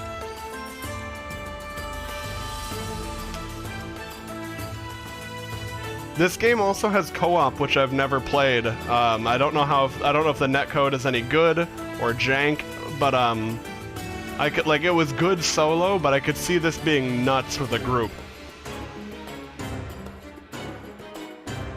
Oh, really? That's pretty cool, KM. Yeah, anyway, Vagante's dope. Oh shit, that boss looks fucked. Having to fight a boss in the water in this game is not gonna be fun. But like, it seems like it'll be well made.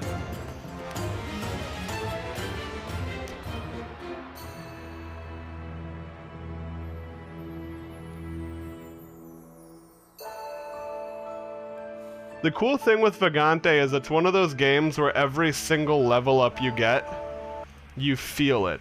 Like, you 100% feel those level ups. Like, you put 1 point into alchemy on the mage when you level up. You know, it's like one of those games where like every run, every scroll and potion will be randomized. You'll have to figure out what they do, kind of pixel dungeon style. And if you put 1 point in alchemy as a mage, that's a unique talent tree you can invest in as a mage. 1 point in alchemy, and then you instantly know every single potion. Like, potions just show up as identified for you for that run. So it's like, you know, or like, you gain the ability to block as the warrior. So like, every item you get feels impactful. And that feels like a pretty rare thing in general in games. Oh shit, okay. Fair enough. Do you want to talk about the game, KM? Or like, is it under wraps and you want to keep it more of a surprise? Well, not to offend anyone, I grew up playing Sonic. I love the 2D Sonics. Sonic 2 doesn't really age well, but Sonic 3 and Knuckles, I still have no problem playing that every now and then. And it's great. Now the 3D Sonics, I liked pretty much none of them except for Generations. I know that a ton of people about 5-10 years younger than me all love Sonic Adventure, but I was a little bit too old to have that childlike innocence when I first played it. So instead of like, oh, 3D Sonic, I just had this vague sense of Mario was good in 2D, and Mario 64 became really good. Why does this 3D Sonic game not feel good?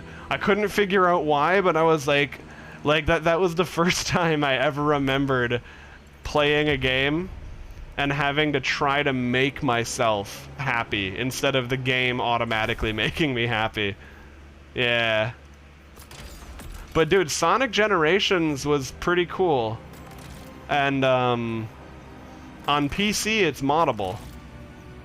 But yeah, again, if people, like, if anyone out there really likes the, I don't even have the, wait, Osteostriga Catalyst?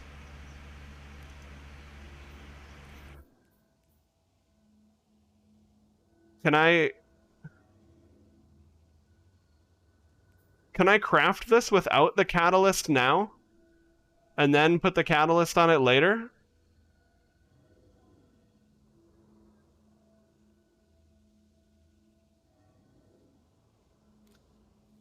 Okay, got it. So I need 3 egg yolk golf ball things, and I have 1.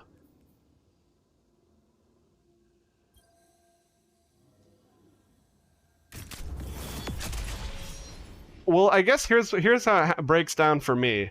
In Sonic Adventures, I didn't really like the first one that much. It felt kind of like too buggy and missing direction for me personally, but I had moments of fun with it. And with Sonic Adventure 2, that one did not really hit that well for me, unfortunately.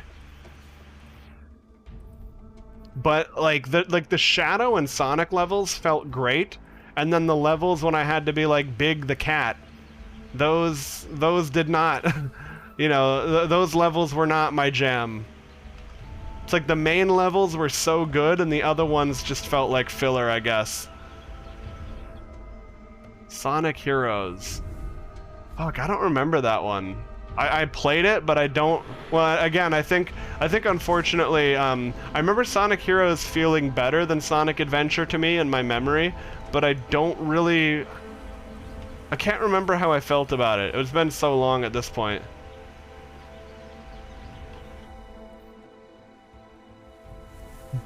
Is that what the cat said? Was that his fucking voice line? Because that's like... It's all coming back to me as you're saying that.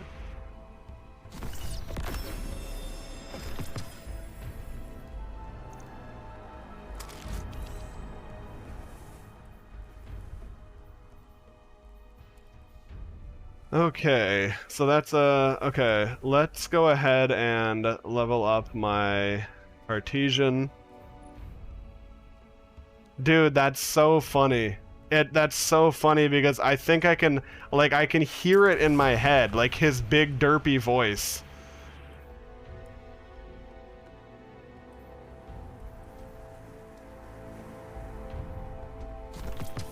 I mean, I guess really how that stuff is gonna go is it's either going to feel, it's either like the joke is either gonna hit just right and feel funny, or it's gonna be like, yikes, dude, this feels forced. I'm not laughing. But anyway, I really did like Sonic Generations. Actually, you know what's funny, KM? You know that when I first upgraded from a 60 hertz monitor to 144 hertz, the very first game I played on that high frame rate monitor was actually Sonic Generations. Like it wasn't an FPS or a racing game, or well, Sonic is pretty fast. But yeah, dude, it was that was it for me. Oh, whoa, this is actually a PvP moving target being in combat. I don't know if Frenzy's, well, Frenzy and 6s maybe. What other role could it have though? Let me see before I save this one.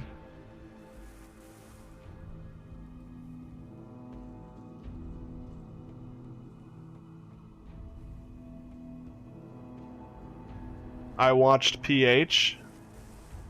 Wait, what?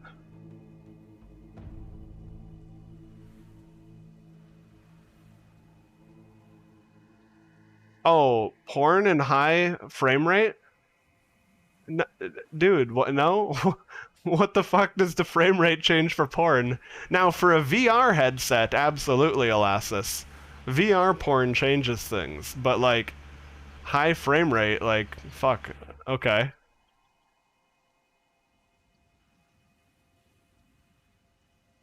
Yeah, Generations on maxed out graphics at like the super fast frame rate with G-Sync. It's unbelievably fast and crisp. Yeah, there is a weird effect to it looking really like, Because the thing is, it has that, it looks more realistic. It's like the reason why movies look bad at 60 FPS is because it looks too realistic and stops look like it looks too much like real people doing shit rather than a movie. But then for porn, it's the inverse, whereas the high frame rate, I guess, looks better, question mark? Something about it. Yeah. Total opposite, similar but opposite effect. Oh, headstone. Okay. This is a good roll, though. In a lot of ways. So I should save this, and I'm gonna throw it in my vault.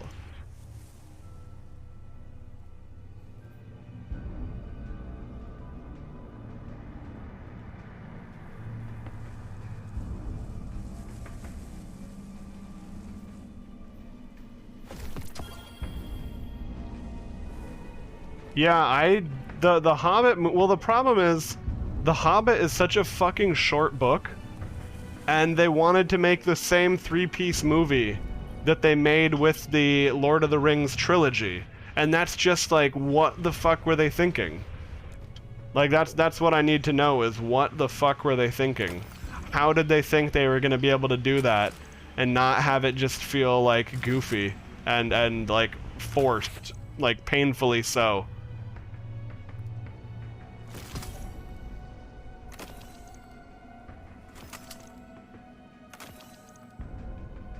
Oh, I heard the new Matrix was a real stinker, unfortunately, too.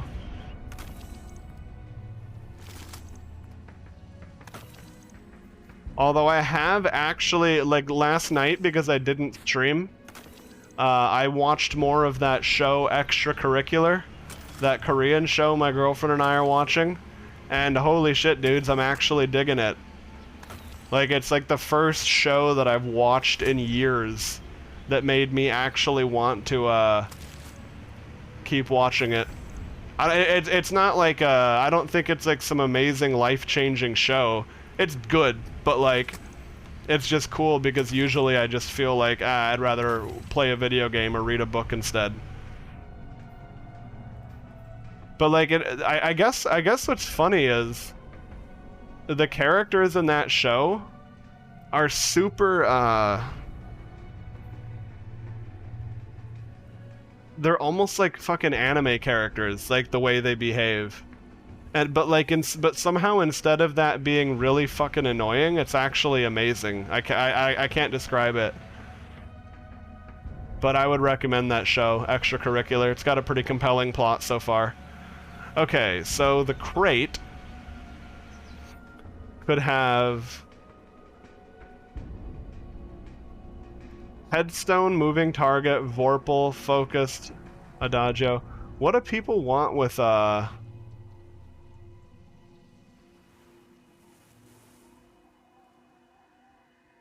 so I have I have headstone, subsistence, extended mag, hammer forged. It's kind of cool for PvE. Oh, the auto load. Okay, I don't want the auto loading. That one's some dingus garbage. Okay.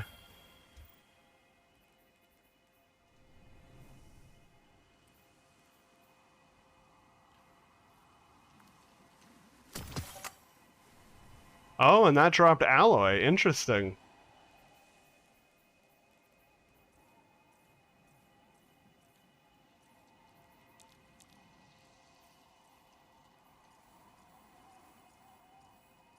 Alright, well, got those blues out of the way now. Good. Oh yeah, and what else got buffed? Trace rifles got buffed too. Alright, can't you buy, Rally, can you buy that red golf ball material from anyone? I feel like I saw that somewhere, and I'm like drawing a blank on it.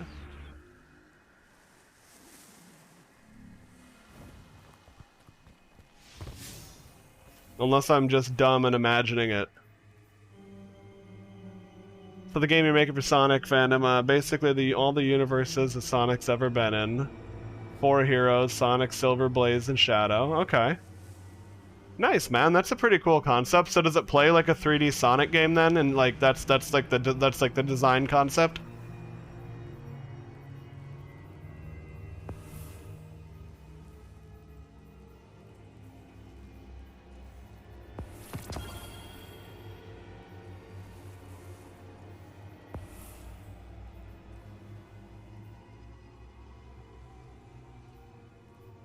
Okay.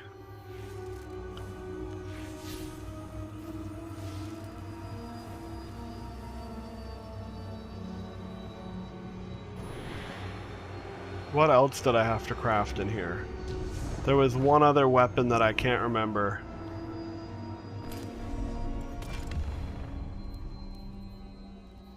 Oh yeah, the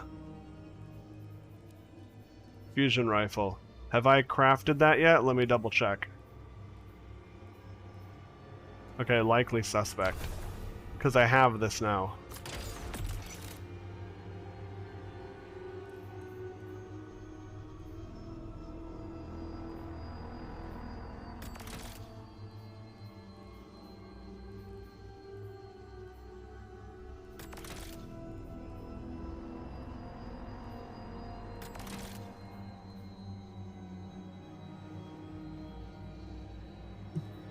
Okay.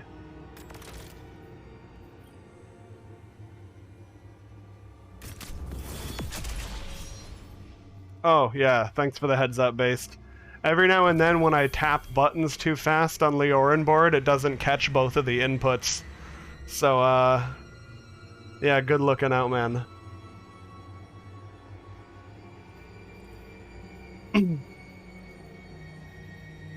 Alright.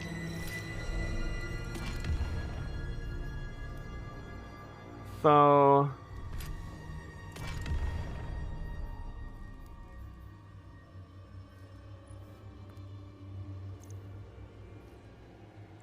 Okay, no, I'm not gonna... I can't even do anything more with that now. Okay. But I can turn in that quest. Hold on. What was that then? Oh, okay. Come to pass and tarnation shaped. Okay.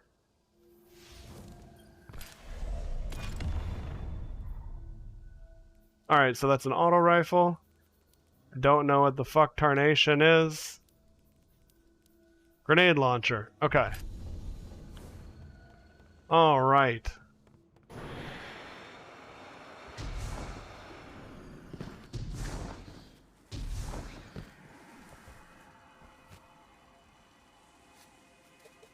No, I never played the Shadow the Hedgehog game. Pretty much, other than Sonic Heroes, like I remember playing Adventure 1, you know, I briefly played a little bit of Adventure 1 and 2 over the years, and I remember playing but not beating Sonic Heroes. And then I don't think I didn't play any of the other 3D Sonic games until Generations, and that's the only one I've played. But I did play the Generations mods that basically recreated other Sonic levels inside of Generations. So, like, I have experienced that at least. Okay, why do I have a 58 saved? That's goofy. I guess I'll sort the rest of that later. I don't want to do all of that right now. I just wanted to make sure I got that stuff out of the way. Okay.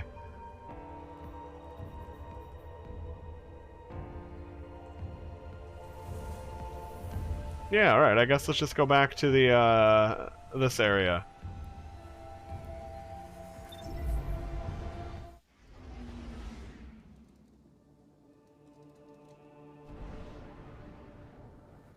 Okay.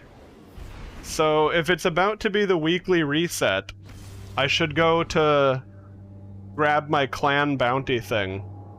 Shit, I didn't do any weeklies either. That's alright. It is what it is.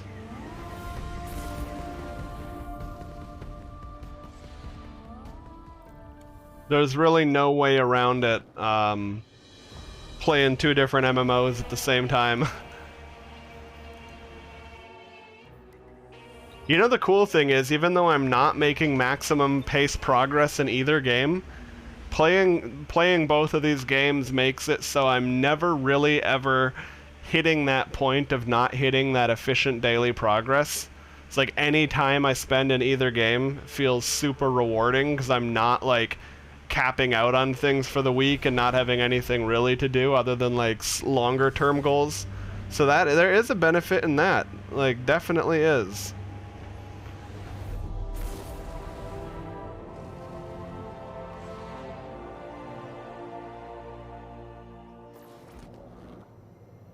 But I do wish I had a hyperbolic time chamber. But as long as, like, I don't age faster in it, you know what I mean? Because that would kind of suck. I'd use it too much and then just be way older than everybody.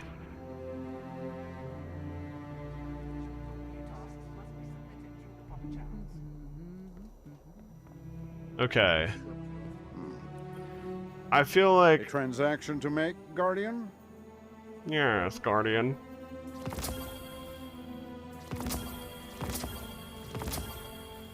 Oh no, he doesn't sell golf balls. Fuck. Oh, he does. Yeah, you can buy these from him. Okay, okay. And it's only 400 legendary shards. That's not even too bad.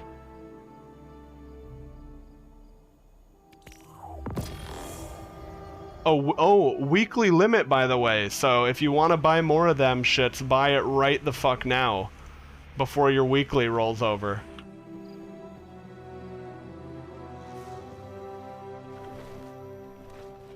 I'm already 72. Hey man, I feel like I feel like I look pretty good for a 72-year-old. That I got no problems with that. No problems, no shame. Done and done. The basic is this creature named Doomed. He helped create a shadow, which is explained as Shadow the Hedgehog, but during the creation he lost his memory. Okay. Oh, dude, speaking of Sonic games, I am actually excited. We'll be watching. Cautiously.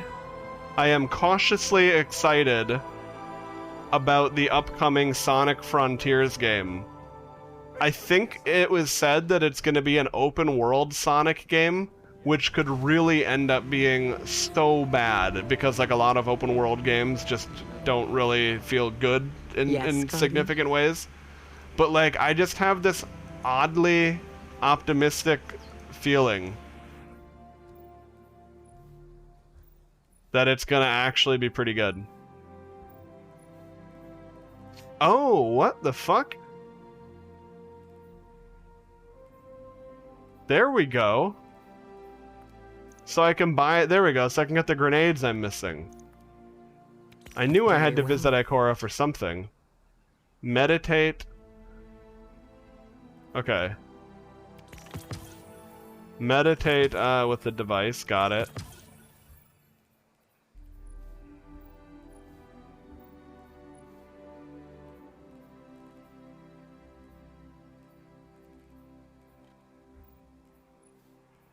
Okay, so I've got all the things, pretty much. But I was missing some grenade types. Our light is stronger than ever. Yeah, there we go. Pardon me. These are...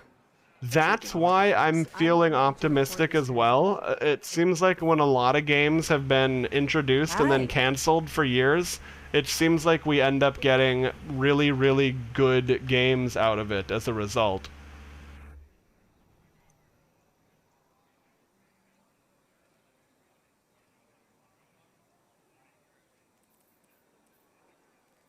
Okay,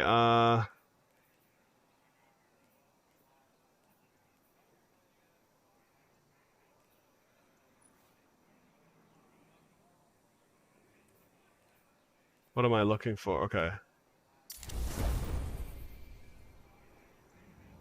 Like, Breath of the Wild was one of those.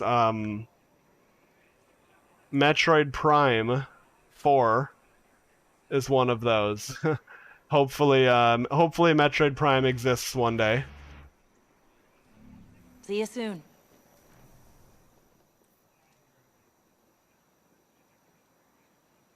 I have to feed my family, pal. I'm trying to transfer a piece of gear over in dim right now, and it's being a little shit. 50% now and 50% when the shipment comes in. There we go.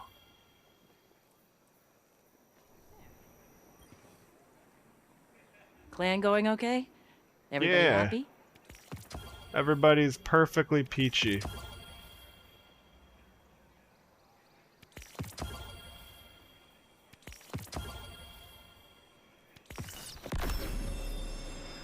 Ooh, a servant leader with an attunement thingy.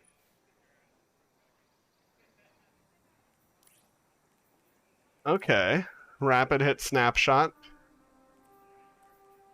I like this gun though. I'll definitely pop off with that for a bit.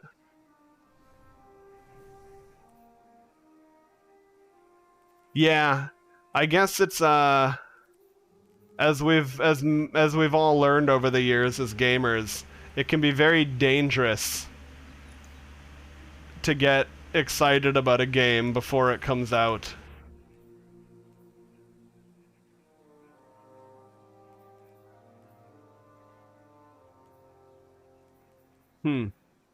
This is okay for PvE, but like really not a good role otherwise.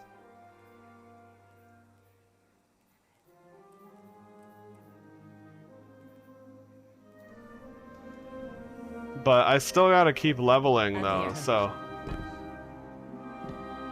Yeah. Well, I mean, usually if they don't launch a game, but don't cancel it, again, it's like, it's not a guaranteed, it's not a given, but it does seem that it results in a pretty good game most of the time when they eventually bring it to the market.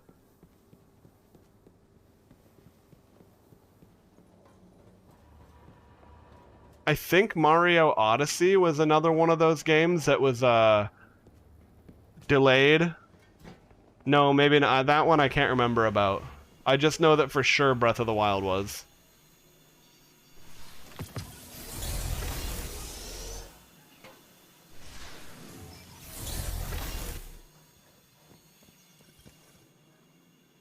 Welcome back.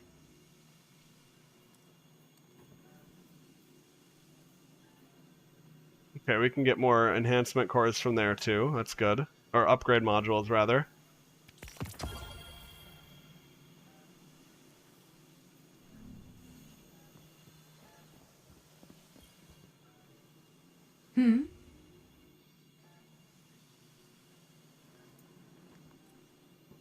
Yeah, no, I hear you, man. I totally hear you on that.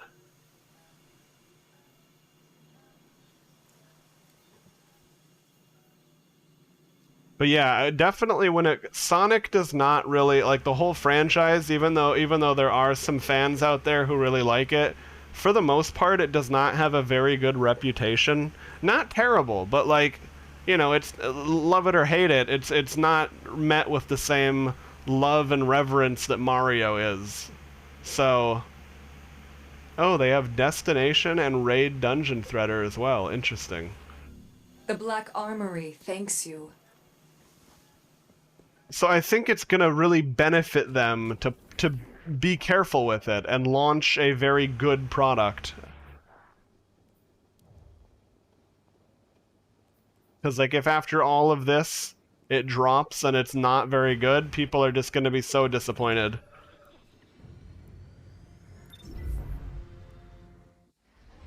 Ugh. So according to UPS, my new glasses will finally arrive in the mail today.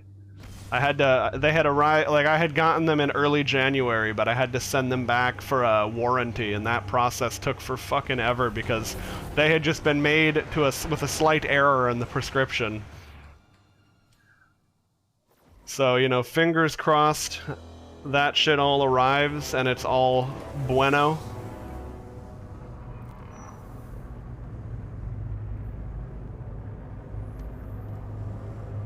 But at this point, I barely believe they're even real. Enough to create a new beachhead for their forces. Alright, lol, no worries, dude. I'm not gonna be up a whole lot longer myself. Although I guess I am planning on, We'll see how it goes, and if I end up gaming for too long and then getting tired. But I might do a... Oh, this is cool.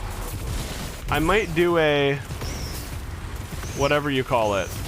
Like watching YouTube tonight.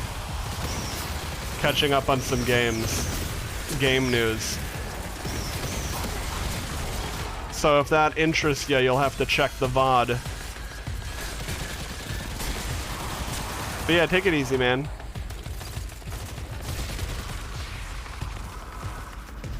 Come on, you wiener. Okay, so do you only get the Nova if you get a headshot kill? No, okay, never mind. You get the Nova no matter what. Holy balls.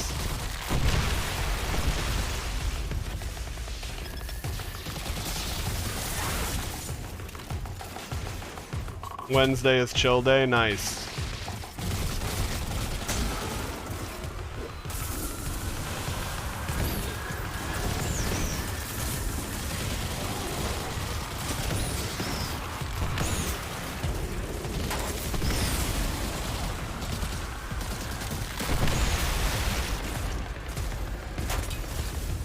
Yeah, no, I agree, man.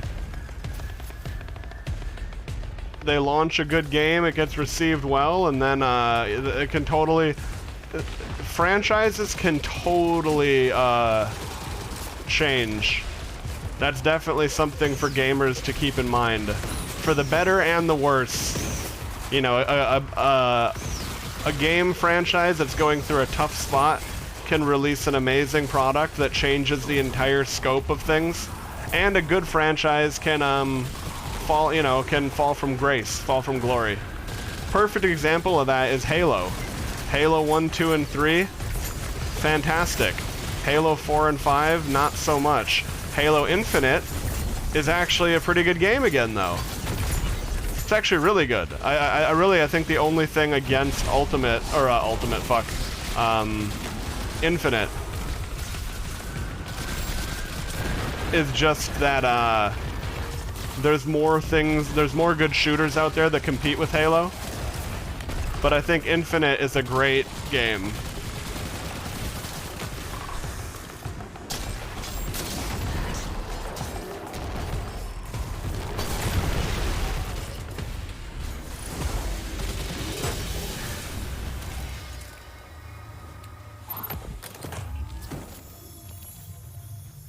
I played the Sonic Unleashed daytime levels in the Sonic Generations mod, but the whole Where Sonic stuff looks really bad. Like, granted I didn't play it, but like it looks so bad I feel like you can't even expect people to play that.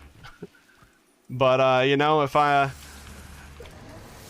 if all of us who don't like Sonic Unleashed are missing out, then so be it. I'm okay with missing that one. But yeah, like I said earlier, I pretty much don't like any of the 3D Sonic games, except for Generations. But I would love to see Frontiers really hit it off and change the landscape. Yeah. But yeah, no hard feelings, not trying to yuck your yum. But I would say that,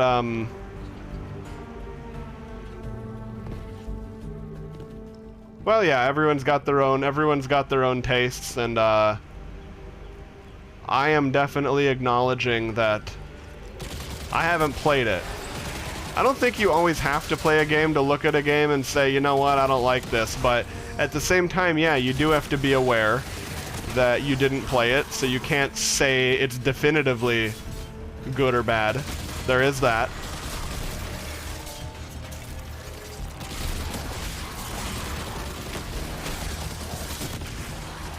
And yeah, sometimes people also get like oddly obsessed with like hating things. That's definitely an unhealthy trend you can see in like any group of gaming.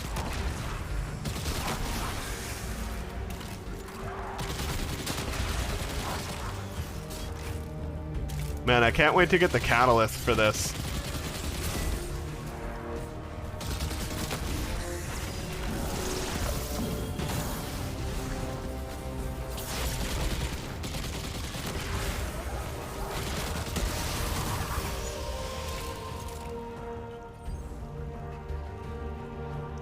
Yeah, that's fair, man.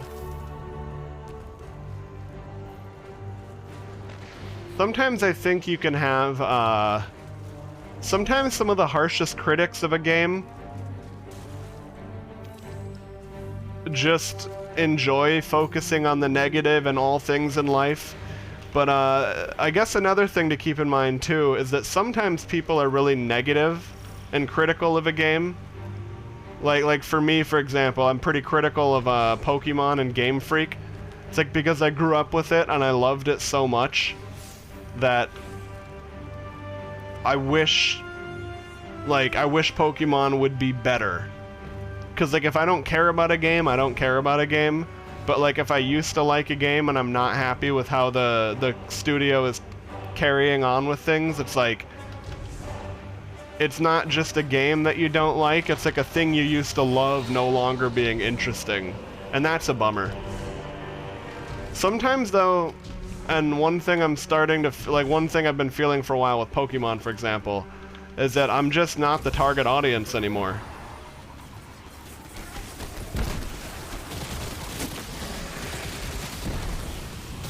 Some games, some franchises grow with their audience. Like the franchise is designed, like you know, like sometimes they'll make a new show and it's not like it's like a sequel to a kid's show, and like it's not a kid's show anymore, but like it's made for the people that grew up with that show.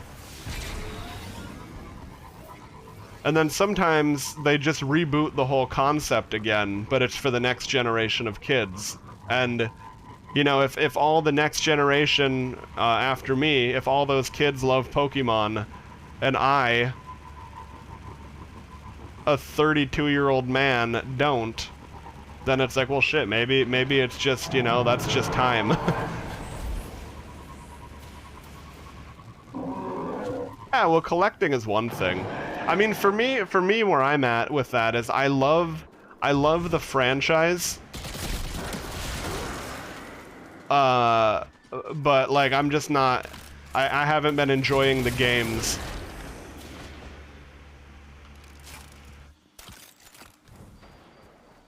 But yeah, I guess we'll see. When Koromon comes out in March, I'll probably want to check that out. That's like a fan-made Pokemon-like game, and it looks it's a real indie game made by big fans of Pokemon. So we'll see how that one hits for me, you know? If that one doesn't do it either, Finch, we found then maybe like it's just that I've, you know, the genre or like that formula is not for me anymore. Nothing but dead hive who spent But their Pal whole lives World. causing pain. Monsters for the monsters. Pal World is told us gonna be to stay fucking away from hype, trouble, dude. Finch. What's really going on down here? Oh, well, I don't think you'll ever stop it. Like, here, like, it's like Sonic Frontier could be an objectively 10 out of 10 game, for example, and you will still find people that flat out say it's garbage. Like, it's kind of like, and I guess the thing to consider with that is it could be genuine. They could honestly feel and mean that it's garbage, or they could have never even touched it and still say it's garbage. And at the end of the day, it's kind of like dealing with even though it's not the same thing, it's almost like dealing with a troll. At the end of the day, there's just no, like, if someone is arguing with you in bad faith, there's nothing you can do to get them to change those words. Like, I get the sentiment. Like, of course, when you like something, it's natural to want, you know, to want other people to like it, or at least respect it. But, like, at the end of the day, in the video game world, that just won't happen a lot of the time.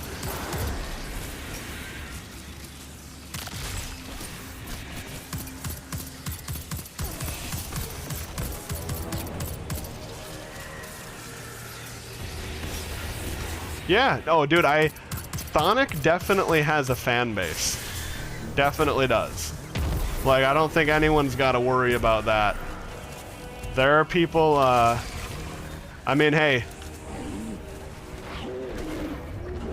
I love some of the iconic ones, but you know, even as a kid that grew up with Sonic, there's definitely a number of them that I won't play. And if people love those, then more power to them.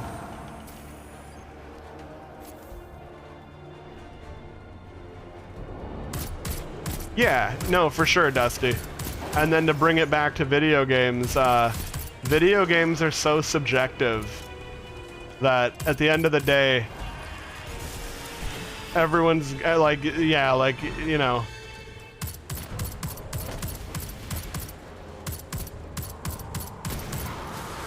I mean, like, if you're trying to stream a Sonic game and people are constantly coming in to harass you about it being a Sonic game, that's totally understandable to not be happy about.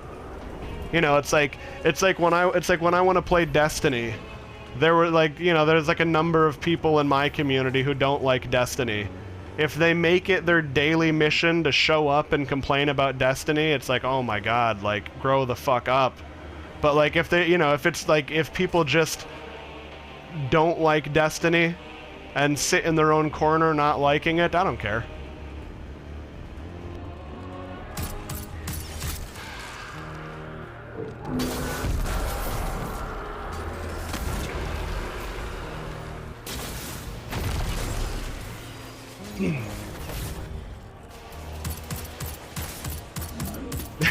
Yeah, exactly, Donuts.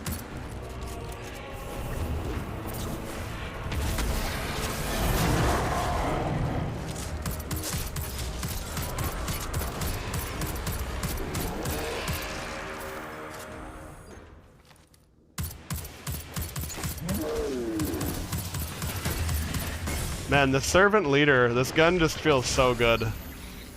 It's not, I don't think. Like, I don't think there's any role that really makes this good, unless there's like a new good role for this gun. But like, the zoom on it, like, it's more of a gambit gun. But it's pretty spicy.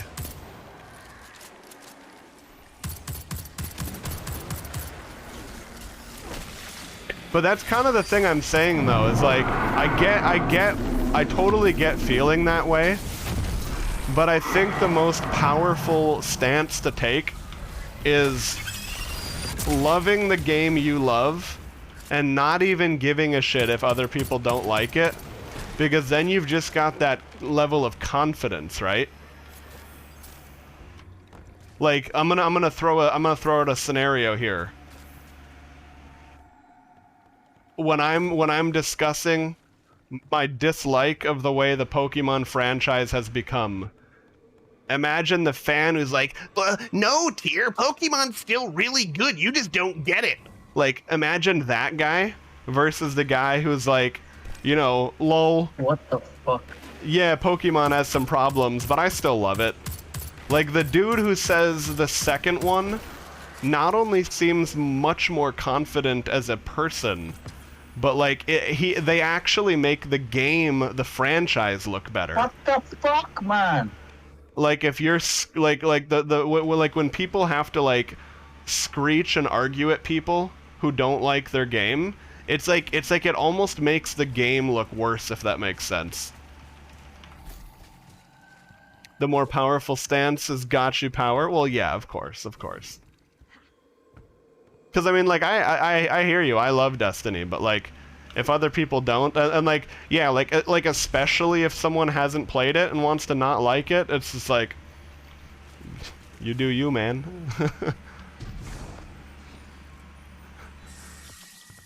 Yeah, that's our soundboard. Chill. Oh my god.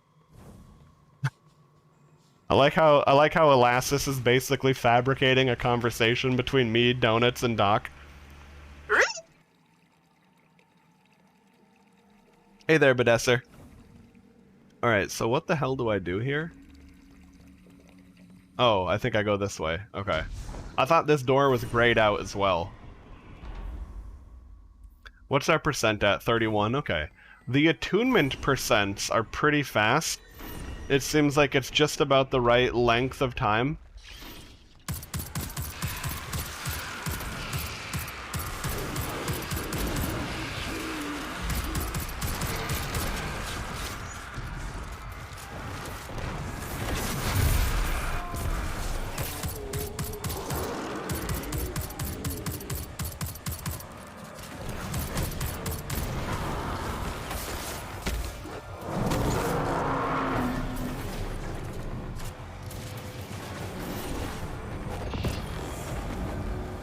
World line catalyst, neat. Yeah, I think that well, that definitely is understandable, Sempatera. Hell, I love Destiny, and then I got, you know, bored of it and quit, and then I came back, and, you know, like, I've gone through multiple phases of that myself. Destiny 2 has been a tumultuous ride since launch, we could say. As much as I am loving it right now, I feel like I would be, like, yeah, I would be being dishonest to not pretend that the game, or to pretend that the game has never had a stale meta, or like, you know, has not been in the hottest spot. Pretty much every MMO is going to have its ups and downs. And I guess that's another important thing to remember when it comes to MMOs. It's like, if the MMO you're playing stops being fun, especially one without a sub fee, like, you can just stop playing it and come back to it another day, another month, another year. It's always an option. And it also feels kind of like oddly nice and empowering, like in the sense that it's like you don't have to like commit to quitting a game forever or playing a game forever, just playing what interests you at the moment.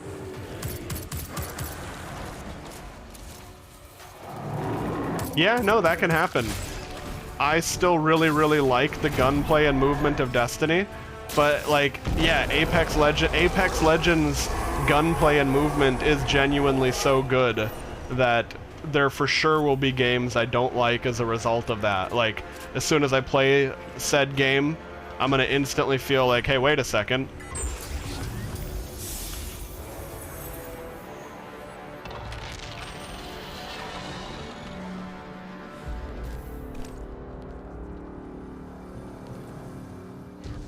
Okay, what is this deep sight doing, huh?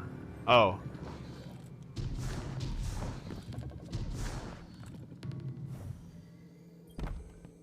Place. Oh, the fish. My strength returning. Done well, Guardian. You know who we are? Watch many of you. Where host went, I went. Long for those days. Pine no more, Parasite. We seek information regarding humanity's collapse. Provide it, and you'll have a host again soon. Ah, Deception Queen. Hello again. You, well? Do not toy with us. Provide the aid we seek, and we shall do the same for you. And who hosts this humble worm, then? The Awoken Queen will provide. Do you agree? Deliver your promise, gain your desire. Till then... Holy shit.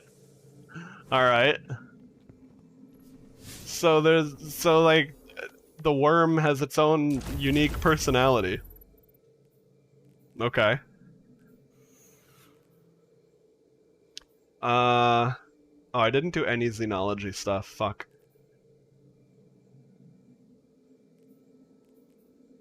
Gather leads by completing patrols in the fluorescent canal. Okay.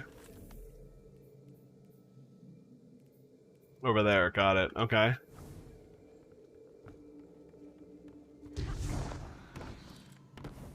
You know what's funny though, is like...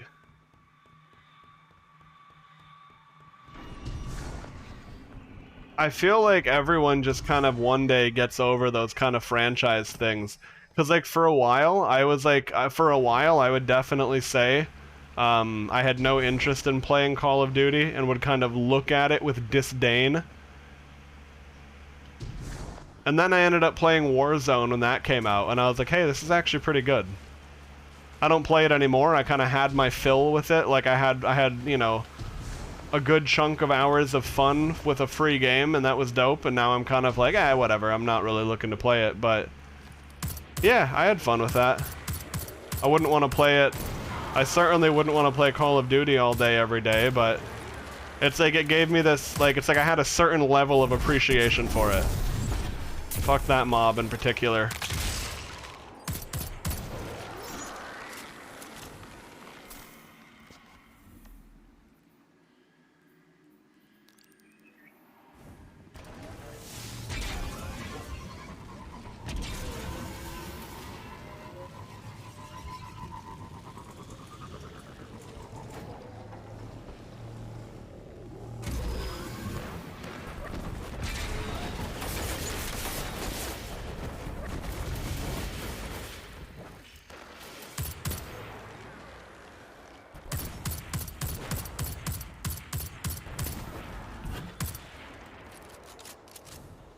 Man, this gun really does feel great, though.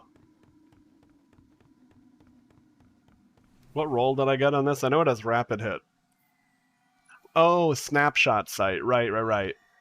It's not a very exciting, very exotic roll, but snapshot sight just feels clean. I mean, like, you don't really need it on this, but I guess it's not bad because you're pretty much never going to hip fire a scout rifle.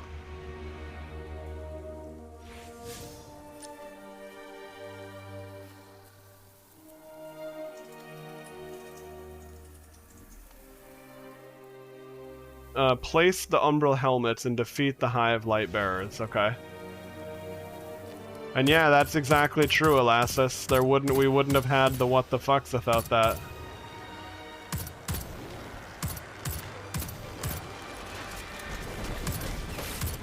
And yeah, what Sempatera said is also like a perfect situation for it.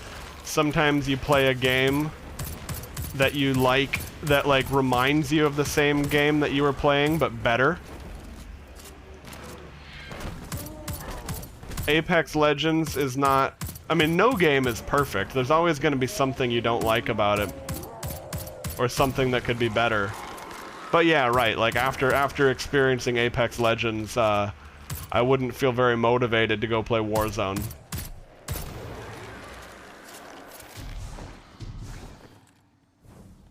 Because I just, you know, they're very similar, but I liked one much better than the other.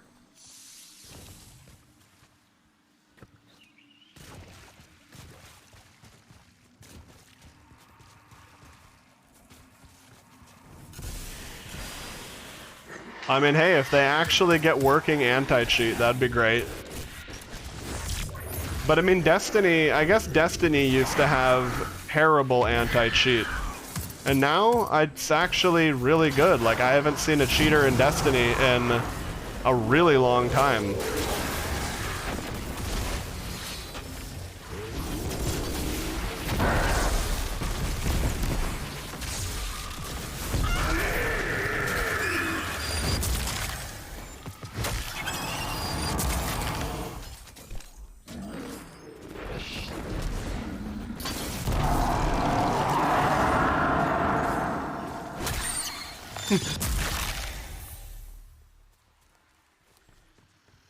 Yeah, the when they made Loba, they were certainly not fucking around on that day.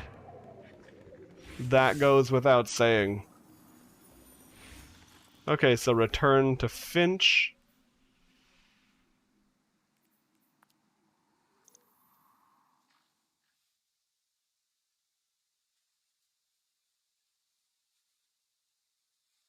Ooh.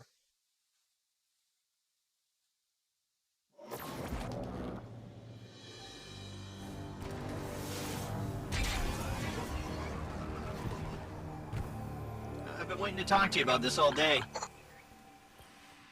Alright, what's up? Okay, take a look yourself.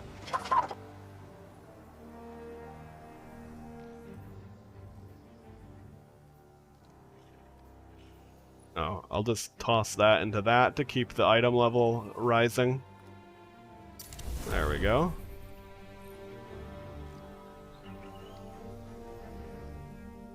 Forensic Nightmare. That's a cool gun title. That'll do. These Lucent Hive. They might seem unstoppable, yeah, but, you know, behind the scenes, I'm seeing confusion, chaos, some existential dread. It's working. Seems reasonable. Okay. Oh, that's too bad, Elastis. Let me see, do I still have priority on my QoS? Yeah, I do, okay. Are there any devices going nuts on my network? It might seem unstoppable, yeah, but, you know, behind the scenes, I'm seeing confusion, Nope. chaos, Okay, some cool. existential dread. It's working.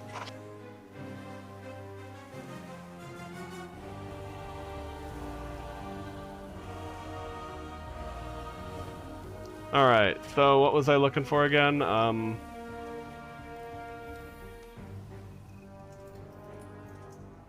Okay, so I have to go over to... I got miles under me. Happens when you search like the whole Oh, the galaxy Wellspring for any one Defense thing should that be makes a up, damn bit of too. sense. Shape the Throne World weapons at the relic. Oh yeah, come to pass in Tarnation. Right, okay.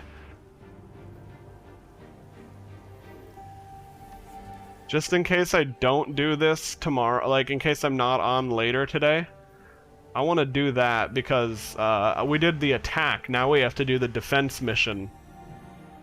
Because that's a new day now. Although yeah, for whatever reason, Twitch is showing up as unstable for me too. I don't see any devices on my network using a bunch of bandwidth though, I don't think.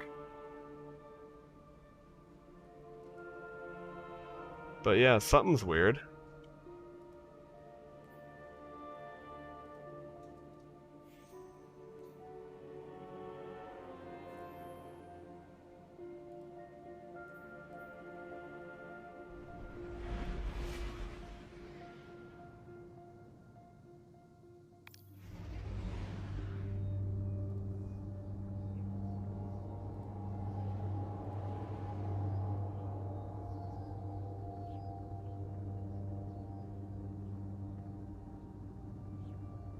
Oh, interesting.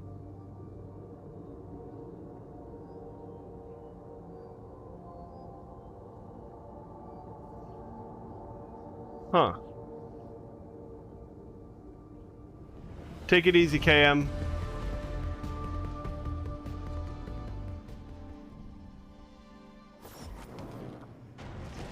Yeah, that's weird. Anyway.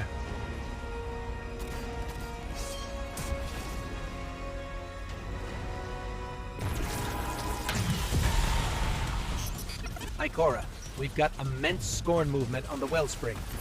Opportunity calls them. We beat the Hive back, leaving the Scorn in There we go. Trying to reconnect to my... Do not let them through. They won't stand a chance against us. Okay.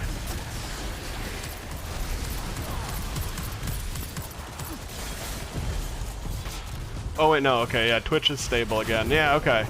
Nothing, Twitch could have just been having like a hiccup there, actually, Elastis. Because nothing was weird on my network, but like things were definitely unstable and with more delay. It was weird.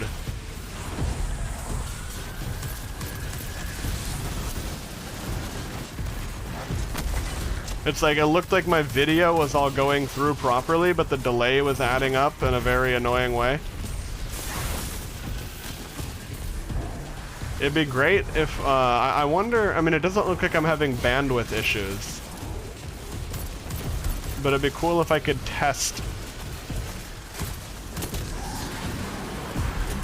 I guess I'll try running a test stream at some point with like sometime at night when I can literally disconnect every device from the network but my computer. Just like shut off the Wi-Fi and only use like LAN. I'll see if, because again, like it doesn't look like there's anything causing issues like in terms of local network. But I'd be curious just to compare it.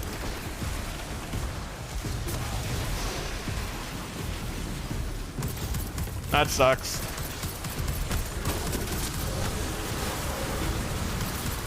Although I'm sure, you know, at the end of the day, sometimes there's nothing you can do.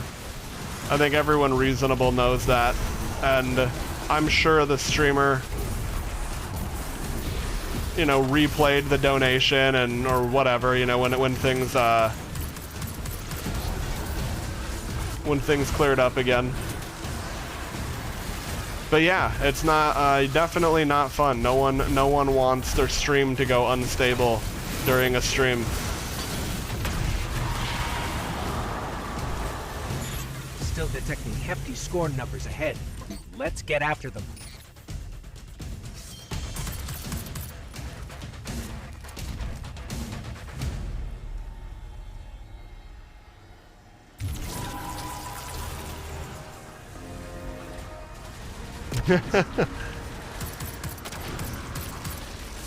That's okay, Donuts. Just try it again, man. I guess what's the worst case scenario? It goes through twice? That seems pretty reasonable, like risk-wise.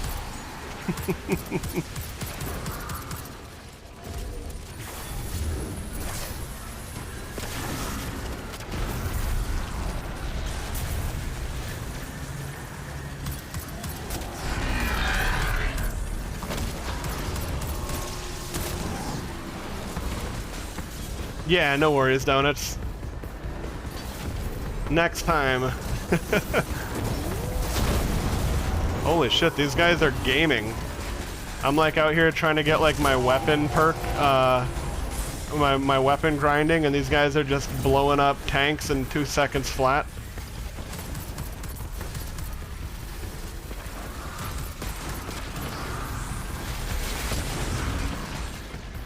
There we go, that gets the job done.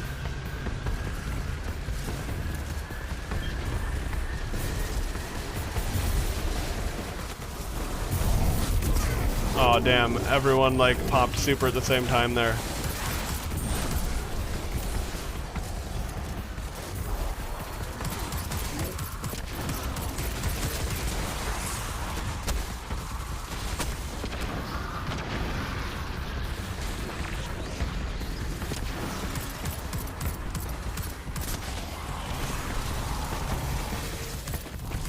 Oh damn, we're getting all sorts of achievements in this run. Did I get into like a 5-man clan run that had 1 open slot? No. We're just like nailing achievements. Uh-oh. That's not the end of them. Heavy scorn presence incoming.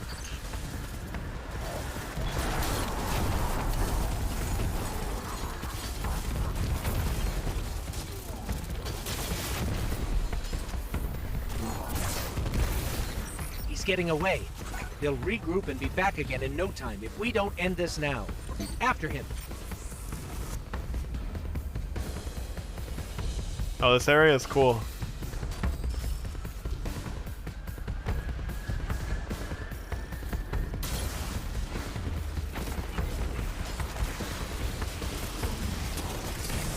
Oh, yep, I realized, I was like, wait, I used my jets for too long.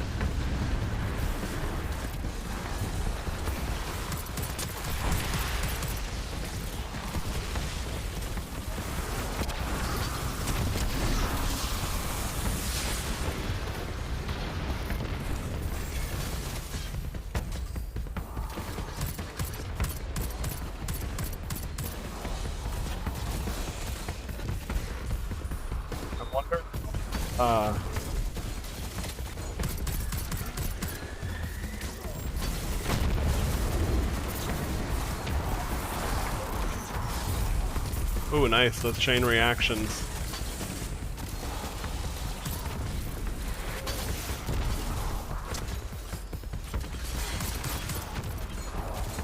Gotta get my kills with this servant leader, though. Oh, he fucking moved right then, unfortunate. Okay, he's gonna be immune. What the fuck? Yeah, dude, we are moving.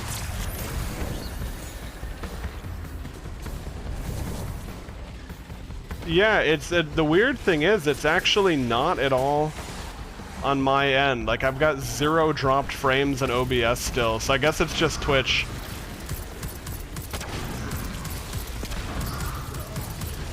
Or at least the current configuration of, you know, the current Twitch server I'm connecting to.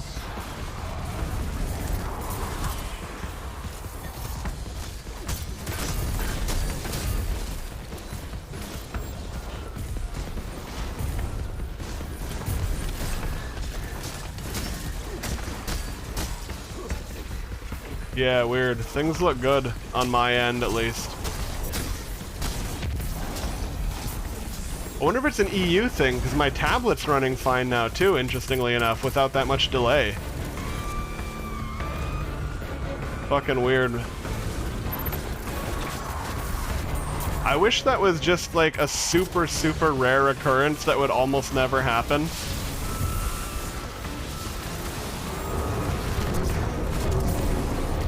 Like, it'd be so great to just be able to go live and not have any issues ever.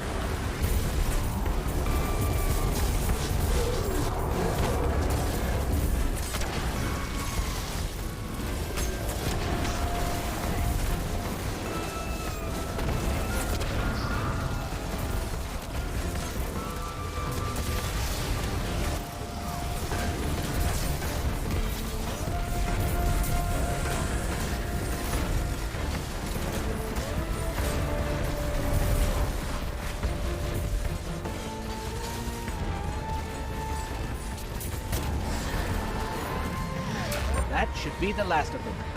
The wellspring's safe. Yeah, right? This time, yeah. But they'll be back. You can be sure of that. Then we have little choice. As long as the wellspring is under direct threat, we must be there to protect it. And we will be. You can count on it.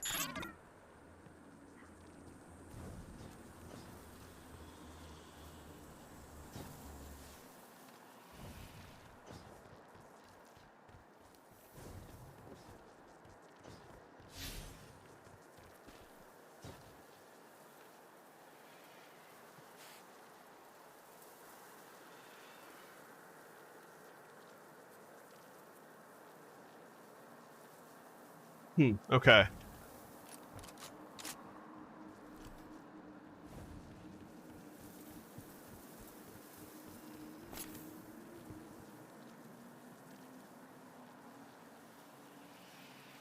I guess I'm just gonna have to check, network logs and see if there looks like anything weird going on.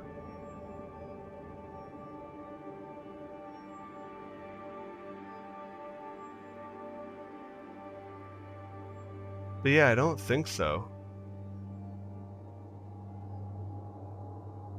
Huh. Alright, so, what do we get here? Oh, Vanguard booster. Okay.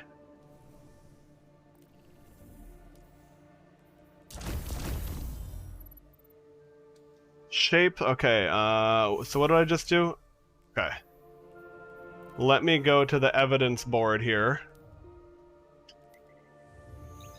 And I'll just make sure there's no other next step that requires you to do a certain thing on a certain day, because like the one that quest that I just did, that was like a certain day, like the defense mission. I don't want to have to do that shit again.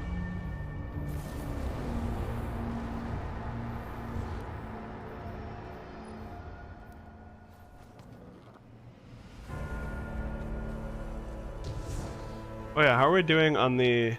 Oh nice, we're already attuned with this weapon. Okay, I gotta double check what materials I need with the Striga.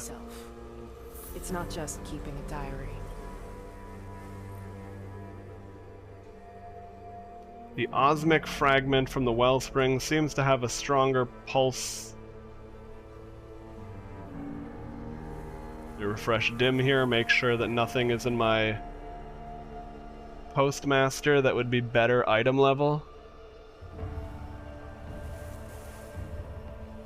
Oh, there is actually. Hang on a sec then.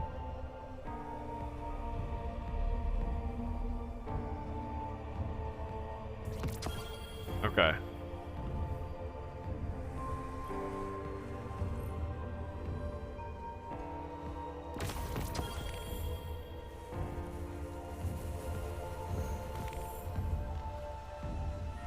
Mars is covered with temporal anomalies, right?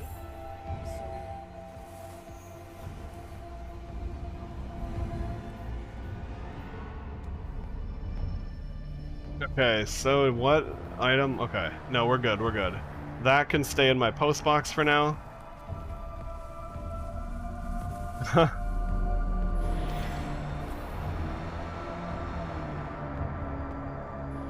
Yeah,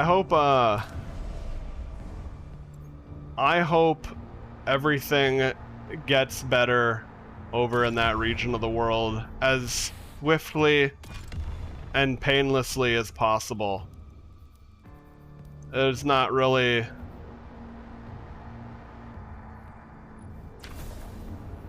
I guess there's not really much else I could, not really much else I can, say on the matter, but right, I hope so. Okay, so I have enough ruinous element, I need more neutral element, and I need one more ascendant alloy. Yeah, no, it's hard to say what things are gonna look like, unfortunately.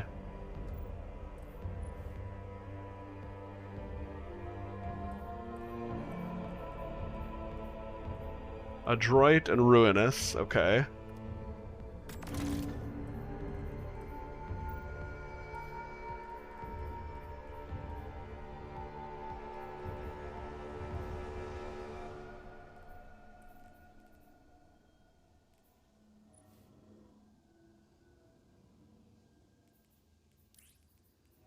Oh, this one's pretty good. Ambitious Assassin. Impact Casing, Explosive Light. Although Ambitious Assassin doesn't really help you on boss DPS. The other one I have, Impulse Amplifier. Oh, reload speed. Yeah, okay. I actually like the Impulse Amplifier one more.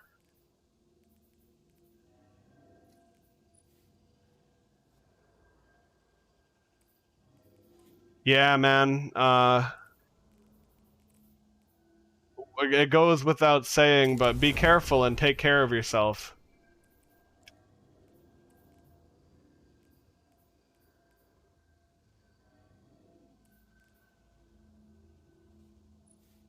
Yeah, I like this one. I like this one. The reload, yeah, the velocity. Yeah.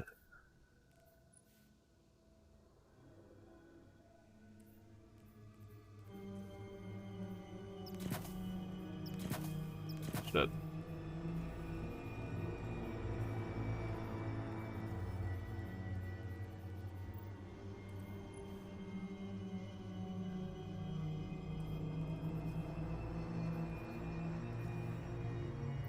Okay,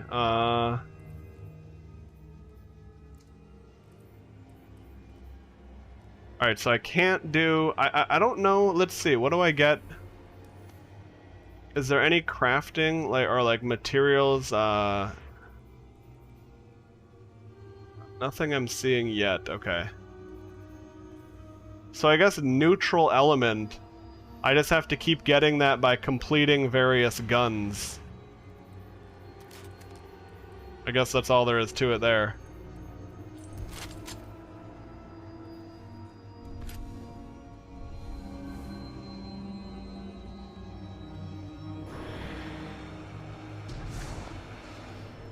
Yeah, it's definitely dark times.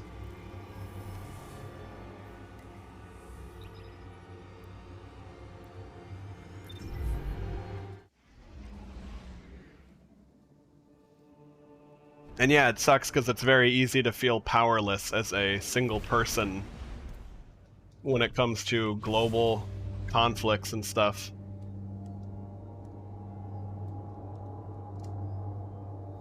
Oh, and you can dismantle guns. Interesting, okay.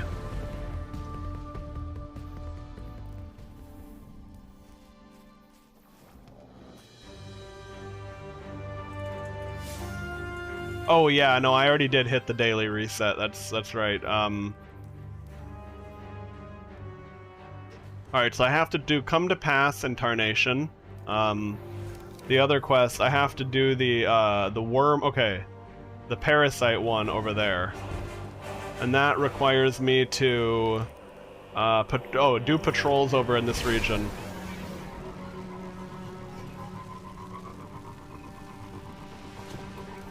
I don't know, man. Sun's rising over here, Rally.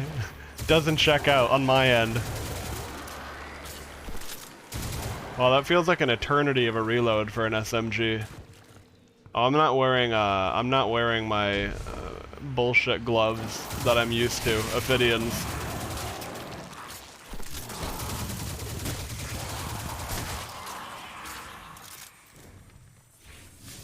Alright, so patrols. Let's go for... Oh, is that a... Okay, if that's an event.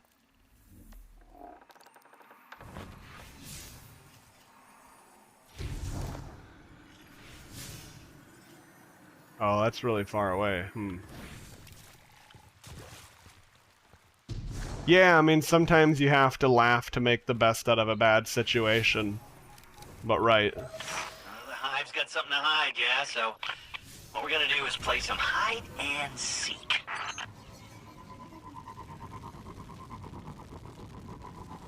Hide and seek, huh?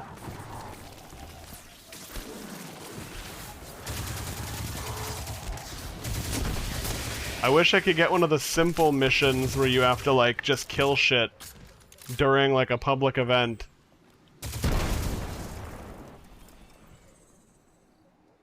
I watched a lot of the Throne World reinvent itself from here. Makes you feel real small to see creation just dance, but, like, in a good way. Oh, and these star ones, these are always more involved. Or, like, that's not going to be very quick.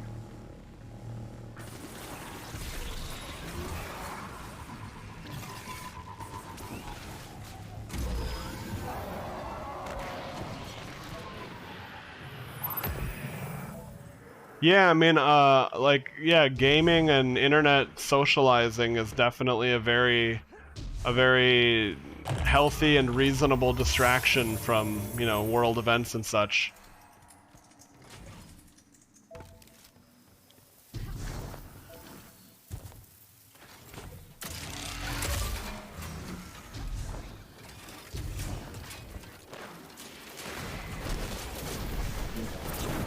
It's also just nice because it's always,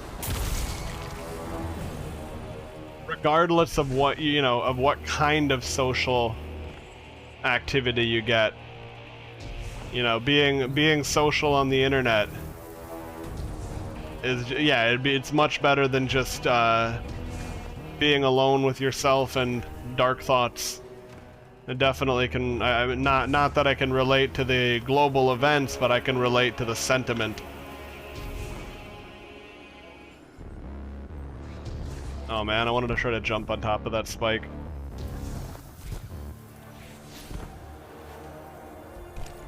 Alright, so I guess I need to find another event here.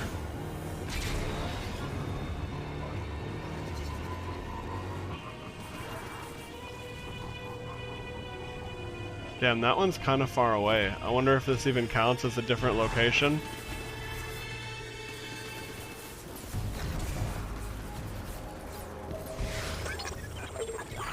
Attention all loosened hive. Imaru here with your marching orders. Human transport downed in your sector. Those fluorescent flea bags will be on the hunt for their supplies. Precious fluids? What the fuck? Oh. Defeated hive, okay.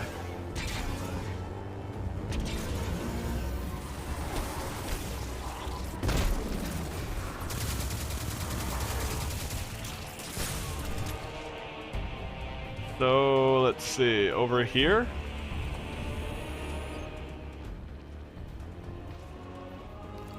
Wait. How the fuck did I end up on this side of the map?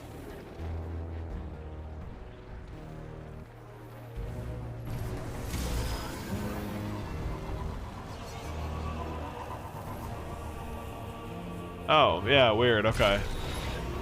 Well, that makes sense.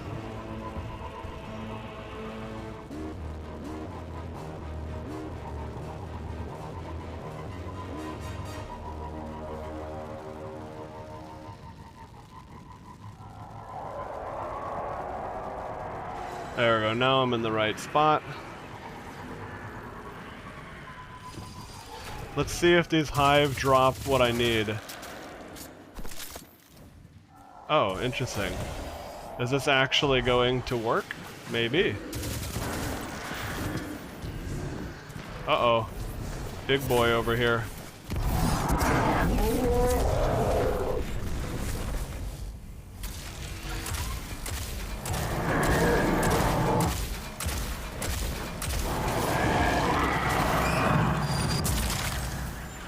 There we go.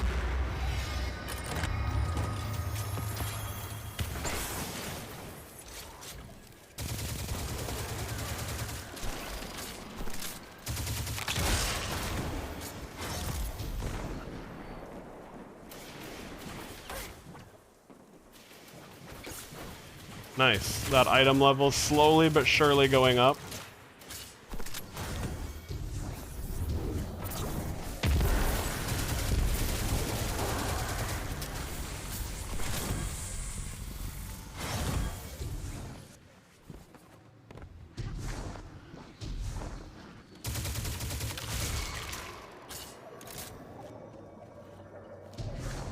Deep Fight Tier 2, interesting.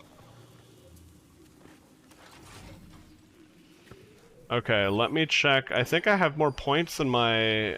yeah, I do, in my artifact.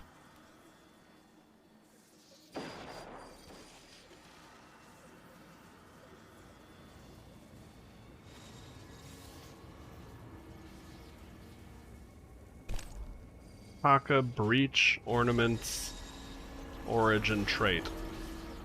I guess there's a lot of low-cost mods, so you could maybe stack shit. But like I guess this is gonna be a good season to go get Grasp of Avarice heroic armor with the extra slots in it.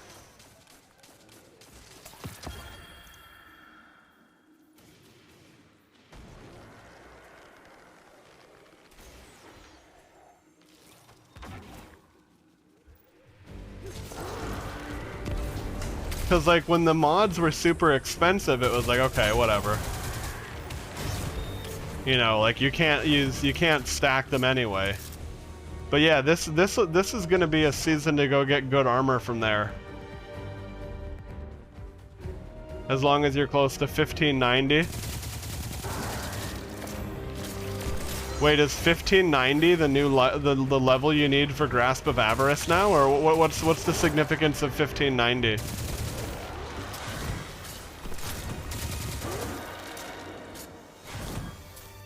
Oh, okay, okay.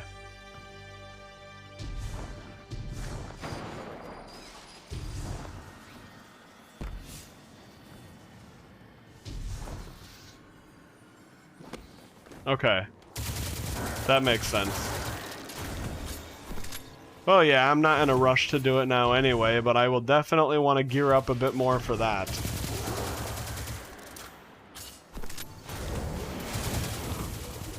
Once I have the light level, though, I'm definitely going to need to do some of that, because this also feels like a good season to farm that in general, like with all the Void. I feel like with the new weapons and Void stuff, yeah, sure, we lost the fusion rifle buff, but like, it's like that's kind of it. That's like all we lost.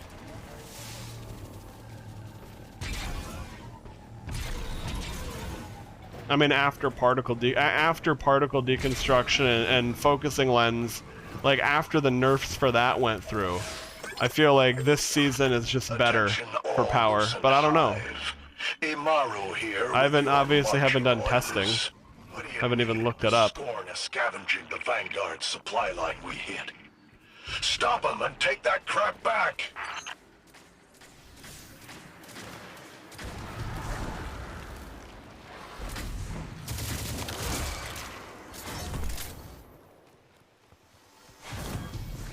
Yeah, right.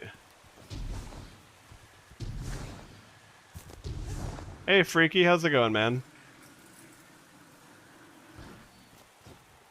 Unfortunately, Onyx has retired as a service.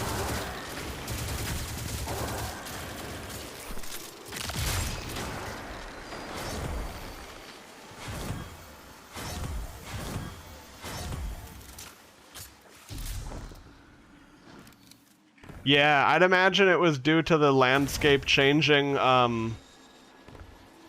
both Android, I can't remember what Android is changing in security, but like iOS late last year had like huge significant security changes to the point where like they're very secure and private by default now. You have to opt in to you know, being tracked and sharing that data with an app.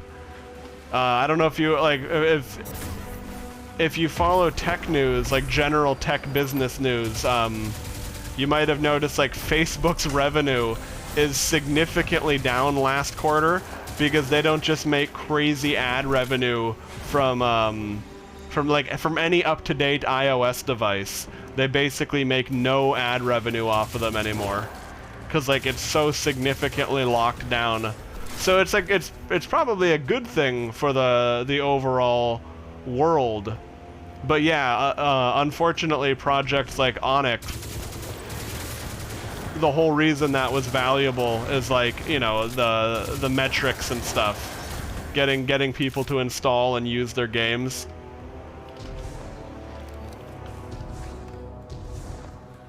But yeah, that's what the dev for Onyx had said in an announcement to his Discord, that basically between security, like API, privacy-focused API changes, both with Twitch and with mobile devices, it's just like not really something that's gonna work anymore.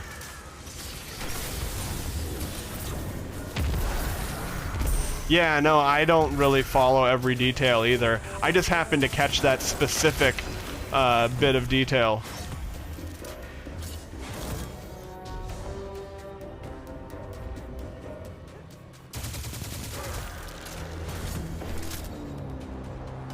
But yeah, again, it's probably for the best that the gigantic advertising companies can't extract so much data from people anymore.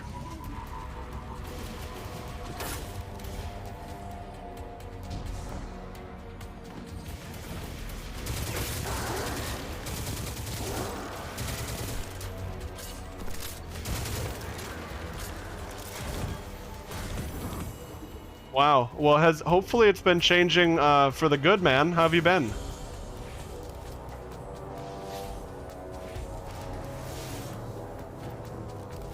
Yeah, I've been really digging Destiny since Witch Queen came out. Like, it's been such a good expansion. And I've also been really digging Lost Ark. I wasn't sure if that, so far it's having a pretty high degree of, like, staying power.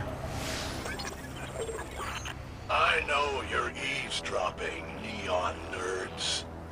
Nothing brings folks together like a common enemy. And you got a lot of enemies. Watch your butts. Okay. So wait, who's that voice we hear? Talking? That's not, does Finch have two voices? Like, fucking, what's her name? The bipolar spaceship? Failsafe?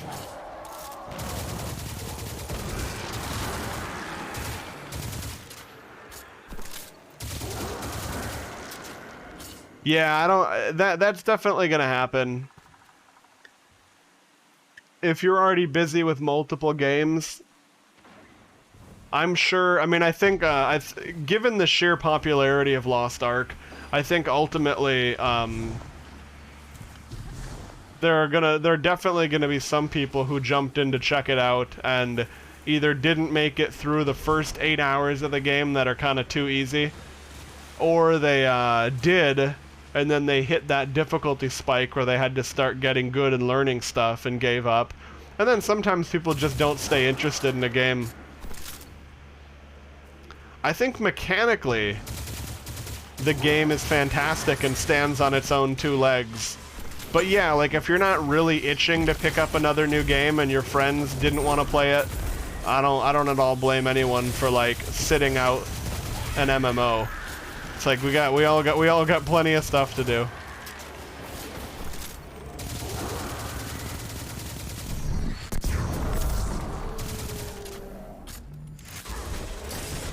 Oh shit, that ogre's strong. Oh, he's 1560, what the fuck? Well, no wonder. Jesus Christ.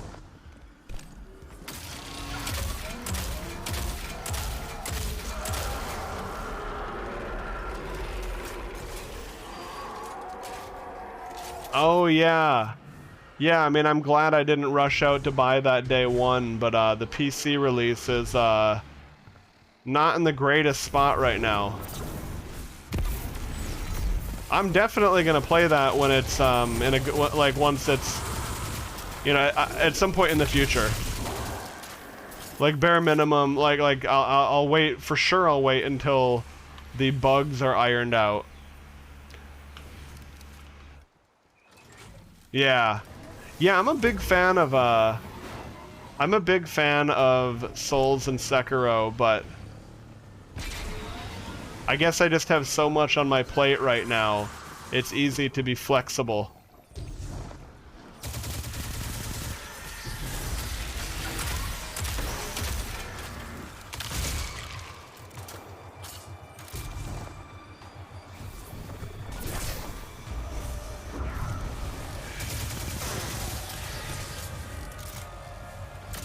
No, I have not, Rally.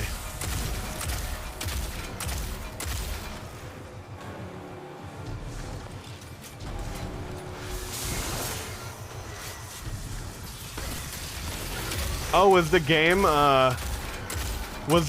did you have an issue with the game that wasn't related to bugs or performance? Was it just like you weren't digging it or something? Okay. Yeah, fair enough.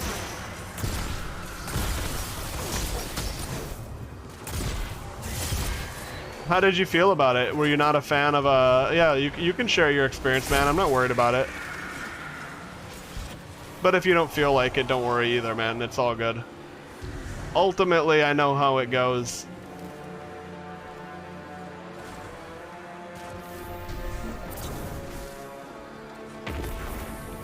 These days, it seems that more often than not, I end up, like, not liking, you know, new games. So, like, the fact that Witch Queen and Lost Ark are both hitting really well for me, I'm a fan. There we go. Eat missiles, you dick.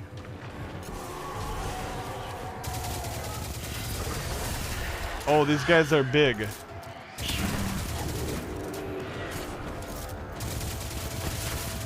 Yo, what the fuck is up with these, like, giant boss bar acolytes? These guys are like item level like 1560 again or some bullshit.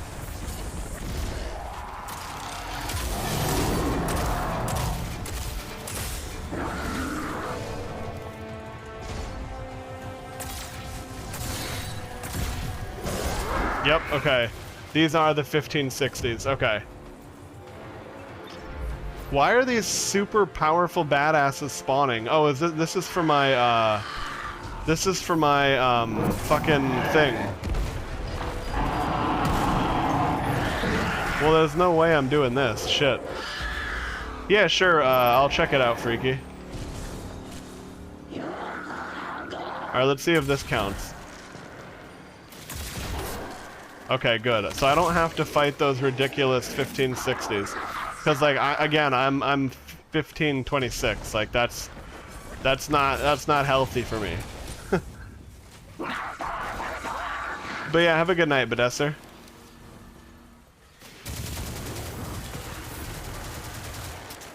There we go.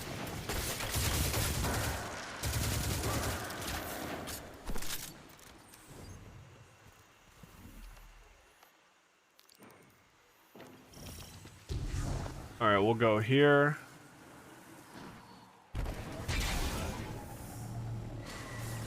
Mara, the worm. Can it hear us? Not while it hibernates. In that case, you're not really going through with this host thing. It'll corrupt you, turn you against us. Mara? It won't.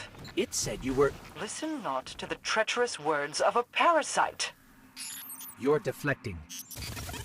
And you're intruding. I will not speak of it again. Onward. We'll have to see if that's the right call or not.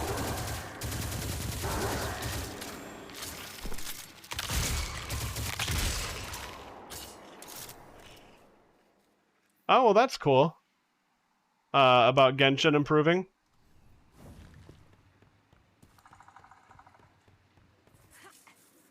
Cause yeah, when I only played it for a couple days and it wasn't like my jam long term, but yeah, the gacha monetization model can be really crappy, both for free to play and pay to play players. So if they've done anything to make it less sheer RNG on what characters you unlock, that's healthy, I'd imagine.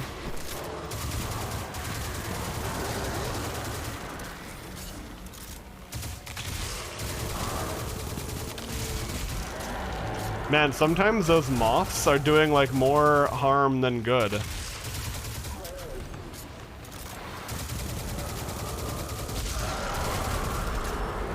There we go, deep sight resonance complete.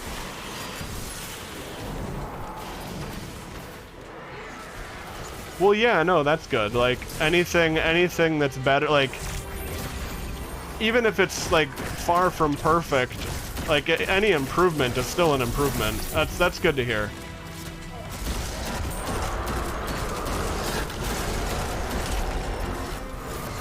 This gun fucking slaps, though. I love this gun. Holy shit.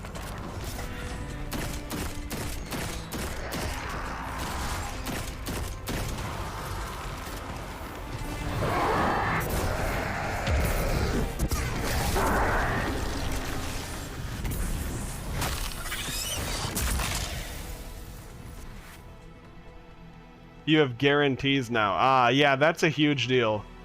As long as the guarantees feel like, you know, reasonable, accessible enough, etc., that's a big deal.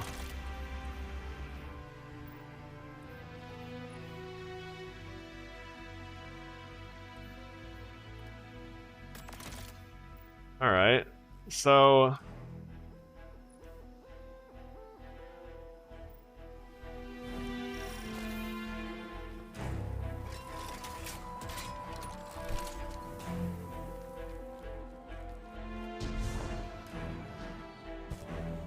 you wish 90 times in the banner than oh, okay.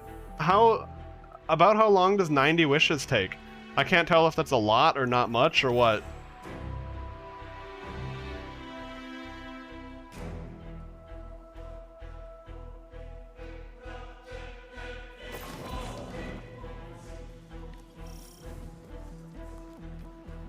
But yeah, again, at the end of the day, you can get like 1 or 2. Okay, okay. Yeah, I mean, again, it is definitely better than nothing. Because bare minimum, that means you can't just get like totally dog shit luck and never get a 5-star. Oh, okay, okay, okay. So like 1 every month or 2, you're getting a guaranteed 5-star, roughly.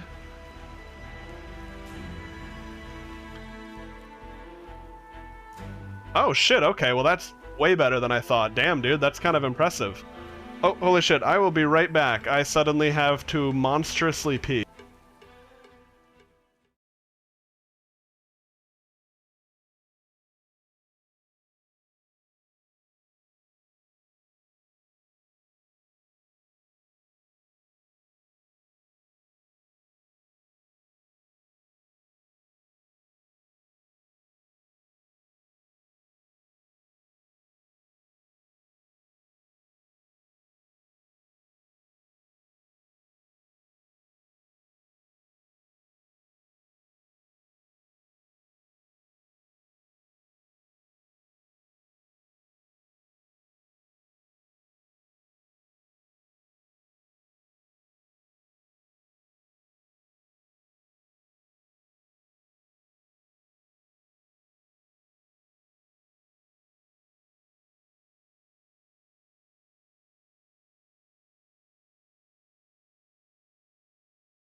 Alright, I'm back.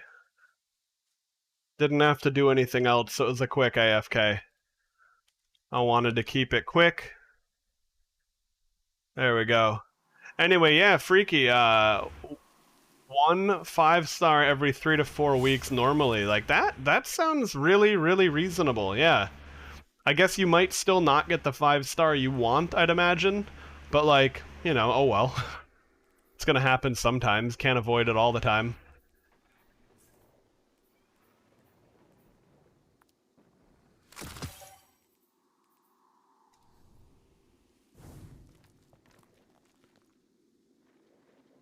One thing I'll definitely say about Genshin is that, from the very moment I played it, I was really impressed. Like, even like, I played it like week 1 and that's about it. The pyramid super weapon is no more. Despite the monetization back then really being unfriendly, I would say. Like you Vanguard folks say, stay vigilant, Guardian. It was still ridiculous how much game and how much production value you had in a free game. I mean, it's like a fully voice-acted RPG, you know? Like, it felt like take away the monetization model and that could have been a $60 game on you know, full-price game on Nintendo Switch.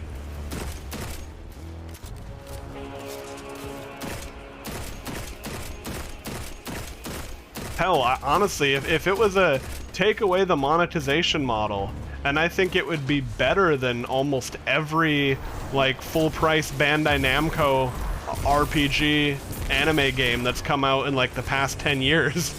I mean, it's not a flawless game for sure, but, like, again, you get quite a bit of game for free, and really, I think the only, like, as long as people aren't getting addicted to the gacha element and gambling, like spending too much money, you know. Some people really kind of go off the deep end with that. Oh, it's another 1560, son of a bitch. Where do these bastards keep coming from? No, that's awesome though, man, because games changing a lot can be a lot of fun. Yeah, and I mean, like, whales don't have to be an unhealthy thing either.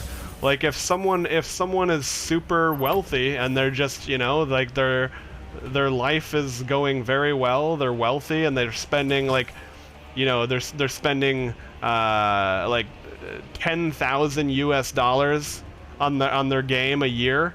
Well, you know, or more. It's like, as long as really the only thing it's not good is if they're like screwing their life up, you know? They're like not feeding their you know, their kids or themselves or whatever, you know, just for the sake of playing a game. That's you know, that's a big fucking deal. But other than that, you know, it's just a game. It's as good or as bad as you make it.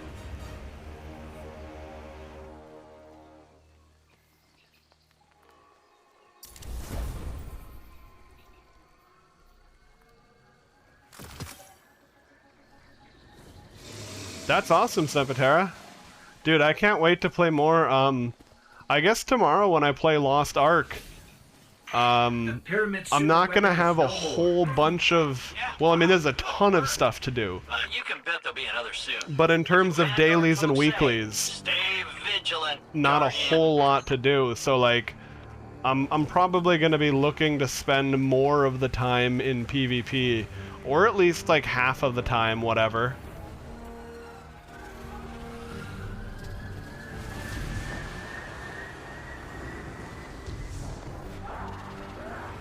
Because I guess at the end of the day, like, all of those island roster quests, it's like you only do them once, but they're very valuable. I'll want to do some adventure toming for my skill points. I want to get, because like the thing is, I want to get like a big chunk of skill points going, so then I can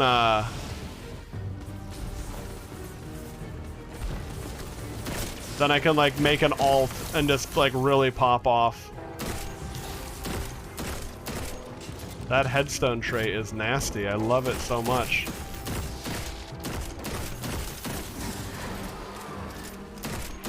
Oh, the bigger the dude, the bigger the icicle. Alright, now where the fuck is this lost sector, though? Okay, over here.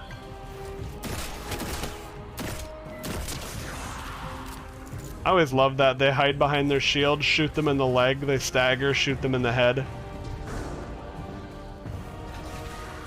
It's a basic move, but it really does get the job done.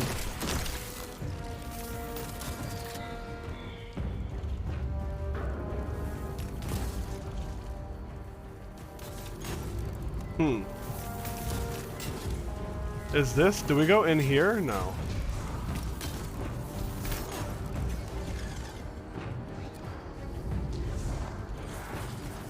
But yeah, like I'm for sure gonna become an altaholic.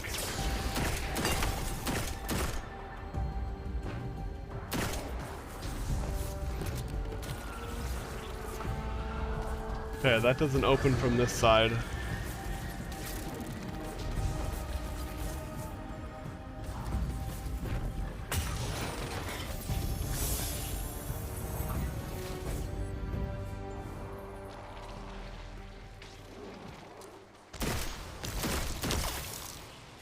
That's so good, dude.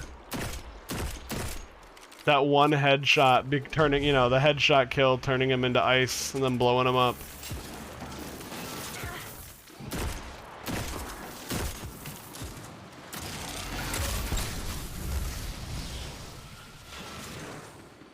Alright, so why can I not find Metamorphosis? I've done this place, but I can't find it. Oh, there it is. Okay. It was just tucked away in a way where, like, depending on what angle you look at it, you might not see it. Good, good, good. Alright, now do I want to keep this, No,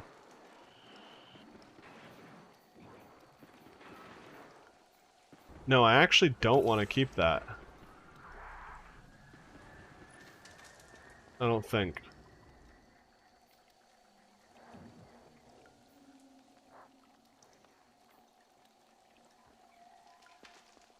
It's actually not bad. Fuck. That I need to keep for... Oh no, I don't need to keep it for item level. Yeah, I'm not going to keep that realistically. Okay. Resonant alloy. Okay.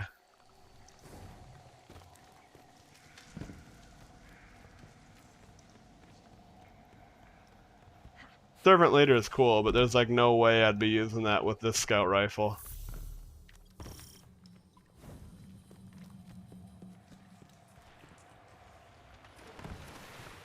We're doing quest-wise. Step 11 of 17. Okay. So I probably won't finish this quest today, but we'll do it soon. Like I'll almost certainly get it on the next Destiny stream. Unless we end up in a situation where, like... Shit.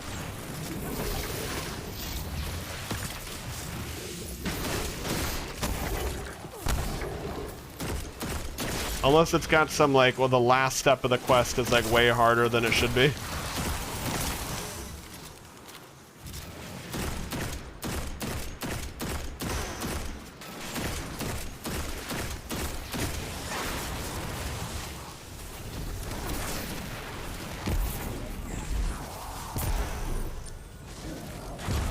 Finisher, energy weapon, rapidly defeated. Okay.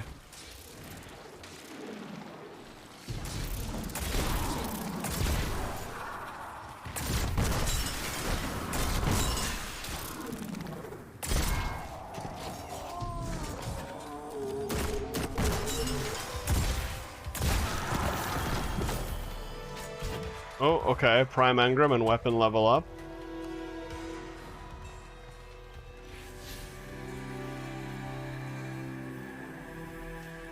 Alright, so let's see, what does that need us to do? Just defeat with energy weapons, got it, and then finishers. Okay. Unfortunate, because you can't do both of those at the same time.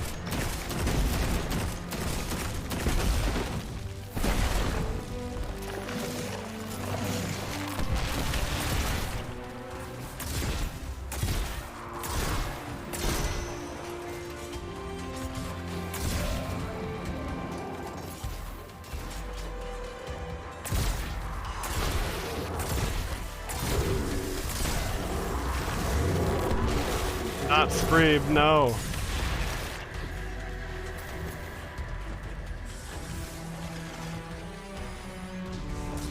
I also can't wait to see what the raid is, man, because, like, I would say the height of Destiny 2 for me is, raids and Trials of Osiris. So I guess kitting out my arsenal with more weapons and more armor and, like, basically more options to play with for both of those modes. That's the exciting stuff.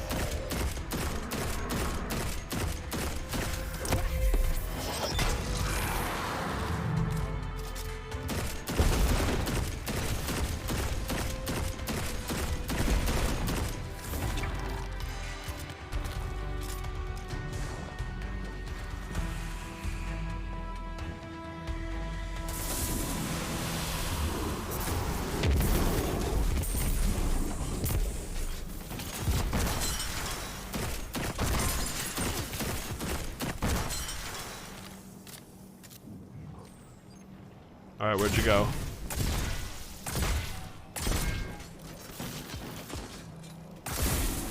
Oh, shit.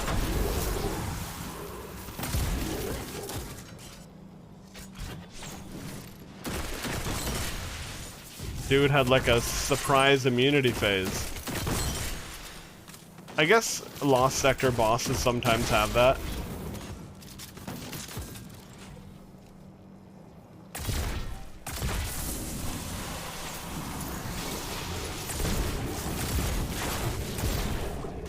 Another immunity phase. Man, this place is gonna suck in like Master Lost Sector for solo flawless. I mean, maybe not. We'll see. But I feel I could see this being a real bastard.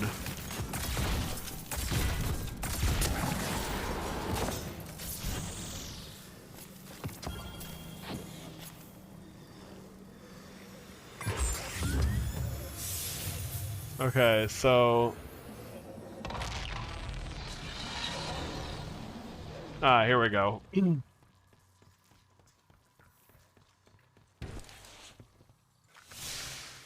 Air here, like fundament.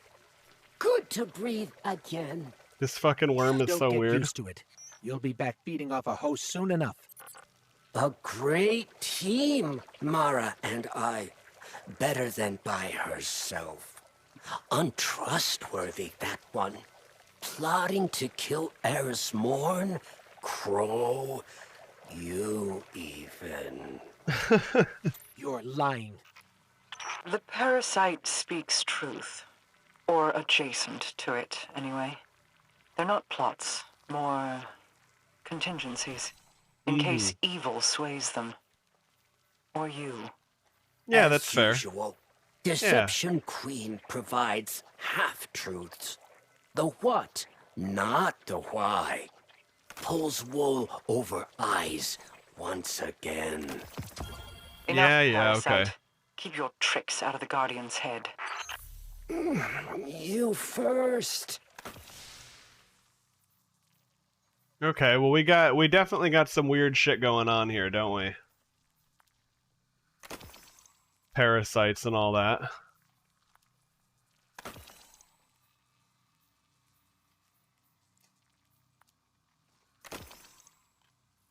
Smart-ass talking parasites.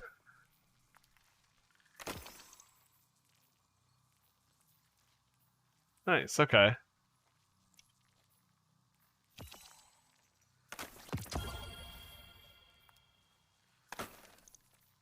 Yeah, I mean, the light level's creeping up, dude.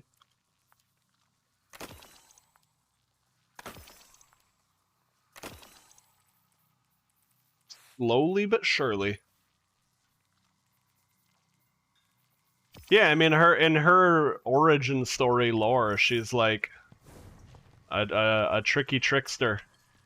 It's like she basically does what she thinks best without any consultation or input from others. You know, and sometimes when people are really intelligent and capable, there are situations where that works well. And then it also has the downsides of, like, you know, not having any proper backup or a second set of eyes on the problem. Yeah, I know, she's super secretive. Not necessarily for the worse, but also not entirely for the better.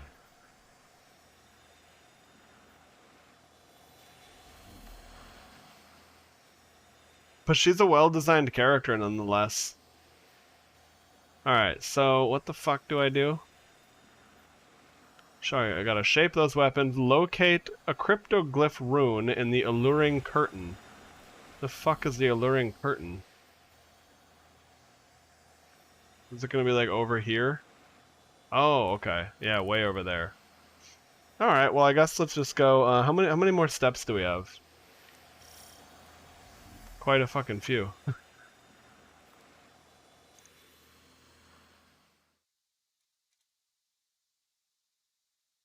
Alright, well I'll go get this next rune, and that might be where I have to call it a night, because I am getting kind of tired. But we'll see where this goes. You know, maybe it's possible the next step will thread me along and make me not able to stop after just the next step of the quest. But I also don't have to finish it today.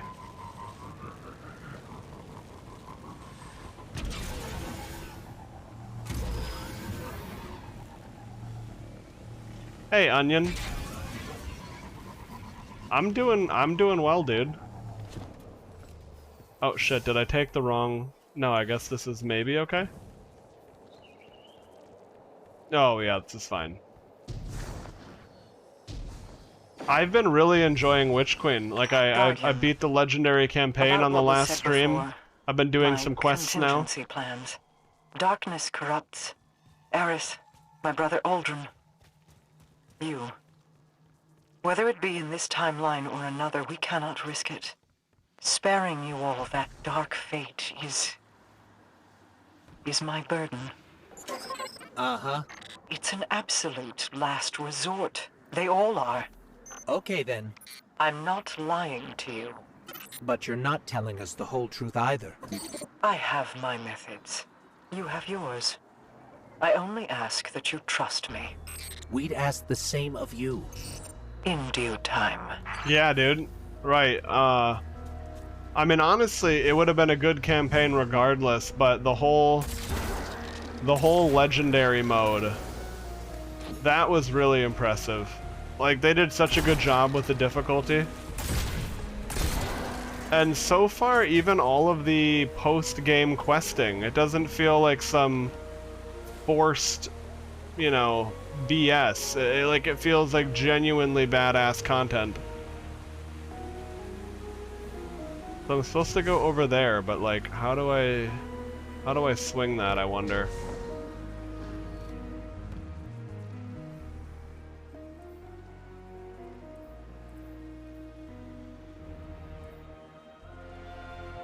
I could totally make it across that. Maybe not with this loadout, but for sure if I change my loadout. Oh, there we go.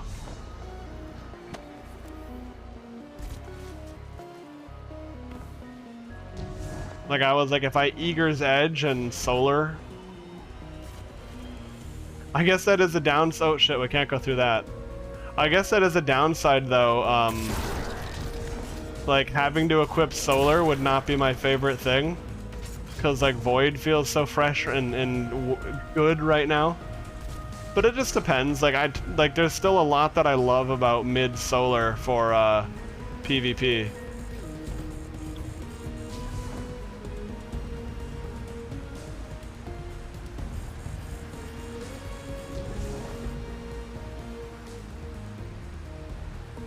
Fuck, I don't know if I'm gonna be able to make that. I probably just fucked it up. Yeah.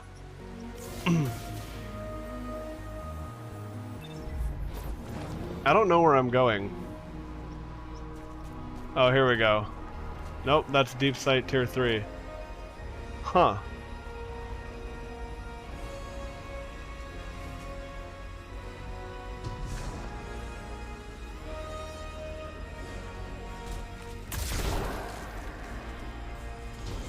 Let's see, I need to get over to there, but I'm not sure what the path to get there is.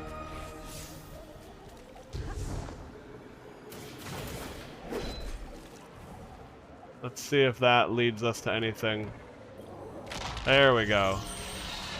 Okay.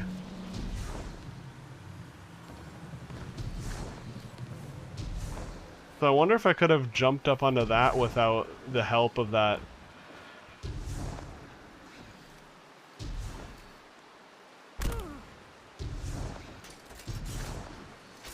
Yeah, right, the whole campaign flow was really smooth. At the end of the day, I would say it was like very similar to the level of enjoyment that I got from playing Doom Eternal on Nightmare.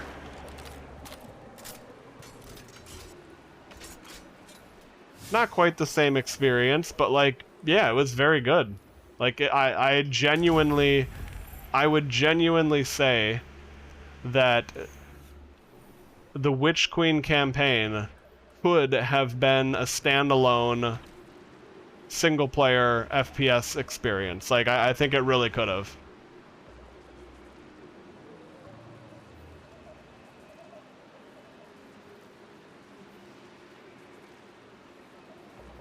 No, we're good there. Is there anything on that? No. Okay.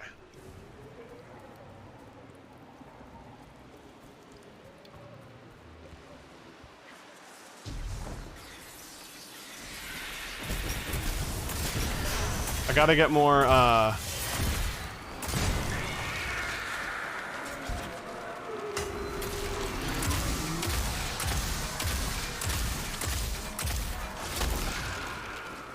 I gotta get more weapon materials so I can get the catalyst for my Osteostriga.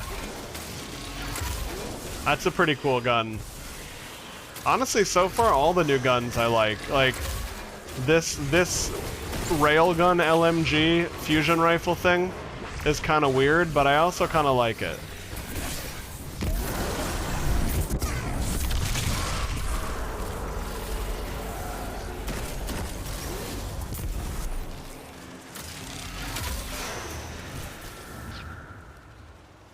Yeah, I bet, dude. It seems really strong. Collect moth? What the fuck? Cool. The projectile bit versus hit scan could be tough at certain ranges, but like, I'm sure it's gotta just be so strong.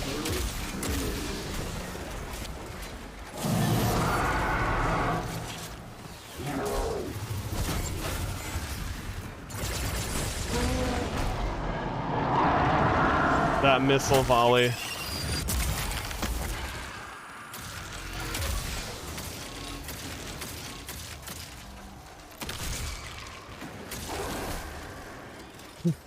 Fucking Rally.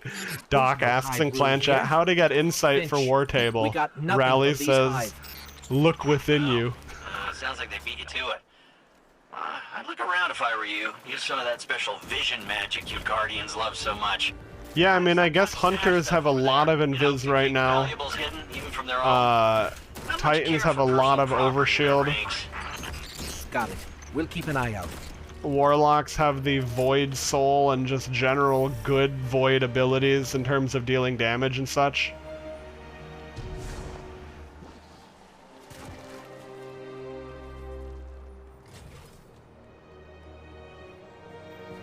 Oh, yeah, dude, Devour. Yeah, true. Devour on Striga would probably pop the fuck off. Especially with the catalyst, when you've got that, like, subsistence effect, like, or the full, I don't know if it's subsistence or a full reload like Huckleberry, but either way. What is this? I thought that was like a fucking hammer. What the fuck do you want me to do with this? Oh, shit, I see. Do I go this way? Nope, that's for sure. Okay, well, let's try that again. What the hell does it want me to do?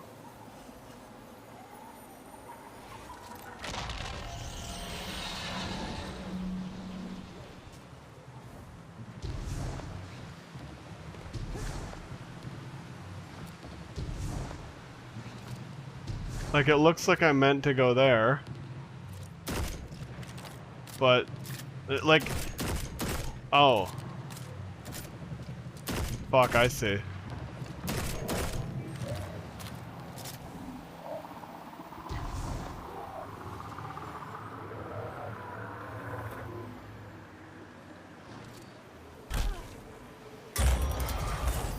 Well, that was tricky. Like, it wasn't really that secret, but it was also, like, not at all explained, so you're just looking at it like, the fuck?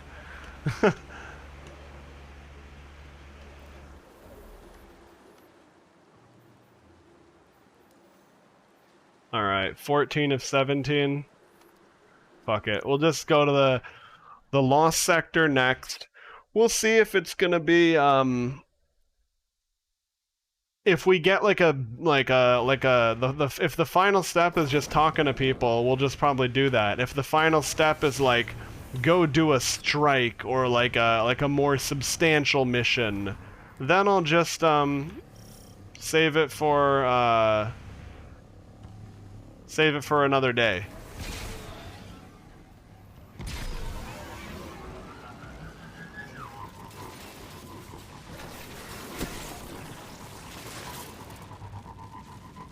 But yeah, the Parasite is looking like a very solid damage weapon, especially for people who didn't pick up the Anniversary Pack and don't have Gjallarhorn. It seems like it's really close in damage, possibly even in favor of Parasite under like burst conditions. And then for fights where the damage phase isn't super short, Whisper of the Worm having the catalyst drop in game again means that people can do that, and Whisper is like the uncontested most amount of total damage in magazine and reserves. But if the boss has a very short damage phase and or a really a less than easy crit spot to hit, then yeah, of course Whisper might not really be that ideal. But if you can do it, if you can land your headshots at maximum rate of fire, like, you know, if you're going really slow, it won't be worth it, of course.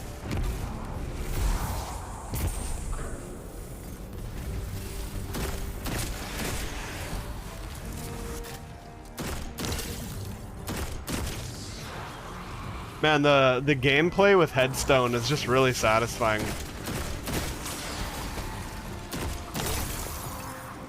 Like, it's such a cool concept. You're just killing mobs and making, like, walls for yourself. What a poop head. Walls for yourself or attacking the enemy with them.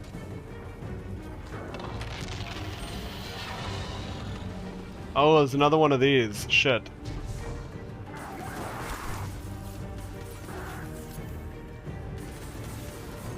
I'll go back and do that after I get the, whatever the fucking thing is. I don't think I'm supposed to do that. Locate a larva. Okay, at the end of the Lost Sector. Okay, right. We'll see if I can go back. Wait, am I going the wrong way? I think I am. Yeah, didn't I walk in here and then you start fighting? Right, okay. The indicator on my map feels like it's fucking me up.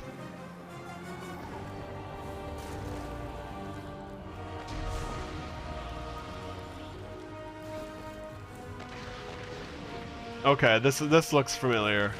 I remember this now. Damn, it is really easy to get turned around in this place, though.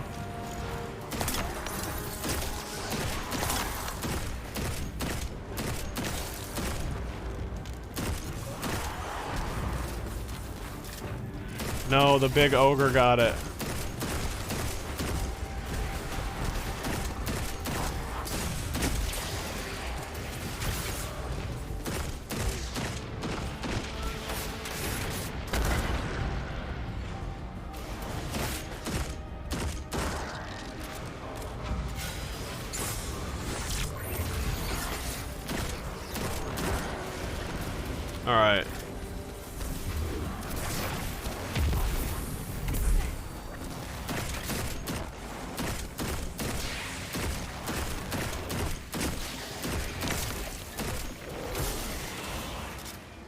No, no, no, no, no.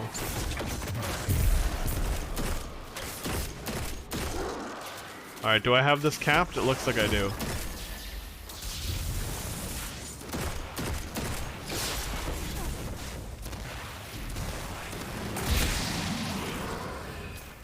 There we go. Let's kill this ogre.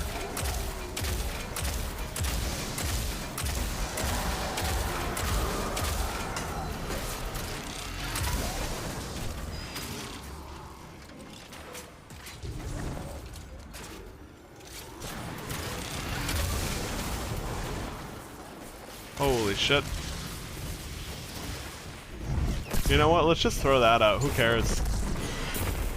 Like, we'll get it back soon enough. Oh, look at that. Artifact unlock. Feels good, man.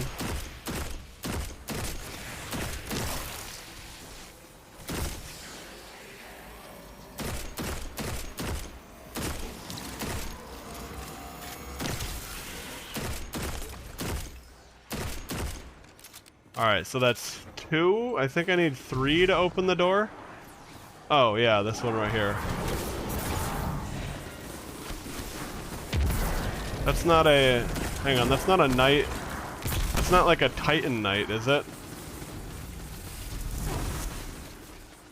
Oh, no, I wasn't done with that one yet, I don't think. Okay. Yeah, there's just this one seal left.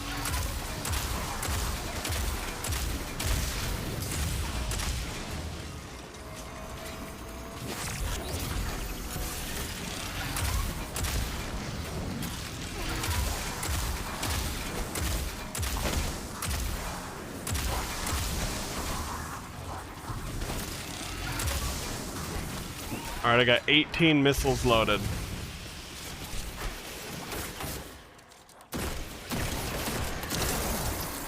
Holy shit, that guy ragdolled.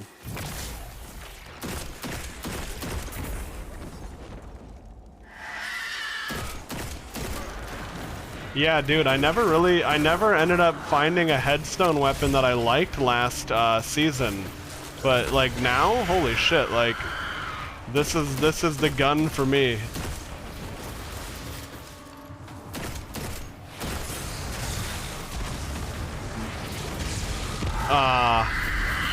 Yeah, dude, it's such a good game. Well, I'm glad you're digging it. Not that it matters if we all like the same game, but it is fun, you know? Everyone can nerd out on the same thing.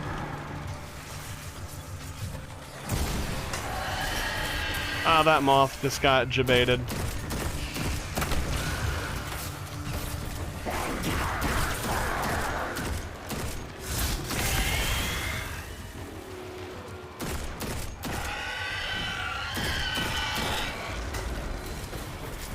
Oh, it's an overshielded cursed thrall. That's spooky.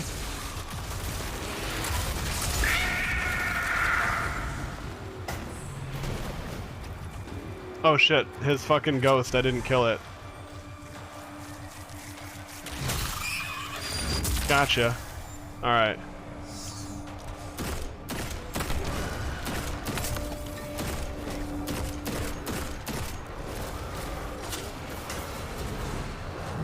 Why are there still so many mobs? Fine, you know what?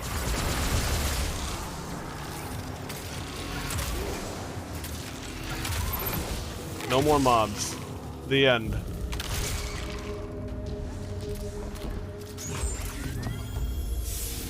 Ooh. A new hand cannon, huh? Yay! Hipfire grip and rangefinder. Although hipfire actually got buffed and rangefinder's actually good. Like, this is a fucking goofy looking roll. But I'm actually gonna check it out because it might be kind of cracked.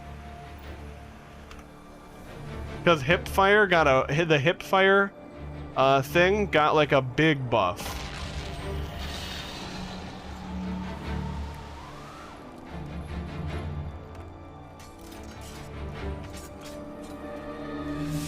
All right, fish. Oh, once again. Oh, Deception Queen. Come to me, gracious host. You'll have your host, just as soon as we have our information. And Yeah. why spill my juice gossip first? Because you're a fucking fish thing and I have a Spill gun. your insides if you don't. Yeah. Coward's way out. Kill me, lose priceless knowledge.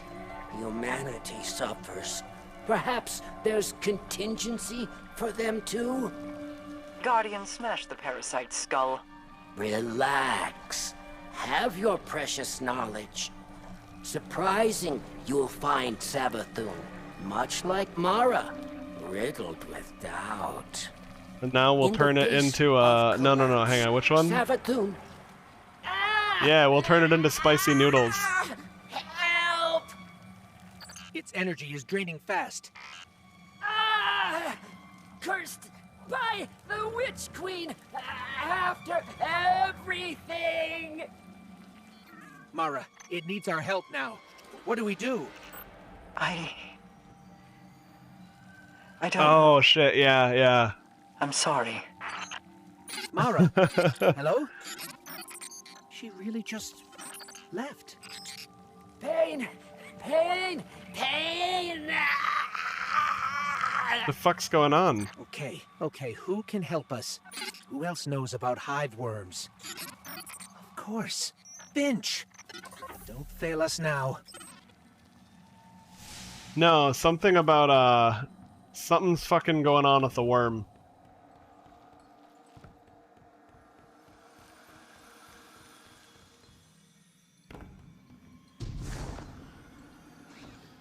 It, like, just started having a headache.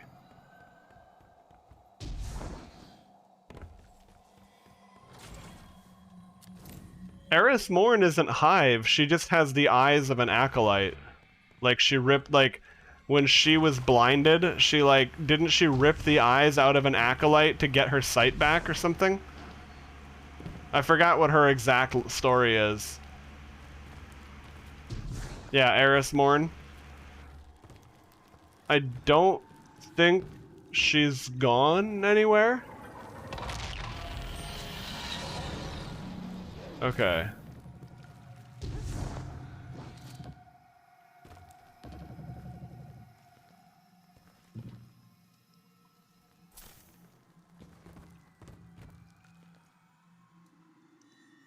That's not it. So hang on, which one is it? Let's see. It looks like it should be that one, but I don't know.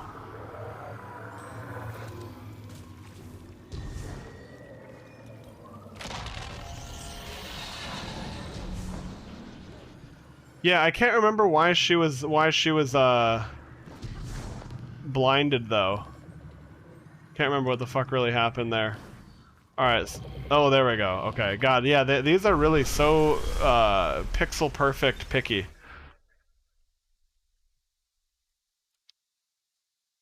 But fair enough. It doesn't end up taking too long in the grand scheme of things. The fuck's going on?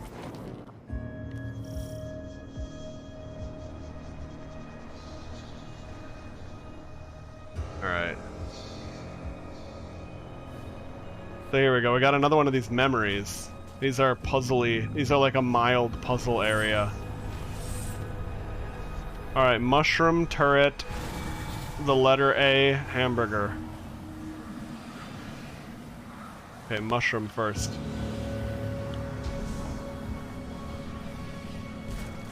Mushroom. Turret. The letter A. Hamburger.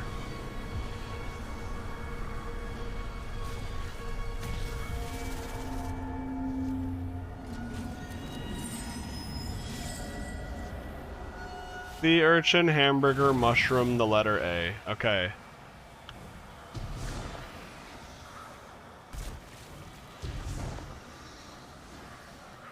Hamburger.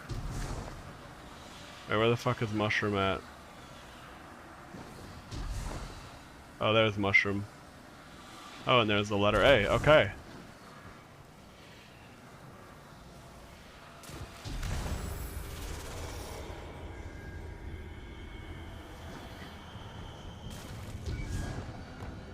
And that's all there is to it.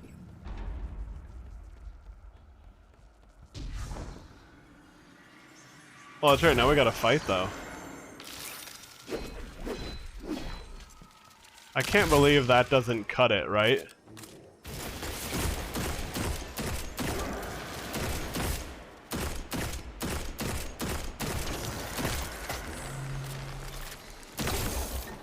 Nice, you picked the right acolyte to infuse. The one who is frozen solid.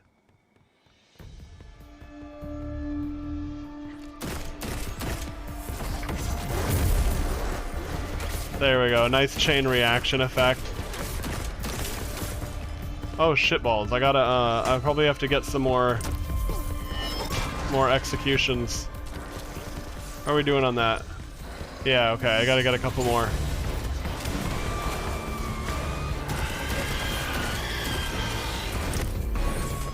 Good thing I remembered that while I was here. That'll do it. Executions complete.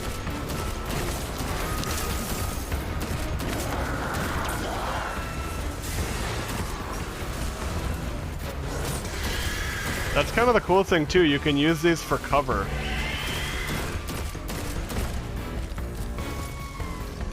She got blinded by the hive and, as you said, yoinked out an acolyte's eyes, used the bone of the Ahamkara. Oh, right, okay. Yeah, she got shit done.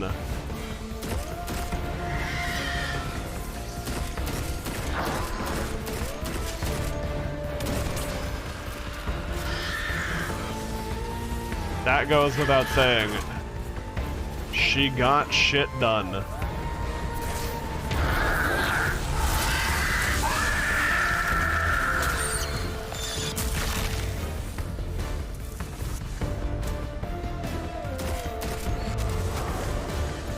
Oh, that's a big boy, huh?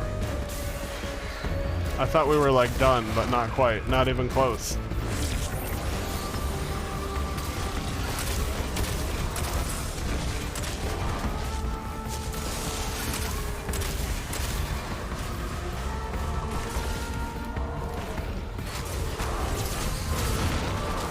Oh, that was pretty cool damage.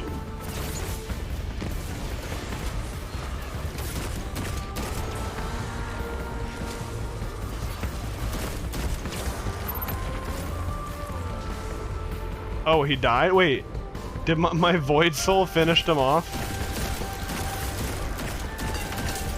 That's funny. It just does, slowly but surely, keep sucking until there's nothing left, huh? It's pretty cool. Oh my god, there's so many moths. What the fuck?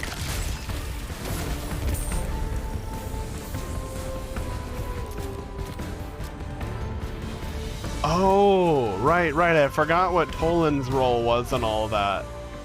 But, man, I'm gonna have to, I'm gonna have to, rewatch some of the Destiny lore.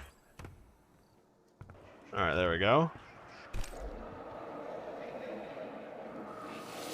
Let's play a game. 2 lies, 2 truths. Osiris is dead. Savathun is dead. The witness birthed the darkness. In the end, your destiny lies beyond this system. I watched the 4-hour Bife lore video, but I guess, yeah, I'm gonna need a lore recap now.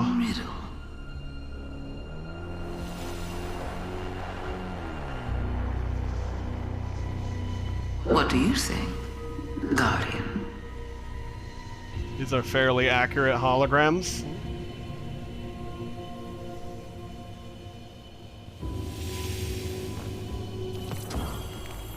I don't know. What the fuck else do you want me to say on that?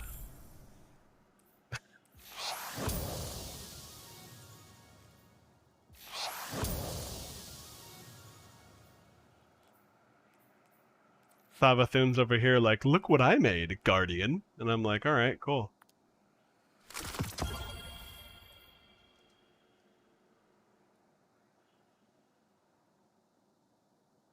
Okay.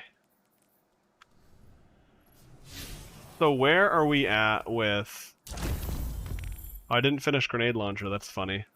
Oh, because I think it has to be a special ammo. Yep, it does have to be special ammo grenade. Okay. The Dead Messenger exotic ornament. I don't even... Oh, the dead... What the fuck? Where do I even get... Man, I have so much shit to find. Also, whoa. Is this a bright dust? Oh, I actually don't like that much. It's not bad, but, like, it's not great. I don't want to buy it. Yeah, I've got some shit to learn. I will pick up that shader, though. Every goddamn shader I will buy, basically.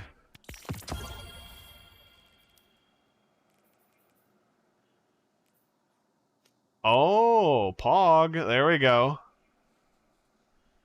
The Lemon Arc skin. Last City Silverbird. That's actually pretty cool looking. This is out there. Like, I get this. Alright. August shell. Bro, it's fucking March. What a dumb item to have on the store. Anyway.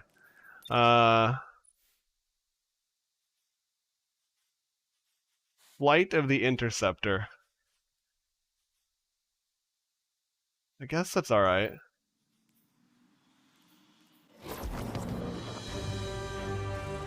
But I'm definitely gonna buy that Lemon Arc skin.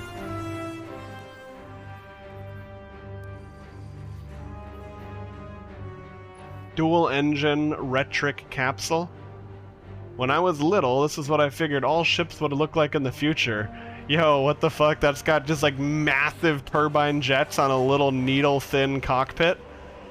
Both the ship and the Sparrow look cool, I would say. I don't need it because I'm already set on my ship and Sparrow.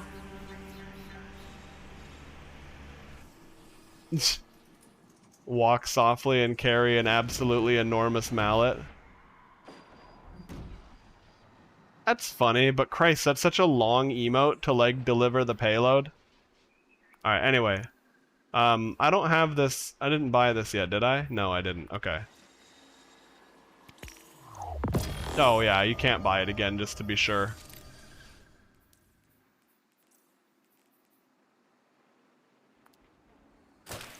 Alright.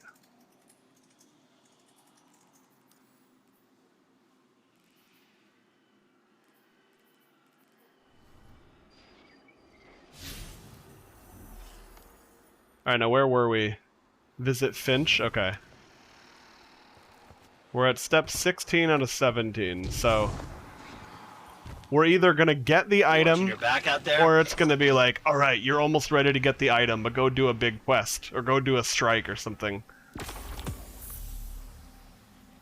Hive Casing Power Weapon. Complete the Parasitic Pilgrimage mission. Okay, I can't equip that.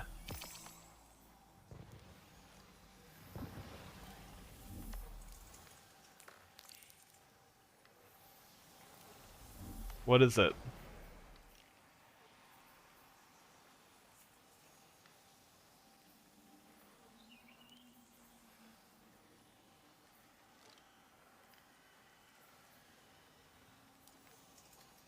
What the fuck is the Parasitic Pilgrimage? Oh, is it over here? Hang on, let me get out of this NPC. Maybe it'll show up. Okay. I was gonna say, maybe I have to leave that guy. Oh, here it is. Okay. Complete the Parasitic Pilgrimage mission. Okay. I will save that for next time, because I've been, like, kind of getting ready to, like, call it a night. I can't interact with that? Okay. Wait, we can't interact with any of these? What the fuck is this? Oh. Oh, there we go. I get how that works. Okay. That's a cute fucking moth. Look at it. Okay, so you collect a special moth and then you put it there. Perfect. Well, alright. I think it is time for me to call it a night. It's like 9 in the morning, and if I stay up any later, it's gonna like fuck me over. But we got some solid progress tonight. That we did. I was thinking about watching YouTube in the tail end of the stream, but I got too sleepy. So I think it's best, I eat some food and get some sleep. And then, yeah, I will catch you guys again tomorrow, tonight. That's kind of why I want to not stay up too late, because it's no way I can sleep and come back to the normal stream hours. But, yeah, I'll be doing Lost Ark, and then the following day, like, I'm basically bouncing between Lost Ark and Destiny 2 right now. I'm, like, thoroughly in love with both games, but I think it's kind of for the best, too, because, well, if I just play one game only, which sometimes I do, but, like, sometimes that can lead to burnout. And, like, right now, since I'm feeling like playing both games, as inconvenient as it is at times, I'm just gonna do it. But anyway, that was some good Destiny questing. Like, I've been so thoroughly enjoying the Witch Queen's story and all of that. Like, it's been good. But yeah, thanks for hanging out tonight, dudes. It's always fun streaming, and like the more people that are here and hanging out and chatting, it's good stuff.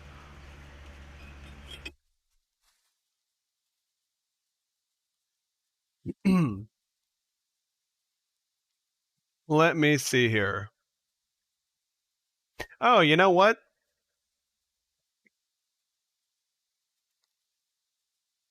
Even though I haven't played it yet, Joltsy's over here playing some Elden Ring. The old Battlerite legend himself. Let's go ahead and hit him up with a raid. Why not? He could use the extra viewers in such a populated, category, right? It's fucking hell in those categories. Like, unless you can at least get, like, 20 or 30 viewers to, like, boost up the list, you're just, like, buried under everyone's BS. Anyway, Joltsy's a cool dude. He's, like, the ex-champion of, Battlerite, which is some of our favorite games around here. Alright, anyway, I'm gonna go send us to Joltsy right now, dudes. But yeah, catch you tomorrow. Catch you later tonight / tomorrow, whichever way you want to look at it. See ya.